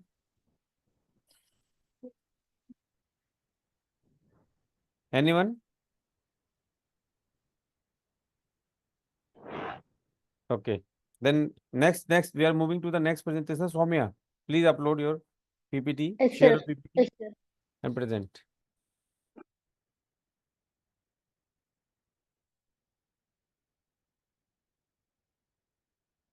Now it's visible, sir. Yes.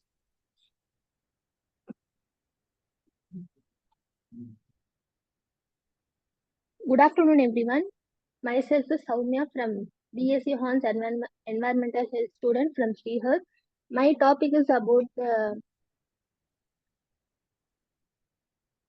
production of compost and organic fertilizers from sugarcane residues. And these are the agenda we are going to see. Let's see one by one. First is the introduction about the sugarcane. The scientific name of the sugarcane is Saccharum officinarium. The family is Poaceae. It was native to mostly the South and Southeast Asia. Now it was grown in over 100 countries. The major primary use of this sugarcane is you can extract sugar, jaggery, and ethanol. And their byproducts like bagasse, molasses, and pressmade. And these three are used as a biofuel, compost, and animal feed. And environmental benefits are they are helpful in carbon sequestration and soil conservation. And economic importance is it is a major cash crop and supporting the farmers and industries. Next is the overview of sugarcane residues. Here there are three types of sugarcane residues. They are baggage, press mud, and sugarcane trash. This baggage is nothing but the fibrous residue which is left after the juice extraction from sugarcane stack.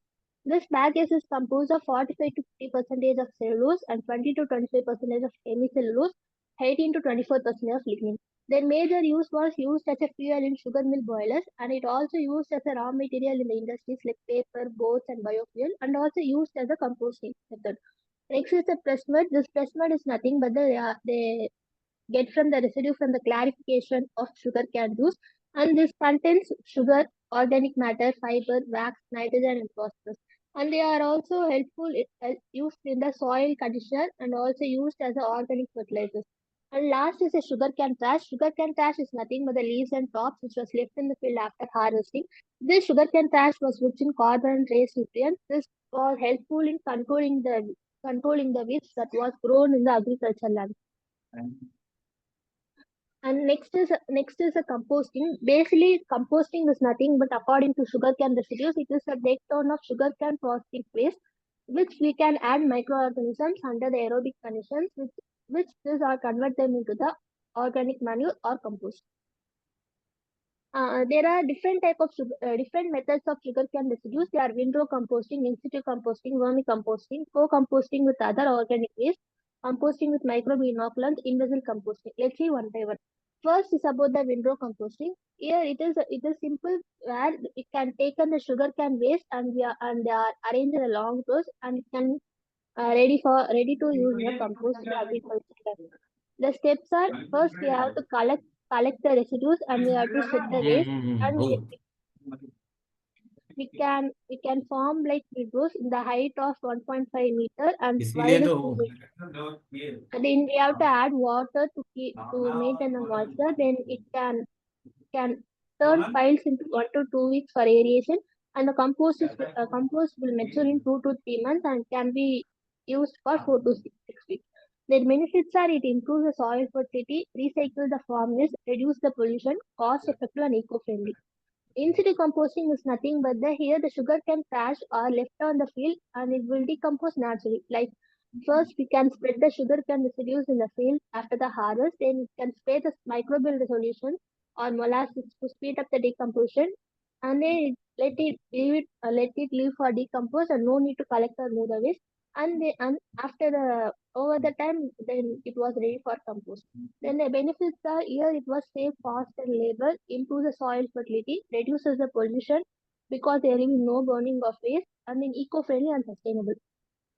Vermicomposting is nothing but the name vermi itself. You can know that vermi means worm.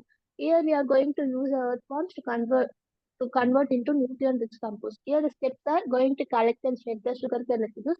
Here going to mix with the cow dung in the ratio of 1:1 ratio and pre-decompose the mix for 15 days. And here we can add earthworms and moisten covered and allow 30 to 45 days composting. And then there will be black compost and used in the field. And the benefits are improves the health, soil health, reduces the waste and organic eco-friendly. Co-composting with other organic waste is nothing but we can take the sugarcane residues and we can mix with the other organic waste. Like we can collect and shed the sugarcane waste, and here we are going to mix with the nitrogen-rich waste.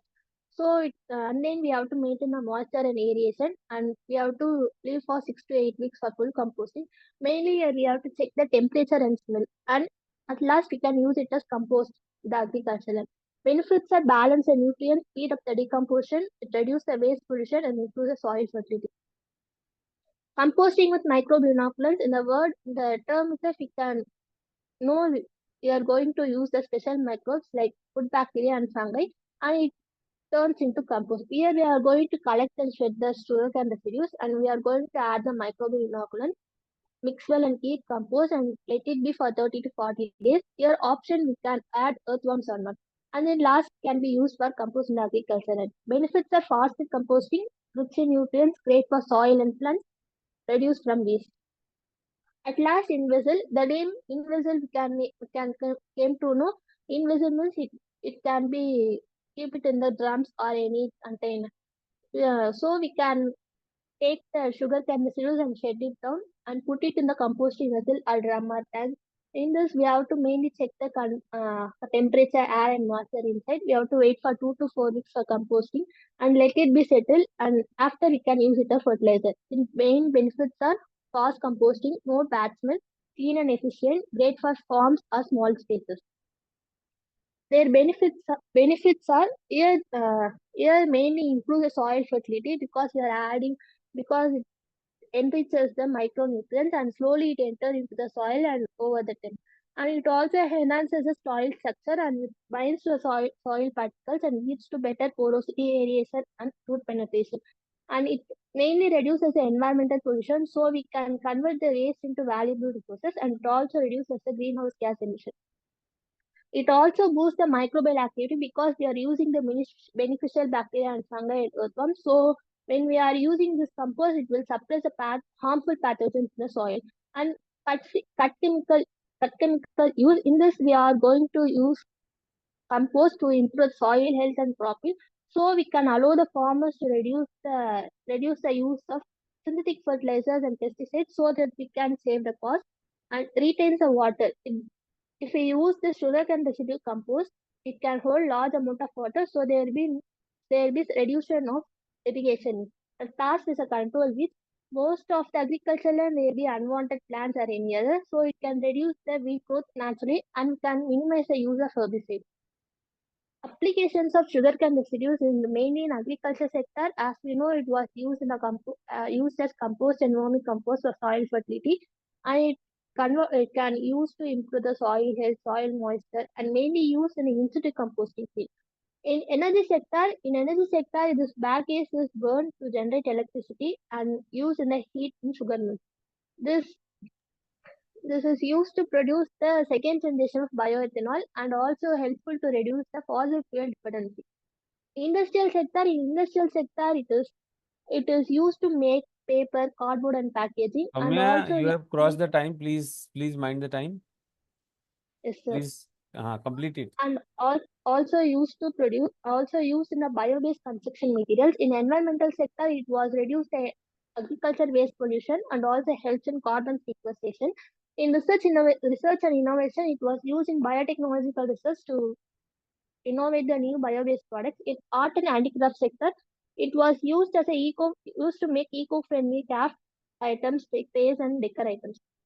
In this case studies, we are going to here composting sugarcane baggage and filterment. The study overview is about here they are going to say the effects of compost made from sugarcane baggage. They find that they use the compost that result in increase in the plant height and yield. In the conclusion, they are saying by utilizing the sugarcane processing, the byproducts of compost can significantly enhance the sugarcane productivity.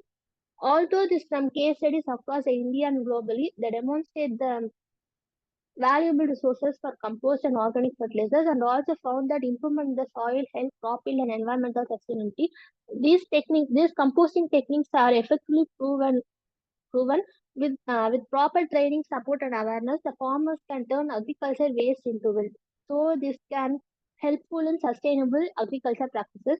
And challenges and solutions are if there is a too much of dry waste, we can solution is mixed with the wet and nitrogen rich material so that we can reduce the dry waste. It is hard to break down, so the solution is we can chop the waste into small pieces or add microbial inoculants. Then chemicals from farming, the solution is we can use a chemical-free residues before using it in the crop. Composting is costly at first means we can use the solution as use low-cost traditional methods like windrow composting. In bad smell or insects, the solution is we can allow airflow and avoid excess wetness. People don't know how this compost method, so we can conduct the training programs and provide simple guidelines for Soumya, please agriculture of this complete. activity. Please finish. Yes, sir. There is not moisture content, we can sprinkle some little water.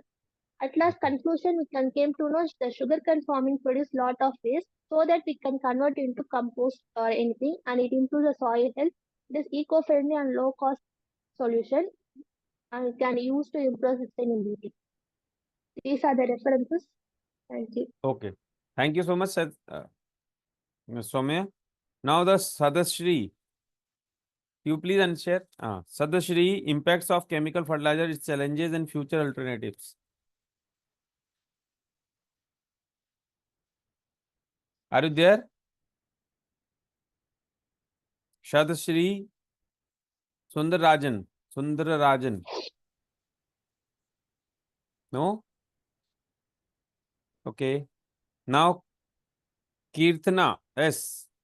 Removal of phthalate from environmental matrices by using nanomaterials based approaches. Yes, sir. Okay. What is your name? Kirtana. Okay. So I pronounced.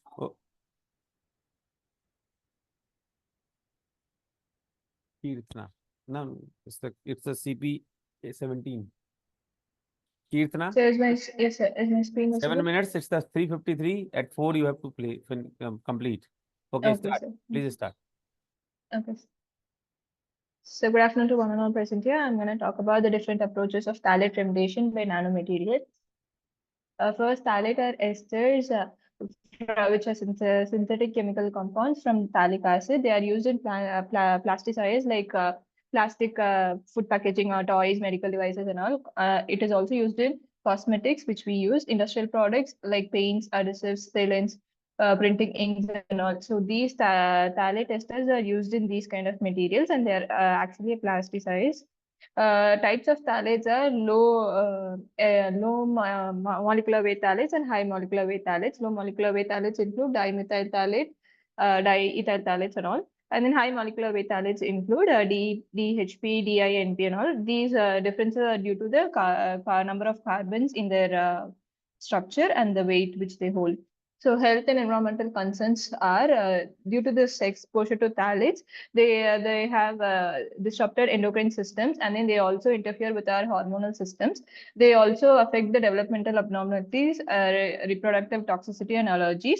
And then since they are not decomposable, they leach into food, air and skin when they come up in contact with humans.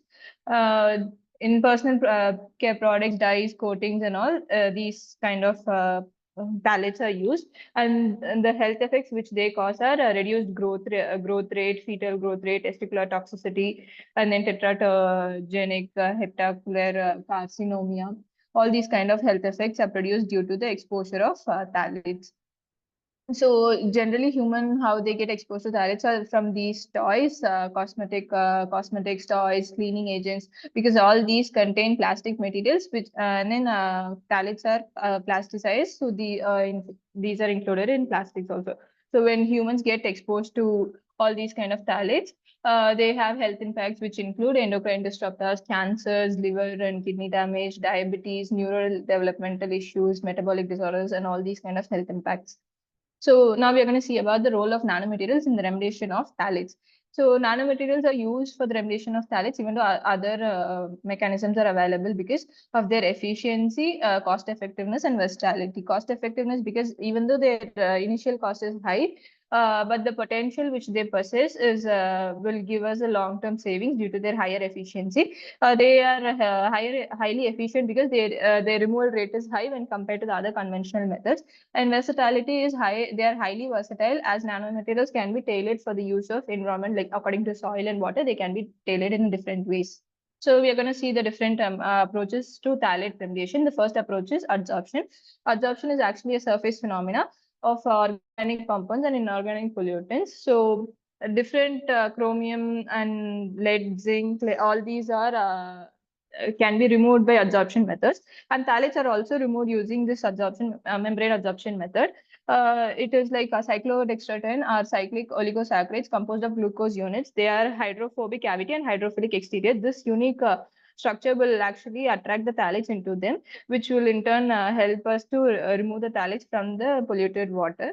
Phthalates are particularly with longer alkyl chains. They get attracted to this cyclodextrins, which show up to 98% removal for dimethyl phthalate at pH 7, and then synergistic pi-pi bond, which forms between phthalates and the adsorption membrane. They help in the removal of these phthalates up to 99%.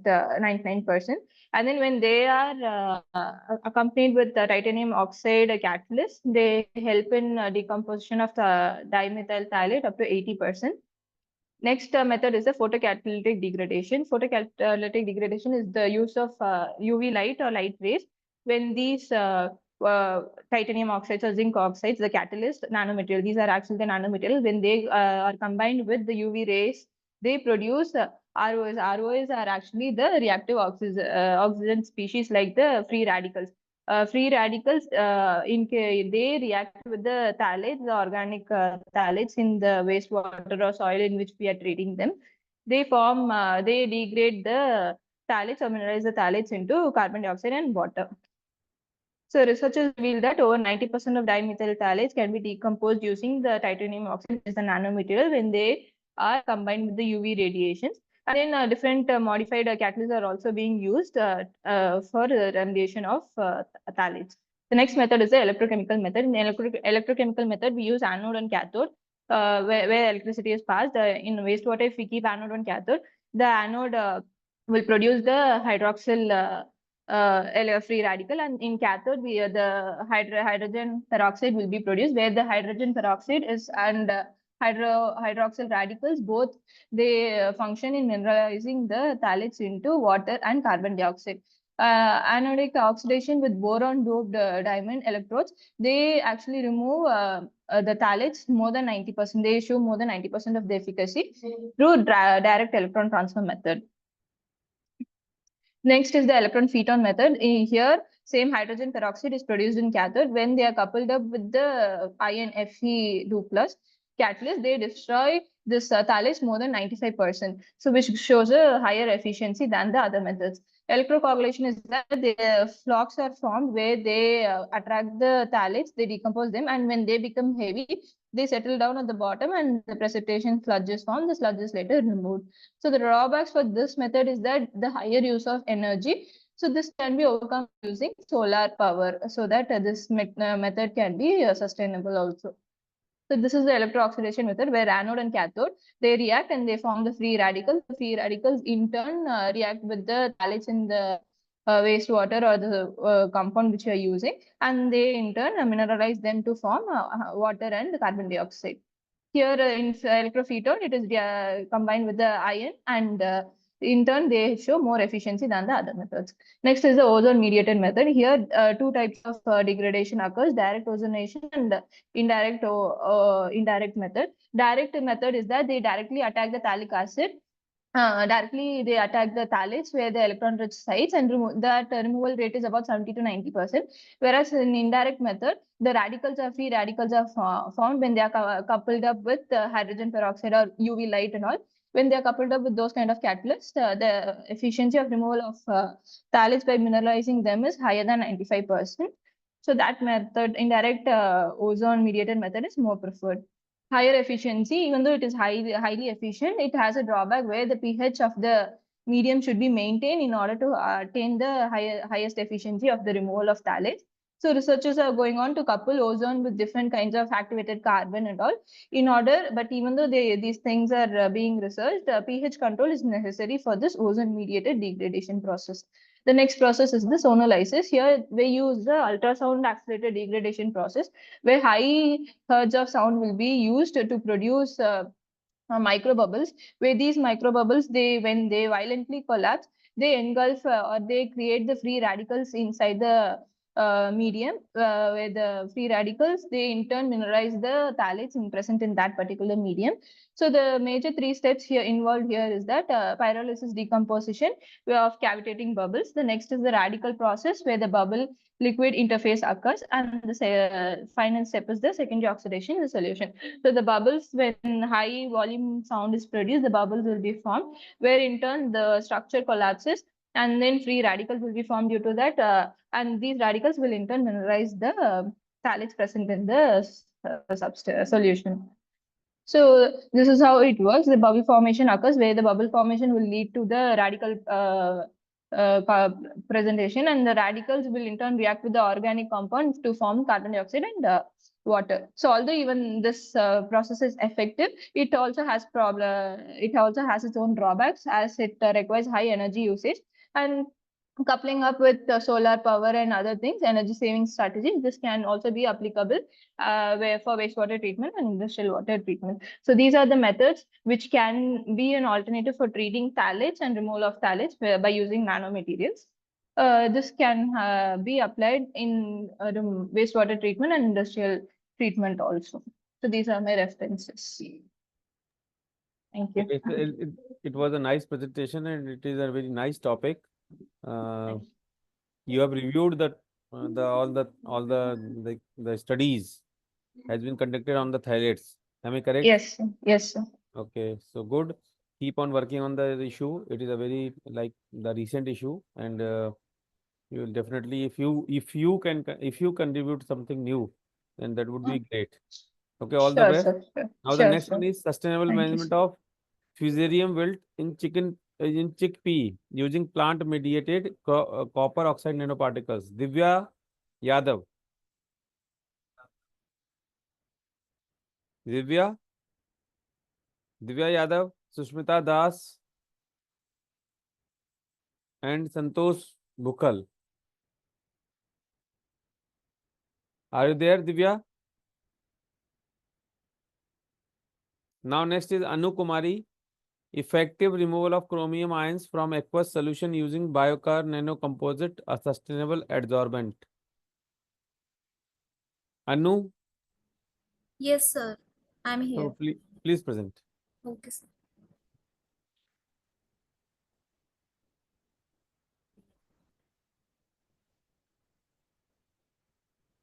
After Anu, Nayang Suta. Nayang Suta, are you in the meeting? Is my slide visible? Yes, your slide is visible. Just go to the slideshow mode and then start.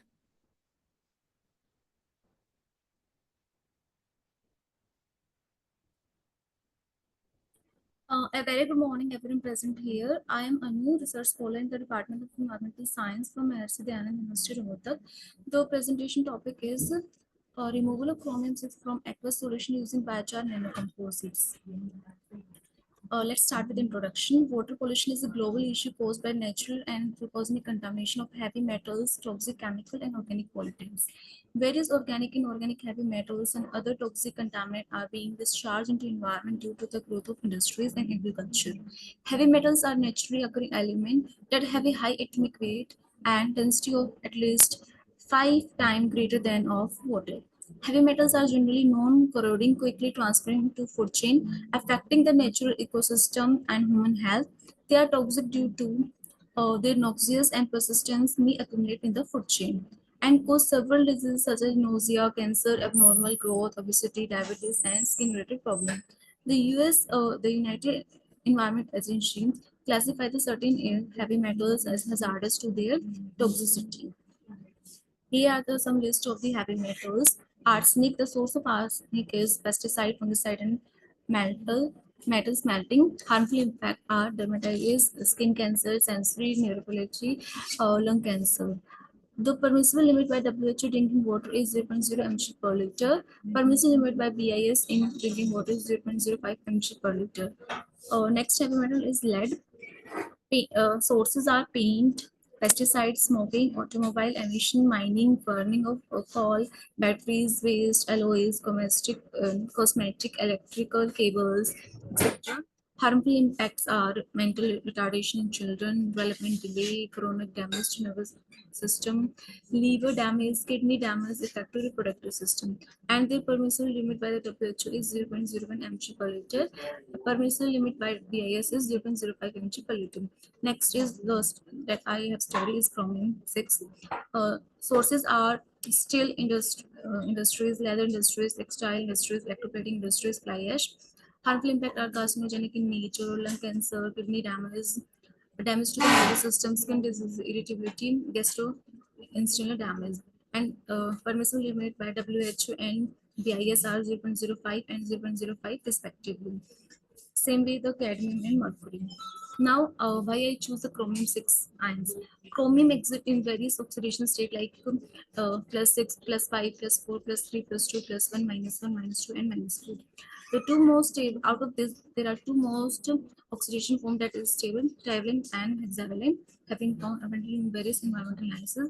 Its atomic number is 24. Chromium has no known toxicity, but chromium is a well-known carcinogenic and mutagenic, and about 1,000 times more toxic than chromium-3. USEP and WHO categorize the chromium-6 as a critical potential group 1 human carcinogen. In India, there are over 2,500 mining industries, and together they have released about 2,000 to 32,000 tons of elemental chromium-rich wastewater annually into the environment without any proper treatment. Now, the treatment of the chromium heavy metals. Several methods for the handling and the evaporation or pollution of the problem caused by the chromium and lead to the heavy metal pollution.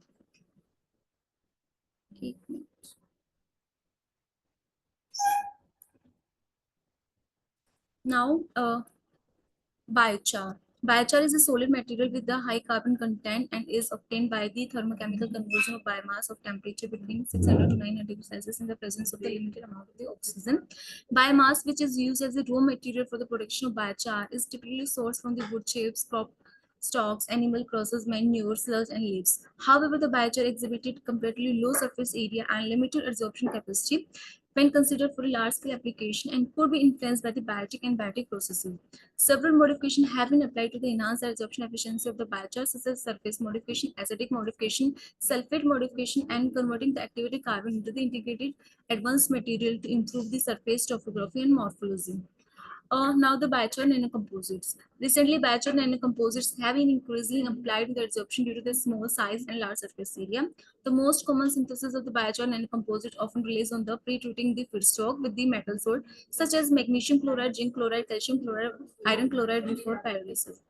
Metal oxide modification of biochar result in the increase of surface area of biochar, metal element content of the biochar, cation exchange capacity, and the surface charge of the biochar. The development of the environment-friendly and simple synthesis of biochar is thus needed. Now, the methodology, preparation of the biochar. Firstly, I prepare the biochar and then modify it. The biomass collection. Agricultural biomass was collected from the to produce the biochar. Then washing and drying, then pyrolysis at 500 degrees Celsius for 2 hours. Then the biochar was crushed into the fine powder. Here is the graphical representation of the synthesis of the biochar using the rice husk as a feedstock. Now the synthesis of biochar zinc oxide nanocomposite using the chemical precipitation method. 0.037 gram of zinc acetate dihydrosol was added in 100 ml distilled water to make the 0.0 molar solution. 1.516 gram of biochar was added in the mixture with the zinc salt in a proper ratio 4:1. The mixture of biochar and zinc was stirred to form the uniform solution with magnetic stir for 2 hours at 40 degrees Celsius temperature. Precipitating agent like NaOH was added to the solution to achieve the pH 10 for the synthesis of biochar zinc oxide nanocomposite on the biochar surface, and again stir for the 2 hours. Nanocomposite was communicated for 30 minutes, collected via centrifugation, and then dry in oven 80 degrees Celsius overnight. Here the graphical representation of the synthesis of biochar zinc oxide nanocomposites. Now result and discussion. Biochar zinc oxide nanocomposite were characterized using the UV visible spectroscopy, zeta potential, FTIR, EDX, and SAM. UV visible spectroscopy. The absorption spectrum of the biochar zinc oxide nanocomposite is dispersed in the double distilled water solution as shown in figure. The band was shown at 365 nanometer, corresponding to the zinc oxide nanostructure. Then zeta potential. Zeta potential is commonly used to evaluate the surface charge of the particle in a colloidal dispersion. All particles have a single dominant zeta potential peak at -28 megavolt, suggest homogeneous biochar zinc oxide nanocomposite synthesis. Here you can see the image of zeta potential of biochar zinc oxide nanocomposite. A single peak is observed. Then zeta sizer. It is used to evaluate the size of the particle in a colloidal dispersion. All the particles have a single dominant zeta sizer peak at 58 nanometer, such as the homogeneous synthesis of the biochar zinc oxide nanocomposite. Here again a single peak of biochar zinc oxide nanocomposite at 580 nanometer. Then SAM, scanning electron microscopy, revealed the biochar zinc oxide nanocomposite were made up of the sphere constant leaf-like structure or nanoleaf with minimum size of 32.08 nanometer. The magnified representation of the sphere surface clearly show the entire sphere plane is particularly leaf-like structure as shown in the figure. Then EDX, energy dispersed with X-ray, show the chemical composition. EDX depicted the irradiated signal for the zinc, carbon, oxygen, and silicon, confirming the appearance of zinc oxide biochar nanocomposite. Atomic weight percent of different elements such as carbon, oxygen, silicon, and zinc oxide are 48.7%, 36%, 0.2%, 15.2% respectively. Higher concentration of carbon, zinc, and oxygen point toward the more tendency of zinc oxide biochar nanocomposite generation. Then FTIR, Fourier transfer infrared spectroscopy, is used to study the functional group of the synthesized nanomaterial that the influence the absorption of the chromium-6. A total 5 peaks were observed from scale of 4,000 to 500 centimeter. The sharp hydroxy group was stretched past 3,427.64 per centimeter, indicating the presence of the hydrophilic group. The OH group enhanced the absorption of chromium-6 by forming the hydrogen bond with the chromium-6. The peak at 1,536.90 per centimeter indicates the aromatic stretching, which play an important role in the removal of the chromium-6. A carboxylic group was also formed, which was the peak was present at of zinc oxide stretching 1,048 point. Then zinc oxide bond was also found at 541.15 per centimeter, confirm the presence of the zinc oxide nanoparticle on the biochar. Then XRD. X-ray diffraction is used to study the crystalline nature of the nanoparticle or nanocomposite. The peak was found at 31.72 degree, 34.38 degree, 36.24 degree, 47.5 degree, 56.58 degree, 62.82 degree, and 67.9 degrees correspond to the hexagonal virtualized structure of the zinc oxide, confirm the presence of the crystalline zinc oxide nanocomposite in the biochar. Then optimization parameter for the chromium-6 absorption.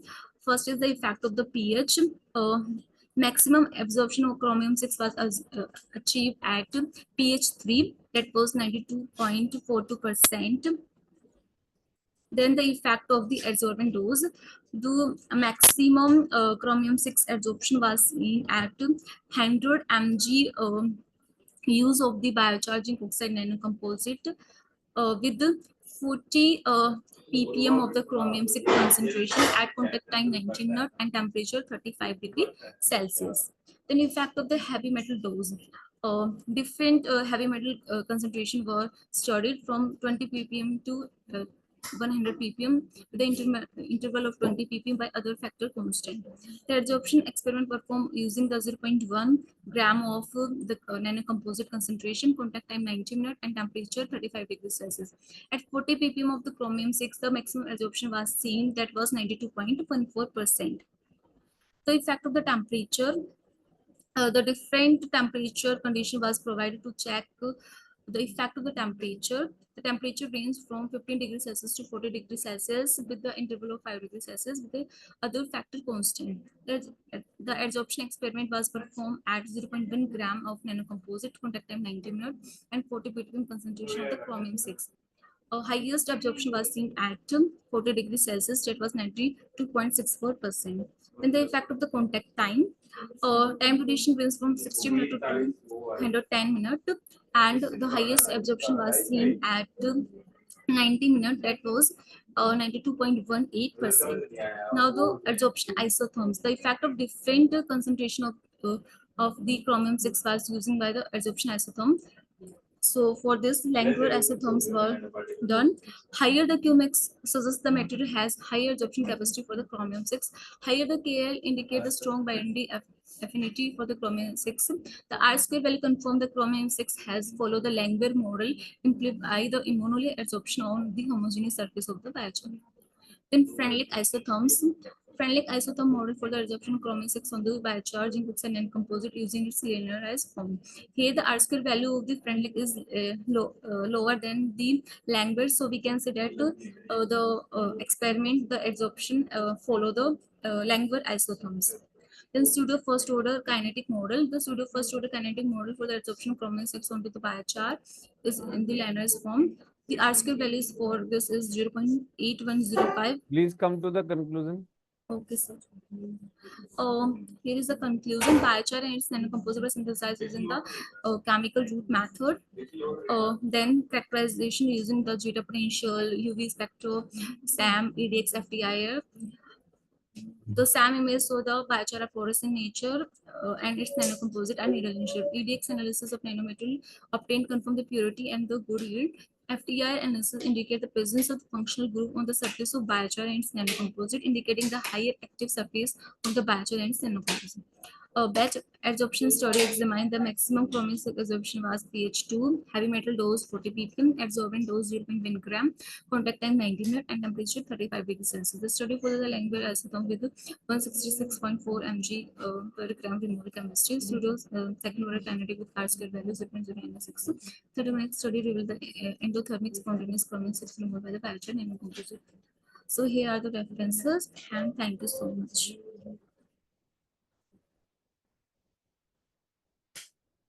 Okay, thank you.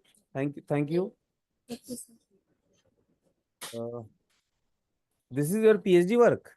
Yes, sir. Okay. So have you got any patent or filed any patent or anything?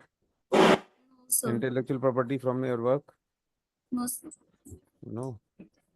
So, abhi, I have not complete whole work of my. Okay. You are working with that. Yes, sir. Then I will do in future. Okay, definitely. Okay. Thank you. Thank you, sir. So next is Nayang Suta. Nayang Suta, are you there? Nayang Suta. Pankaj, this Khushi Mishra. Effect of fluorine molecules adsorption on the structural and electronic properties of armchair SiC nano ribbons. Silica carbon nano ribbons. Khushi Mishra, Neha Sharma, Akash Gupta, Sapna Sharma, Prem Tripathi, Ashutosh Pathak. Ashutosh Pathak, are you there? Please unmute yourself. Birendra Thakur, Ashutosh Pathak. Okay. Now I hand over the session to Dr. Malik. Dr. Malik, please start your session. Okay, to continue with the session, I will call the next participant, Sabina Khatun, CP28. CP28, comparative analysis of physicochemical properties of Surba Lake in Kanthal Nala Water, Balia, UP. Sabina Khatun. Next is CP29, impact of sewerage on fish diversity of Surha Lake. Smriti Lata. Smriti Lata, are you there? Okay. Next is CP30. Is Pallavi Singh. Pallavi, are you there? CP30. Pallavi, are you there? It's a study on the impact of delta marathon on hematological parameters of freshwater catfish. Coming to CP31, that is synthesis of green cuprous oxide nanoparticles from Punica grantum extract. Riya Gupta. Riya Gupta, Vishakha Dave, Urja Desai. Okay.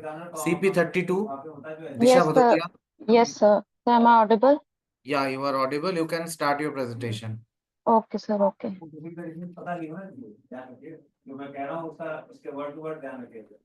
Okay, sir. I'm sharing my screen.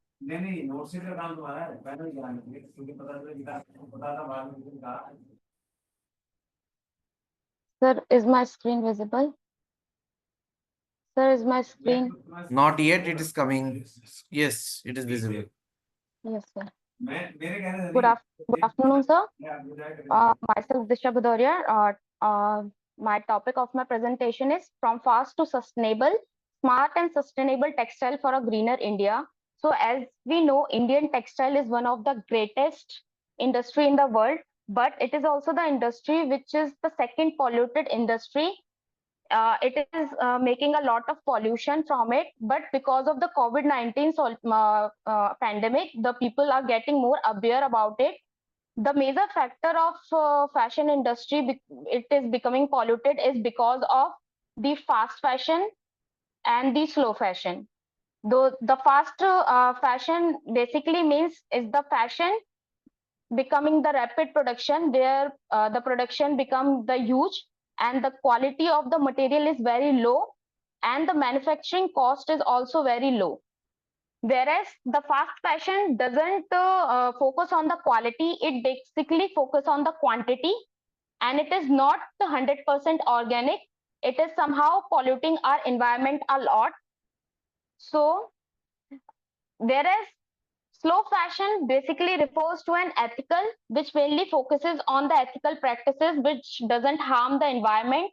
It is eco-friendly and very longer lasting. And it focuses on the quality, not quantity. And it is 100% organic. Whereas the advantage of fast fashion is that it is very affordable and accessible, and it is quick adaptation to trend. It provides wide variety of styles and fewer new collection. But the disadvantage of fast fashion is that it causes the environmental damage, encourages overconsumption, uses toxic low quality material, short garment lifespan, whereas slow fashion mainly focuses on environmental friendly techniques, ethical wages, use sustainable and biodegradable material. Whereas the disadvantage of it is that it is more expensive and it has ethical guarantees. The fast fashion often leads to labor exploitation, lack of benefits, environmental impact, whereas slow fashion often being secondhand shopping, quality over quantity, upcycling and dyeing. Innovation and sustainable fashion are of three: organic and biodegradable fabric, recycled fabric, and smart textile. Is why we should basically focus and use on biodegradable fabric is that it is very eco-friendly. It doesn't harm the landfill waste. It is low pollution. It produces low pollution, minimizes the waste, air and soil contamination. It is sustainable because it is made from the renewable sources, that is known as organic cotton, hemp, bamboo. It is safe for the skin. It doesn't harm our skin. It is energy efficient and support circular economy. The example of organic and biodegradable fabrics are fibers are organic cotton. First of all, the organic cotton is very breathable, durable, versatile. Second, jute. It is very natural insulator, durable, breathable, low thermal conductivity. Linen, high absorbent, lightweight, breathable, and durable. What is recycled polyester fabric? Basically, this type of fabric are very sustainable and reusable, as from the plastic bottle, they recycle the plastic bottle into a fiber, then that fiber converted into an clothing. So it is 100% usable in clothing and it doesn't harm the environment. Whereas the smart fabric textile techniques are also very much in sustainable fashion technology, as it mainly focuses on zero waste. It basically focuses on low water wastage system, and it is very useful.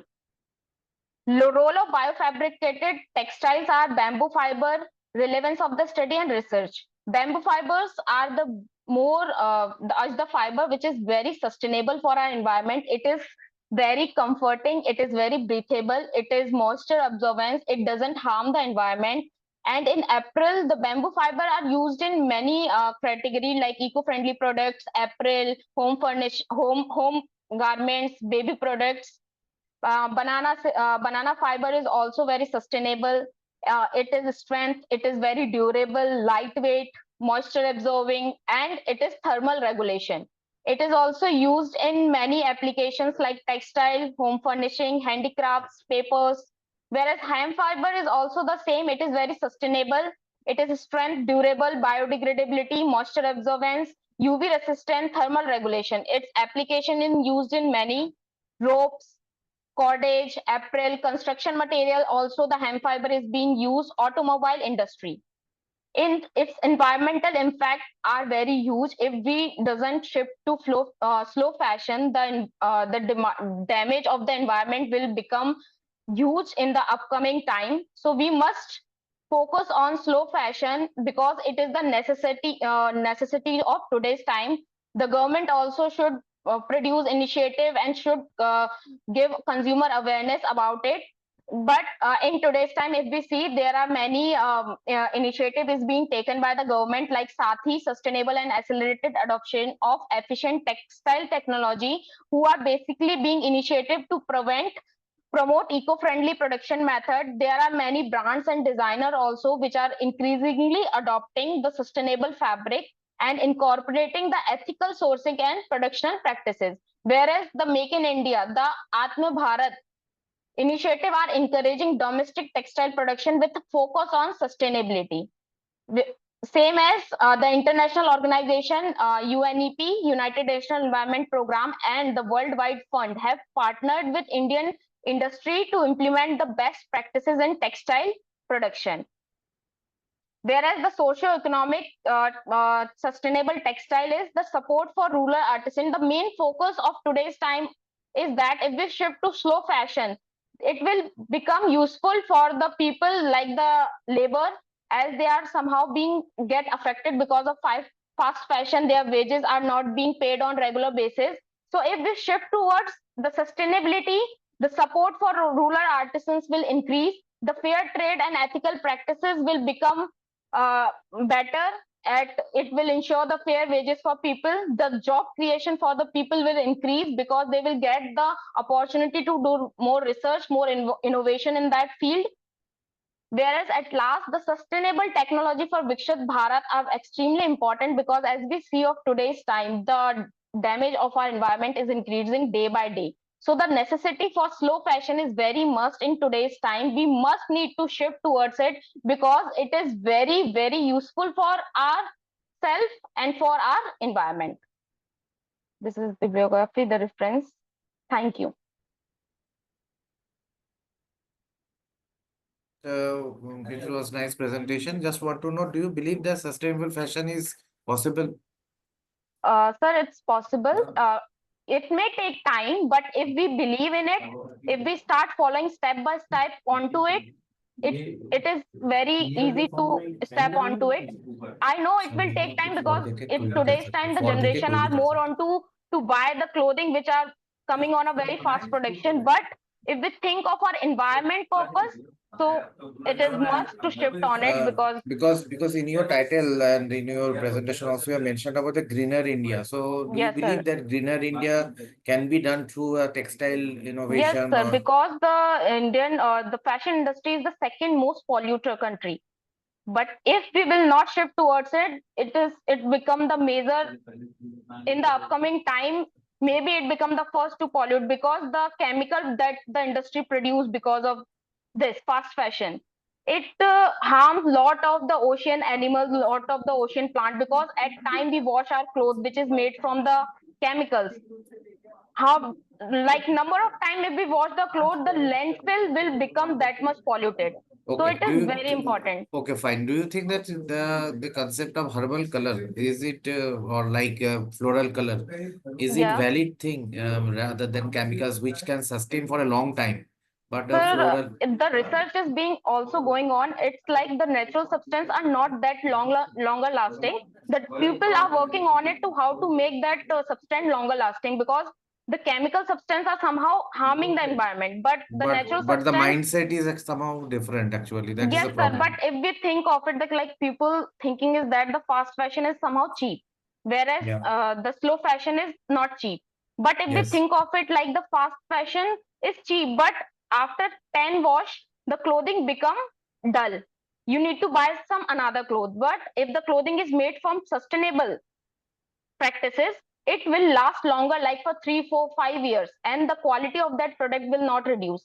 If people will think of that way, then it's good for it. Okay, okay. Thank you, Disha. Thank you. Thank you, sir. Thank you so much. Okay, so going with the next speaker, the role of science and emerging technologies in VIKSIT Bharat, Rajiv Goyal. Okay, going to next, CP34, green energy transition for a VIKSIT Bharat, the role of Indian business in achieving energy sustainability. Dr. Sweta Saxena. Okay.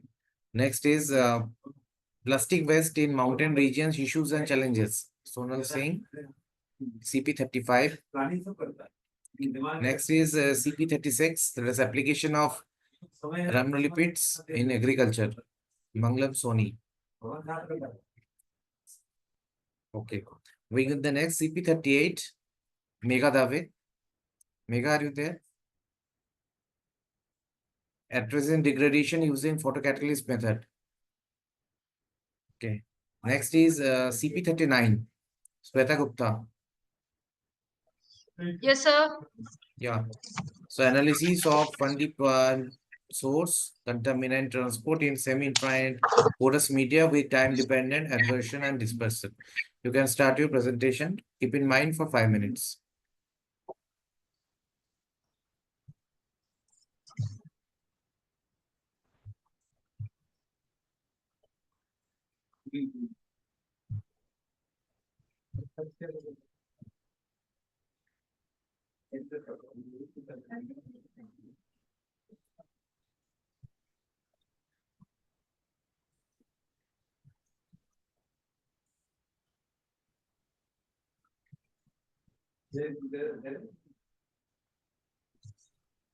You have to open your PPT, then share.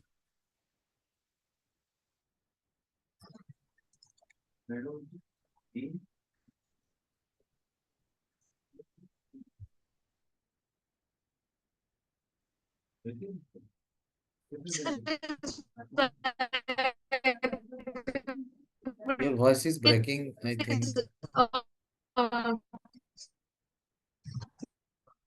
Visible? No, it is not visible till now. Hello. It is not visible till now.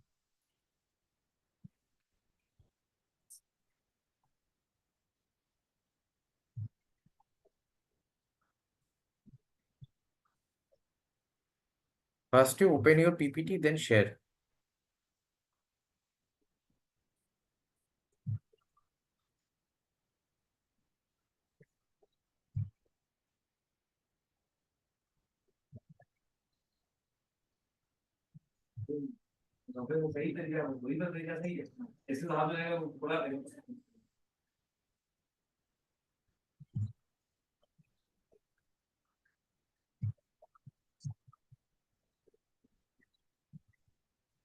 Is it visible?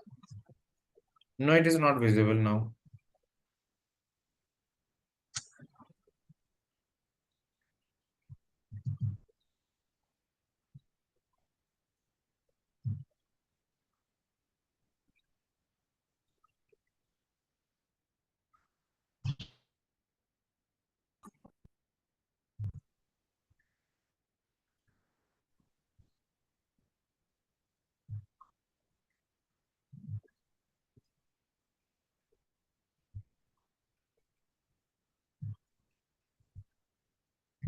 You first open the PPT, then come back to this Zoom link, then share. And select the window option. Select the window option.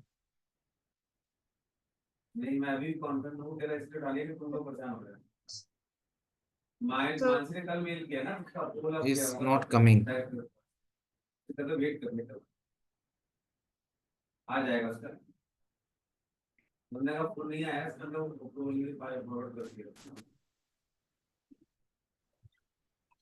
Sir, is visible now?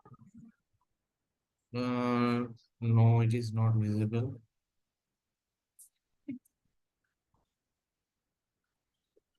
Are you operating from laptop or mobile? Laptop. Because your sound is also breaking. I don't know somehow. There is some connectivity issue, maybe.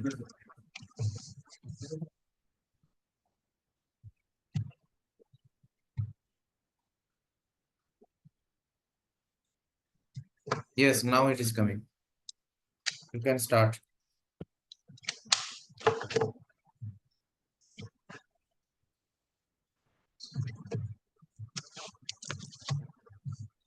You can start.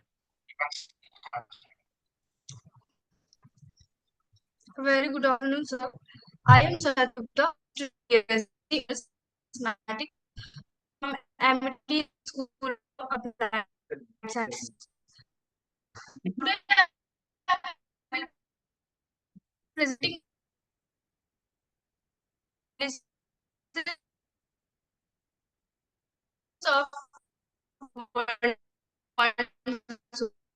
contaminate trans India.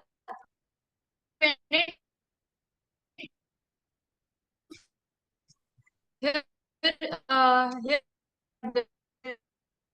I will discuss today introduction of the problem and discuss and Huh? Mhm. or Your slides are not moving, so you it is still in the first one.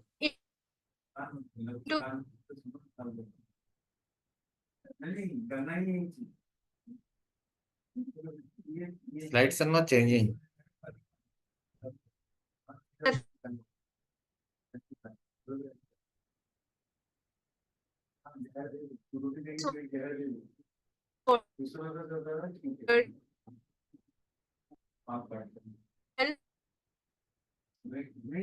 I think, Shweta, do one thing, just come after some time. So let us move with some others, then you just come back. Maybe there is some connectivity issue. We are not able to get it properly, that's why.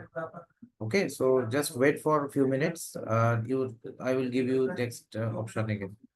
So moving with that, next is CP40. It is studies on biodegradation of triclosan.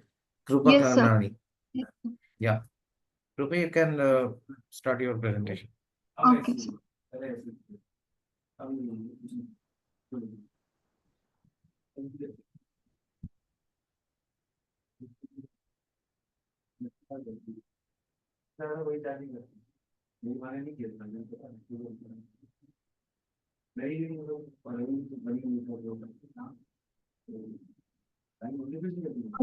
Is my screen visible? Yes, visible. You can start.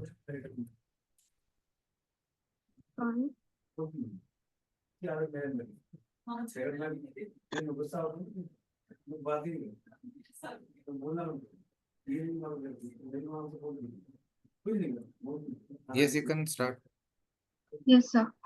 Good afternoon, everyone. I am Krupa Kanani, and I'm going to present on studies on biodegradation of triclosan. So, triclosan is basically an antimicrobial agent that is found in mostly all the personal care products that we use, such as toothpaste, hand wash, body wash, perfumes, deodorants, and even clothing items. Triclosan is basically an emerging contaminant that is found in the environment, and it is necessary for us to find some effective bioremediation techniques to make sure that we eliminate it from the environment. It has been found in various environmental samples, such as river water, groundwater, sediments, and even in aquatic bodies, such as fish and various other aquatic animals. Triclosan is known to be a persistent compound, and hence it's defined as toxicity, and it has a high potential for bioaccumulation, leading to ecotoxicity. It has also raised concerns that triclosan has been known to be an endocrine disruptor, affecting hormonal changes and which includes growth suppression and also harm to the food chain that includes humans as well as aquatic life. TCS has low solubility and hence due to that it limits the biodegradation because of its low availability.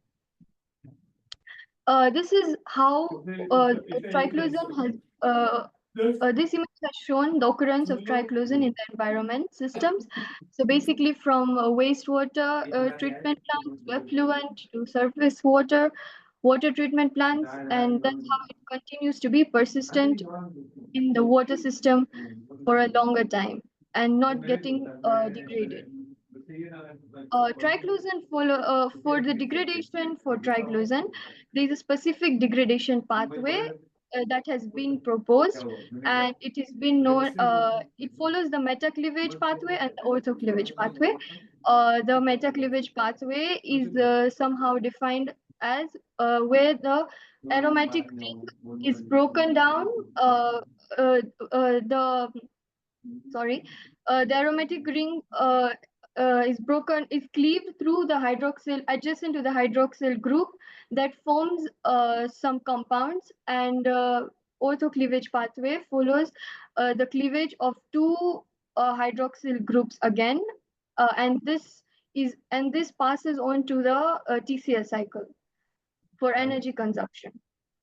So basically, the significance of the present study is that triclosan is also transformed into more harmful byproducts such as chloroform chlordioxins and chlorophenol via ozonation and photodegradation. And there are also various other chemical methods to remove triclosan. However, we do not prefer it because it does produce some transformative products. So the most reliable method would be bioremediation for us.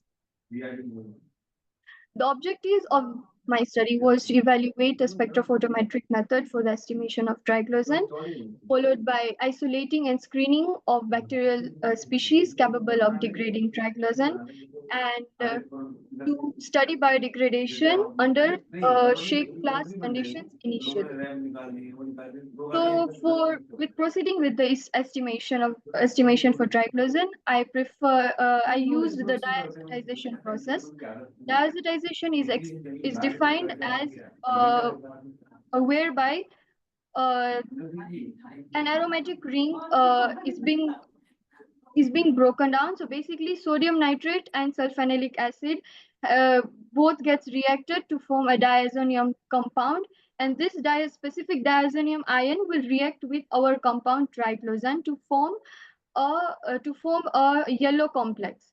And through this formation of yellow complex, it undergoes azocoupling reaction, and after that the yellow compound will be formed. Through this, we measure its absorbance, and we would measure the concentration of triclosan in a specific sample. So I had tried to optimize this a little bit, but not as much efficient till now. I'm still working on this part. So reaction of sodium nitrate with sulfonylic acid under acidic conditions to form diazonium ion, as I just mentioned, I was able to get linearity of absorbance with concentration of 3 millimolar. How I did the screening process, just the basic screening process that we do, no enrichment in a synthetic medium, whereby triclosan containing BHM plus triclosan was with a neutral pH, and I added activated sludge sample and to this above medium. Plus, I incubated on orbital shaker and three consecutive. After that, loop full of enrichment culture samples were streaked on triclosan agar, and the colonies were obtained. I made sure that I was able to subculture them for the colonies that I found. Very less, but total of 5 bacterial cultures were obtained on the triclosan agar plate. And one of the isolates that we named were AG5 showed luxuriant growth, and so we chose this for the evaluation for degradation potential in shake flask conditions. This was just the random picture for gram staining of the isolates. And then I carried out the degradation process with one of the isolates, whereby I inoculated the bacterial culture into the cracked and broth, made sure that the cell density was adjusted to 0.5 and 600 nanometer, and used triclosan and also extra carbon such as glucose, and plasma incubated, followed by centrifugation, and solvent extraction method was implemented using ethyl acetate, because this compound is not in water. To conclude, I wanted to say that I was able to see biodegradation. Still, it has been known that I have to continue to study the kinetics of biodegradation to make sure that I get proper estimation of triclosan. Thank you. Okay, it was a nice presentation. Just I have one concern. Are you aware that about that in US food and they have issued a it's restriction on this Yeah, triclosan? sir. The Food and Drug Administration in 2016 in the US, they had banned the over-counter So what was the antibacterial. reason? They were saying that it was even less effective. It was less effective than the normal soap and water would do justice, according to what I read in the literature. So how it shows any antibiotic resistance? The compound, Yes. it shows antibiotic resistance because it has been mentioned that it is persistent in the it is persistent in the environment, which means that it will be still working. It will be killing the harmful the good bacteria as well. Okay. Okay. It's a nice presentation. So thank you for good work Thank you you so are much. doing. So hopefully you will come up some outcomes afterwards for after your further. Are you working on your thesis like on this particular topic? No, yeah, I'm still working further. I had completed my thesis, but I'm continuing with this research currently. Okay, Yes, fine. sir. Thank you.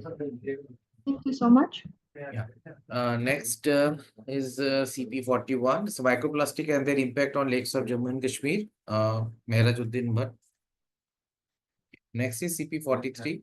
Is Sadhana Singh. Sadhana, are you there?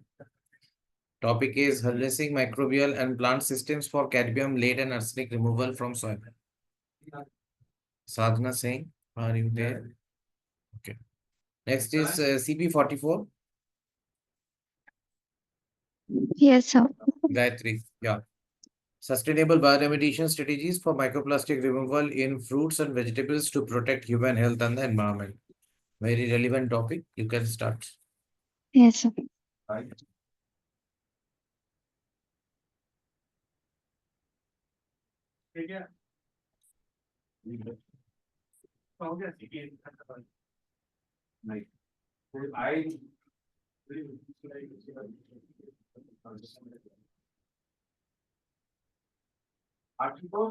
So is my screen visible? Yeah, it's visible. You can start. Good afternoon, everyone. I'm Gayatri Kerkar from MD Institute of Biotechnology, presenting on the topic Sustainable Strategies for Microplastic Removal in Fruits and Vegetables to Protect Human Health and the Environment. So we all know that the ever-increasing human population has generated a remarkable amount of plastic waste, which leads to its accumulation into the environment. Now, plastic is normally broken down either by physical or by chemical means, which leads to the generation of something which is called as microplastics. Now, microplastics, they are tiny plastic particles which are less than 5 millimeters in size.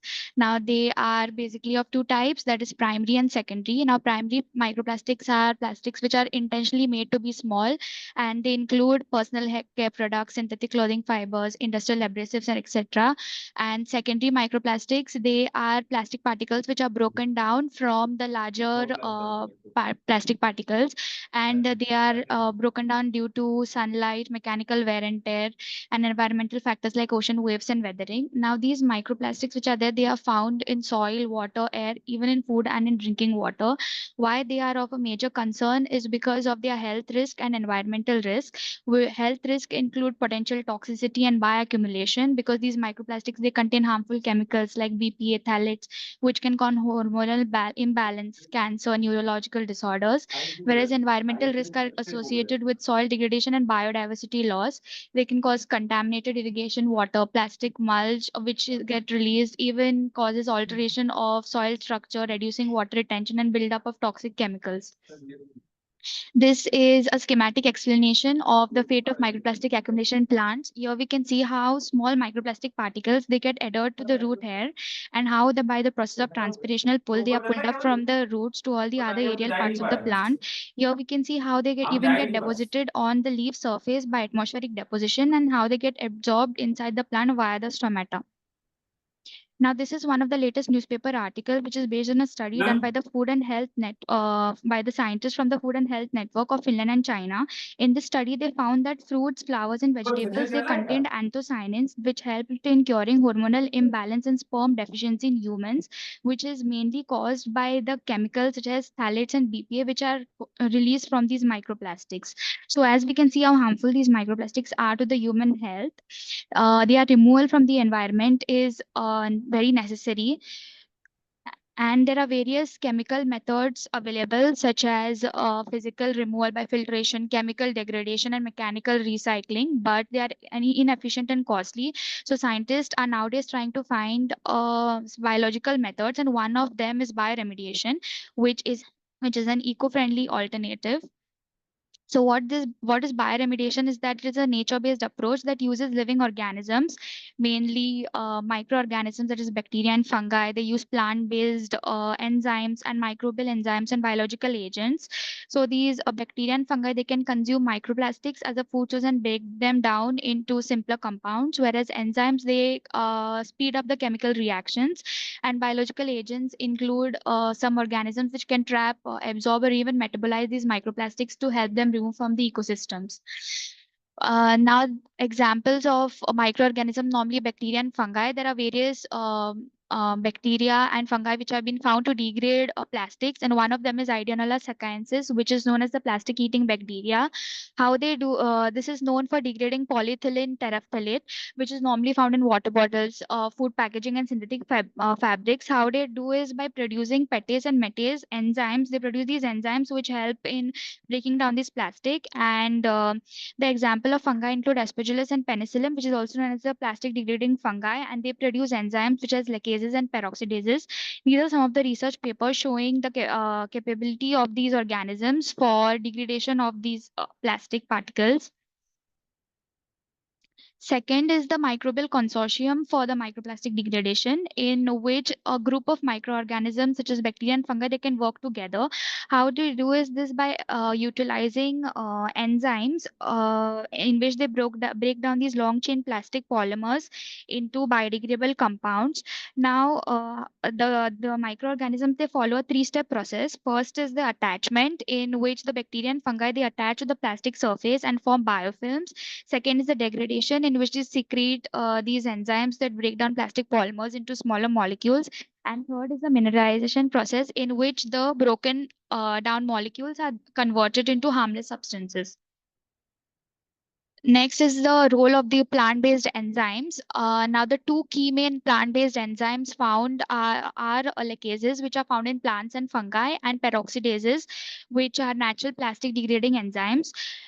How they work is that these enzymes act as biological scissors, cutting plastic polymers into smaller biodegradable molecules, and these molecules are further broken down by microbes, fungi, or natural processes, which convert them into carbon dioxide, water, and biomass. And applications include agriculture, purification, and soil treatment. Like incorporating plant-based enzymes into farming practices can reduce the plastic buildup in the soil. Then, in water purification, enzymes can be used in filters, wastewater treatment plants to reduce microplastics from drinking water. And the soil enzymes rich in compost and biofertilizers can help break down these plastic particles in farmland. Next is the use of metal organic frameworks and bioengineered solutions. Now, these metal organic frameworks are highly porous sponge-like structures made up of metal ions and organic molecules. Their nano-sized pores allows them to trap these microplastics, break them down, and enhance their enzyme activity. And bioengineered solutions include genetically modified bacteria, which can enhance plastic-degrading enzymes for faster breakdown, such as Ionola sequences, Pseudomonas fetida, and E. coli. Now, the integration of these practices into agriculture practice by soil treatment. The soil can be treated by microbial consortia, plant-based enzymes, and bioengineered microbes. Then irrigation systems can be treated with microbial biofilters. They can be metal organic frameworks can be used and engineered enzymes. And lastly is composting and waste management, in which bacteria and fungi, plant-based enzymes, and bioreactors can also be used. These are some research papers showing the potential of plants and fruits and vegetables having the capability of uptaking these microplastics for their safe removal from the environment. This is the methodology by which we can quantify microplastics, in which the sample follows the digestion process, followed by agitating and mixing, decantation, and then quantification. Now, quantification of microplastics can be done by various instruments such as Raman spectroscopy, pyrolysis, gas chromatography, mass spectroscopy, etc. Then one impact that by remediation, it has a positive environmental and climate impact, reducing plastic pollution in the soil and water. It minimizes health risks from plastic ingestion and supports climate change mitigation by limiting plastic persistence. Lastly, bioremediation is a promising sustainable solution, and more research is needed to enhance its efficiency and promote eco-friendly agricultural practices and policies. Thank you.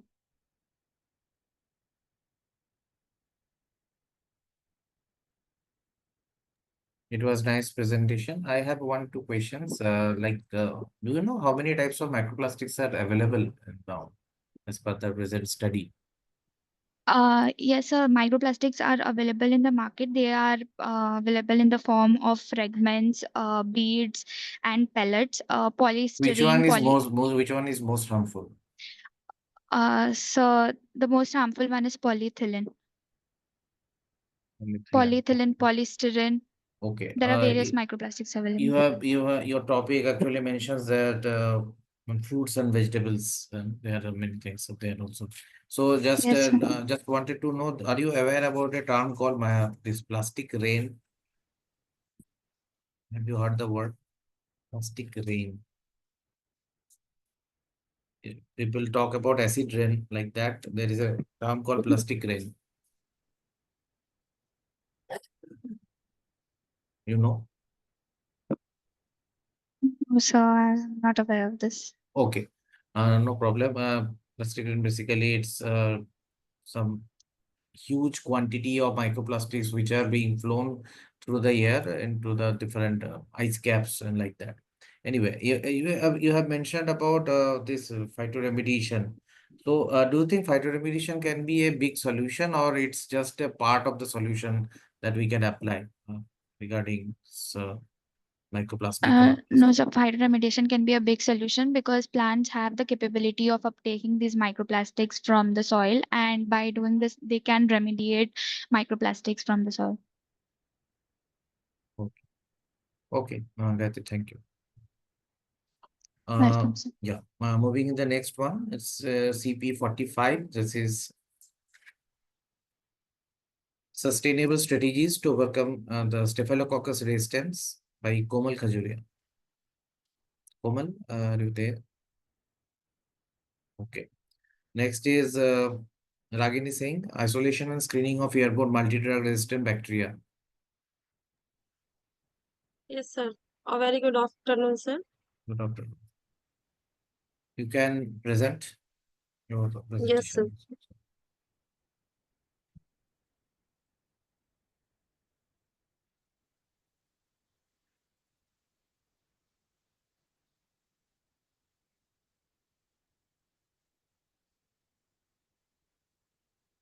Yes, it is visible. You can start. Yes, sir. Is it visible, sir? Yeah, visible. But I can't see, sir, my PPT. What?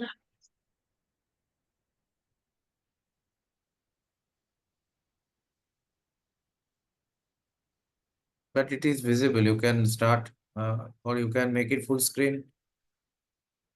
Sir, 1 minute, sir. A very good afternoon, respected sir. Myself, Ragini Singh. I am from Amity Institute of Biotechnology. Today, I am here presenting my topic on isolation screening of airborne multi-drug resistance bacteria from hospital samples. As we all know, in today's world, the most common problem is multi-drug resistance bacteria among the bacteria, which ultimately results in increased rate of morbidity and mortality. So that to overcome of these issues, we focused on the isolation and screening of multi-drug resistance bacteria from the hospital environment. For this, we have done this morphological and biochemical analysis, which includes gram staining, UV test, and Simon citrate test. After this, we performed antibiotic susceptibility test, and we found that our isolated bacteria were 100% resistant to antibiotic amoxicillin. Now, nosocomial infection are acquired in hospital by patient and also duty hospital staff, and multi-drug resistance bacteria mainly belonging to methicillin resistance, Staphylococcus aureus, vancomycin resistance, enterococci species, carbapenem producing enterobacteriaceae like Klebsiella pneumoniae, Escherichia coli, and Acinetobacter baumannii. These are the objective of my study. First objective is isolation of multi-drug resistance bacteria from hospital environment. Then second is morphological and biochemical studies of isolated bacteria. Third one is the screening of multi-drug resistance bacteria against broad spectrum antibiotic. These are the methodology. First is sample collection. Then after that sample collection, I got mixed culture. Then after that, I have done pure culture. Then after this pure culture, we performed biochemical and morphological studies. In morphological study, we performed gram staining and UV test. After that, I selected MDR. Then after this selection of MDR, I performed broad spectrum antibiotic against the isolates. These are the sample collection. Then I got mixed culture. From these mixed culture, I got 8 single pure colonies, which is A1, A2, A3, A4, A5, A6, A7, A8. As you can see, sir, here. These are the second one is biochemical and morphological studies, where I performed gram staining, carbohydrate fermentation, IMVIC test, and catalase test. These are the result of gram staining. Of all isolate sample was done. Out of 8 isolated samples, 6 were gram positive, A2, A3, A4, A5, A6, and A8 and A1 is a gram negative. These are the carbohydrate fermentation test. Here we used 3 carbon source like carbohydrate source, sucrose test, glucose, lactose. From these tests, we got sucrose negative, glucose negative for A1 and lactose negative also. It is a highly positive against the sucrose, glucose, and lactose. These are the IMVIC test. Here I performed indole, methyl red, bogus proscus citrate. Here also this is the result of IMVIC test. This is the result of catalase test. Here A5, A6 and A8 were catalase positive rather than rest of that catalase negative. These are the comparative result of biochemical test. A1, A2, A3, A4, 8A1 to till 8A8. These are the antibiotic susceptibility test against broad spectrum antibiotic. Here A1, as you can see, sir, here I got amoxicillin zone of that this is resistance among all the antibiotic disc. A2 also I got amoxicillin resistance. A3 here also I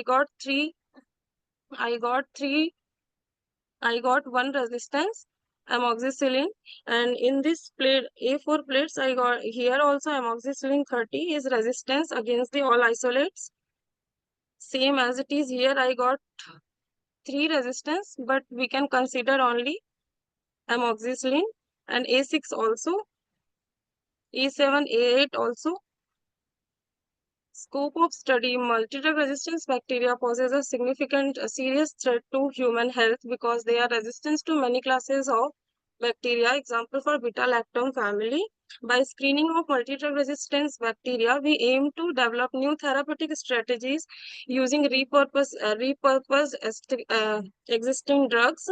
This approach could be enhanced treatment effectiveness against resistance bacterial infection.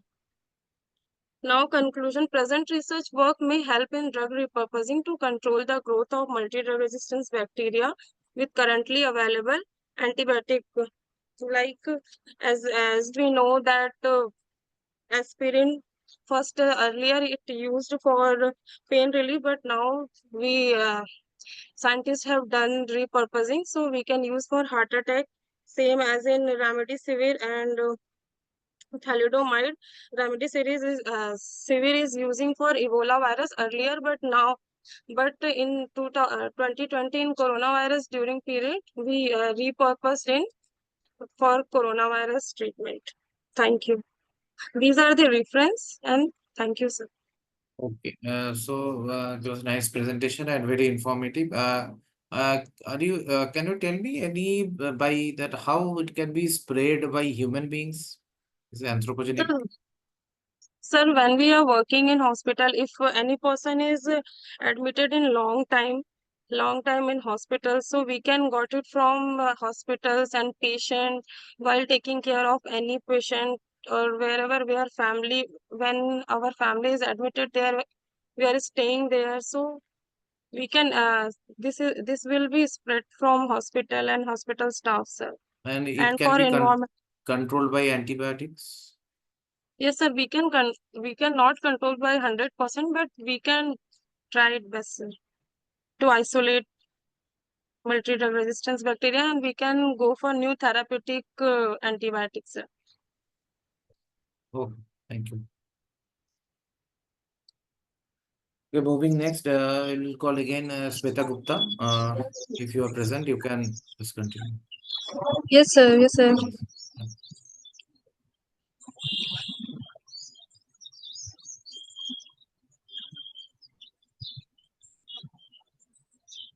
Sir, my slide is visible. Yes.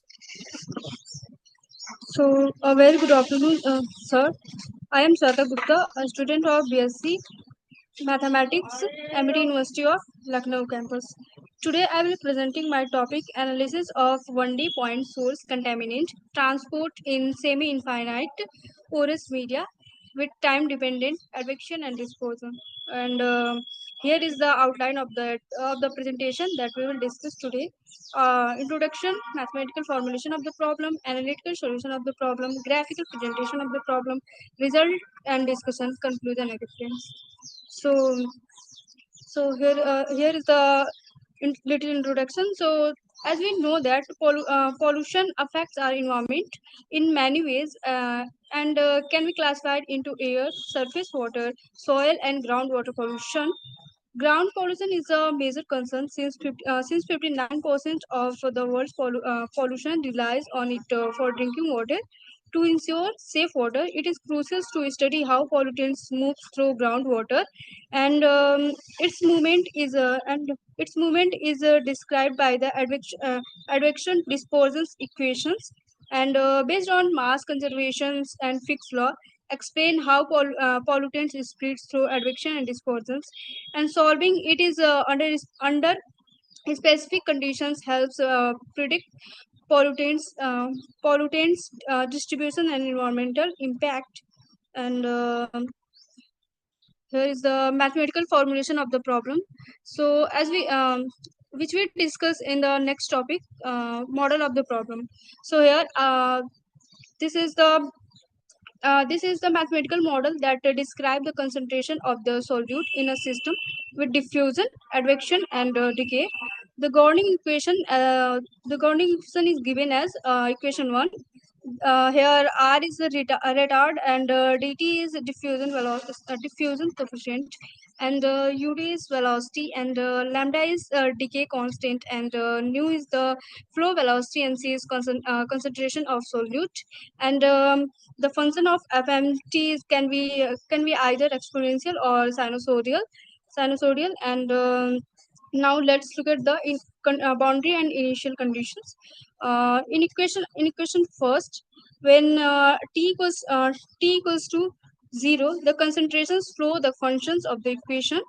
Second, which means that initially the concentrations decrease exponential with distance, and when x equals to 0, the concentration is given by equation 3, which means it's start at higher value and decrease over time.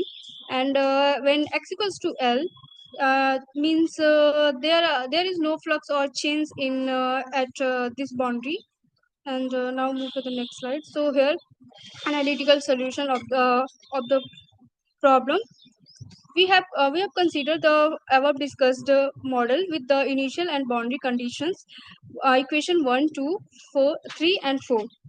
And here ut equals to v nu fmt, and d equals to d naught fmt, and expression for the fmt function is considered respectively fmt equals to exponential of minus fmt, or sinusoidal.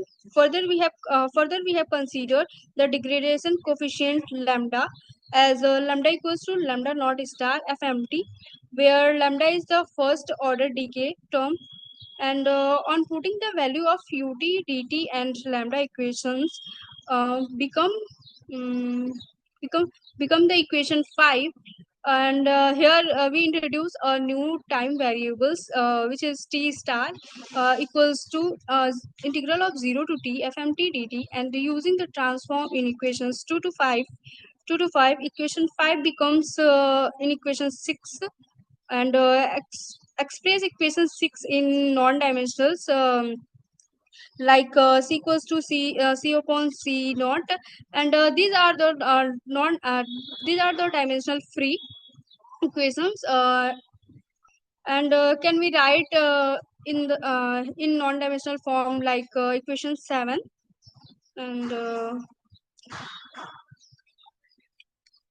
And here correspondingly initial and boundary conditions given by the equation 2 to 4 in non-dimensional form can be written as equation 8, 9, 10.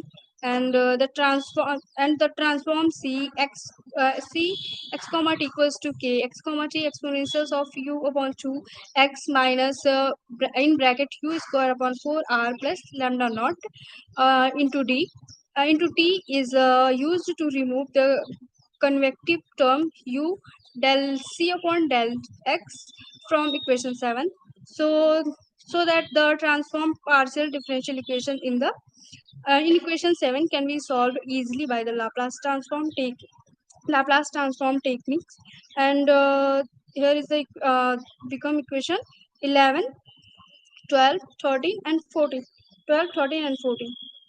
And for further above reduced problem equations 11 to 14 can be solved easily by the Laplace and inverse Laplace transform. And here is the some outcomes which we solve by the Laplace and Laplace transform equations. And here is the some values which we find out. And now come to the graph representation. So here the this is the 2D plot, and this is generated by the MATLAB codings. This graph is shows that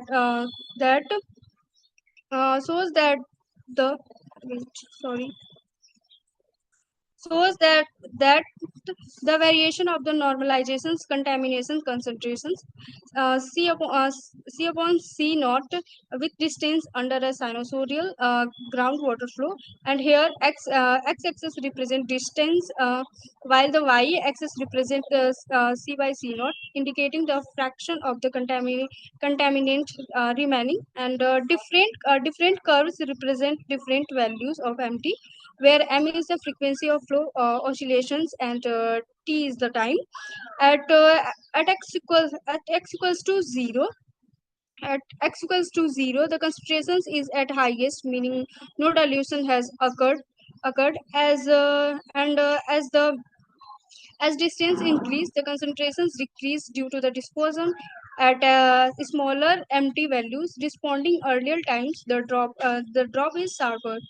At larger MT values, the decline is more gradual, showing slower transport over time. And now move to the next graph. So here is the that is the exponential. So here this is also generated by the MATLAB coding. So and here for the lower MT values like 0.1, the drop in Please concentrations is conclude. steep. Yeah, so uh, so we move to the result and discussion. So here in our study we analyze pollutant dispersions over a kilometer domain using domain using analytical solutions. The parameter used include d not equals to 0.02 kilometer, and velocity equals to 0.01 kilometer per year.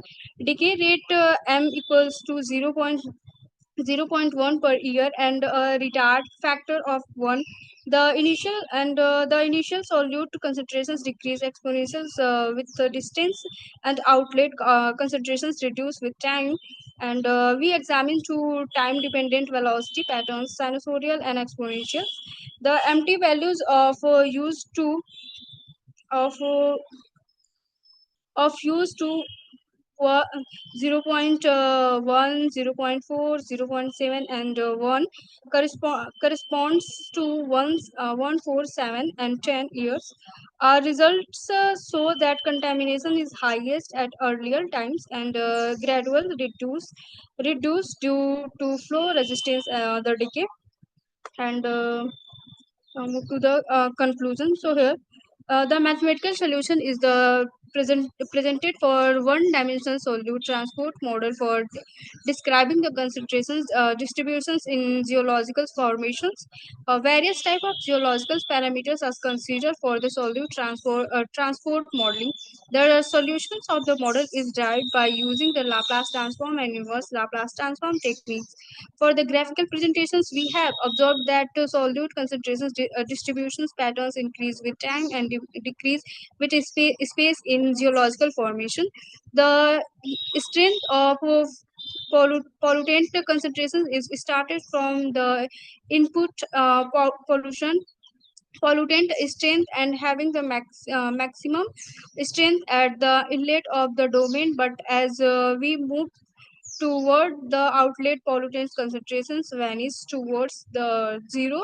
The effect of the first order decay terms also, so the predictive results for the analytical solutions demonstrates the concentrations distributions pattern for the exponential decreasing velocity and the sinusoidal velocity patterns for the different time period. And here is the some differences.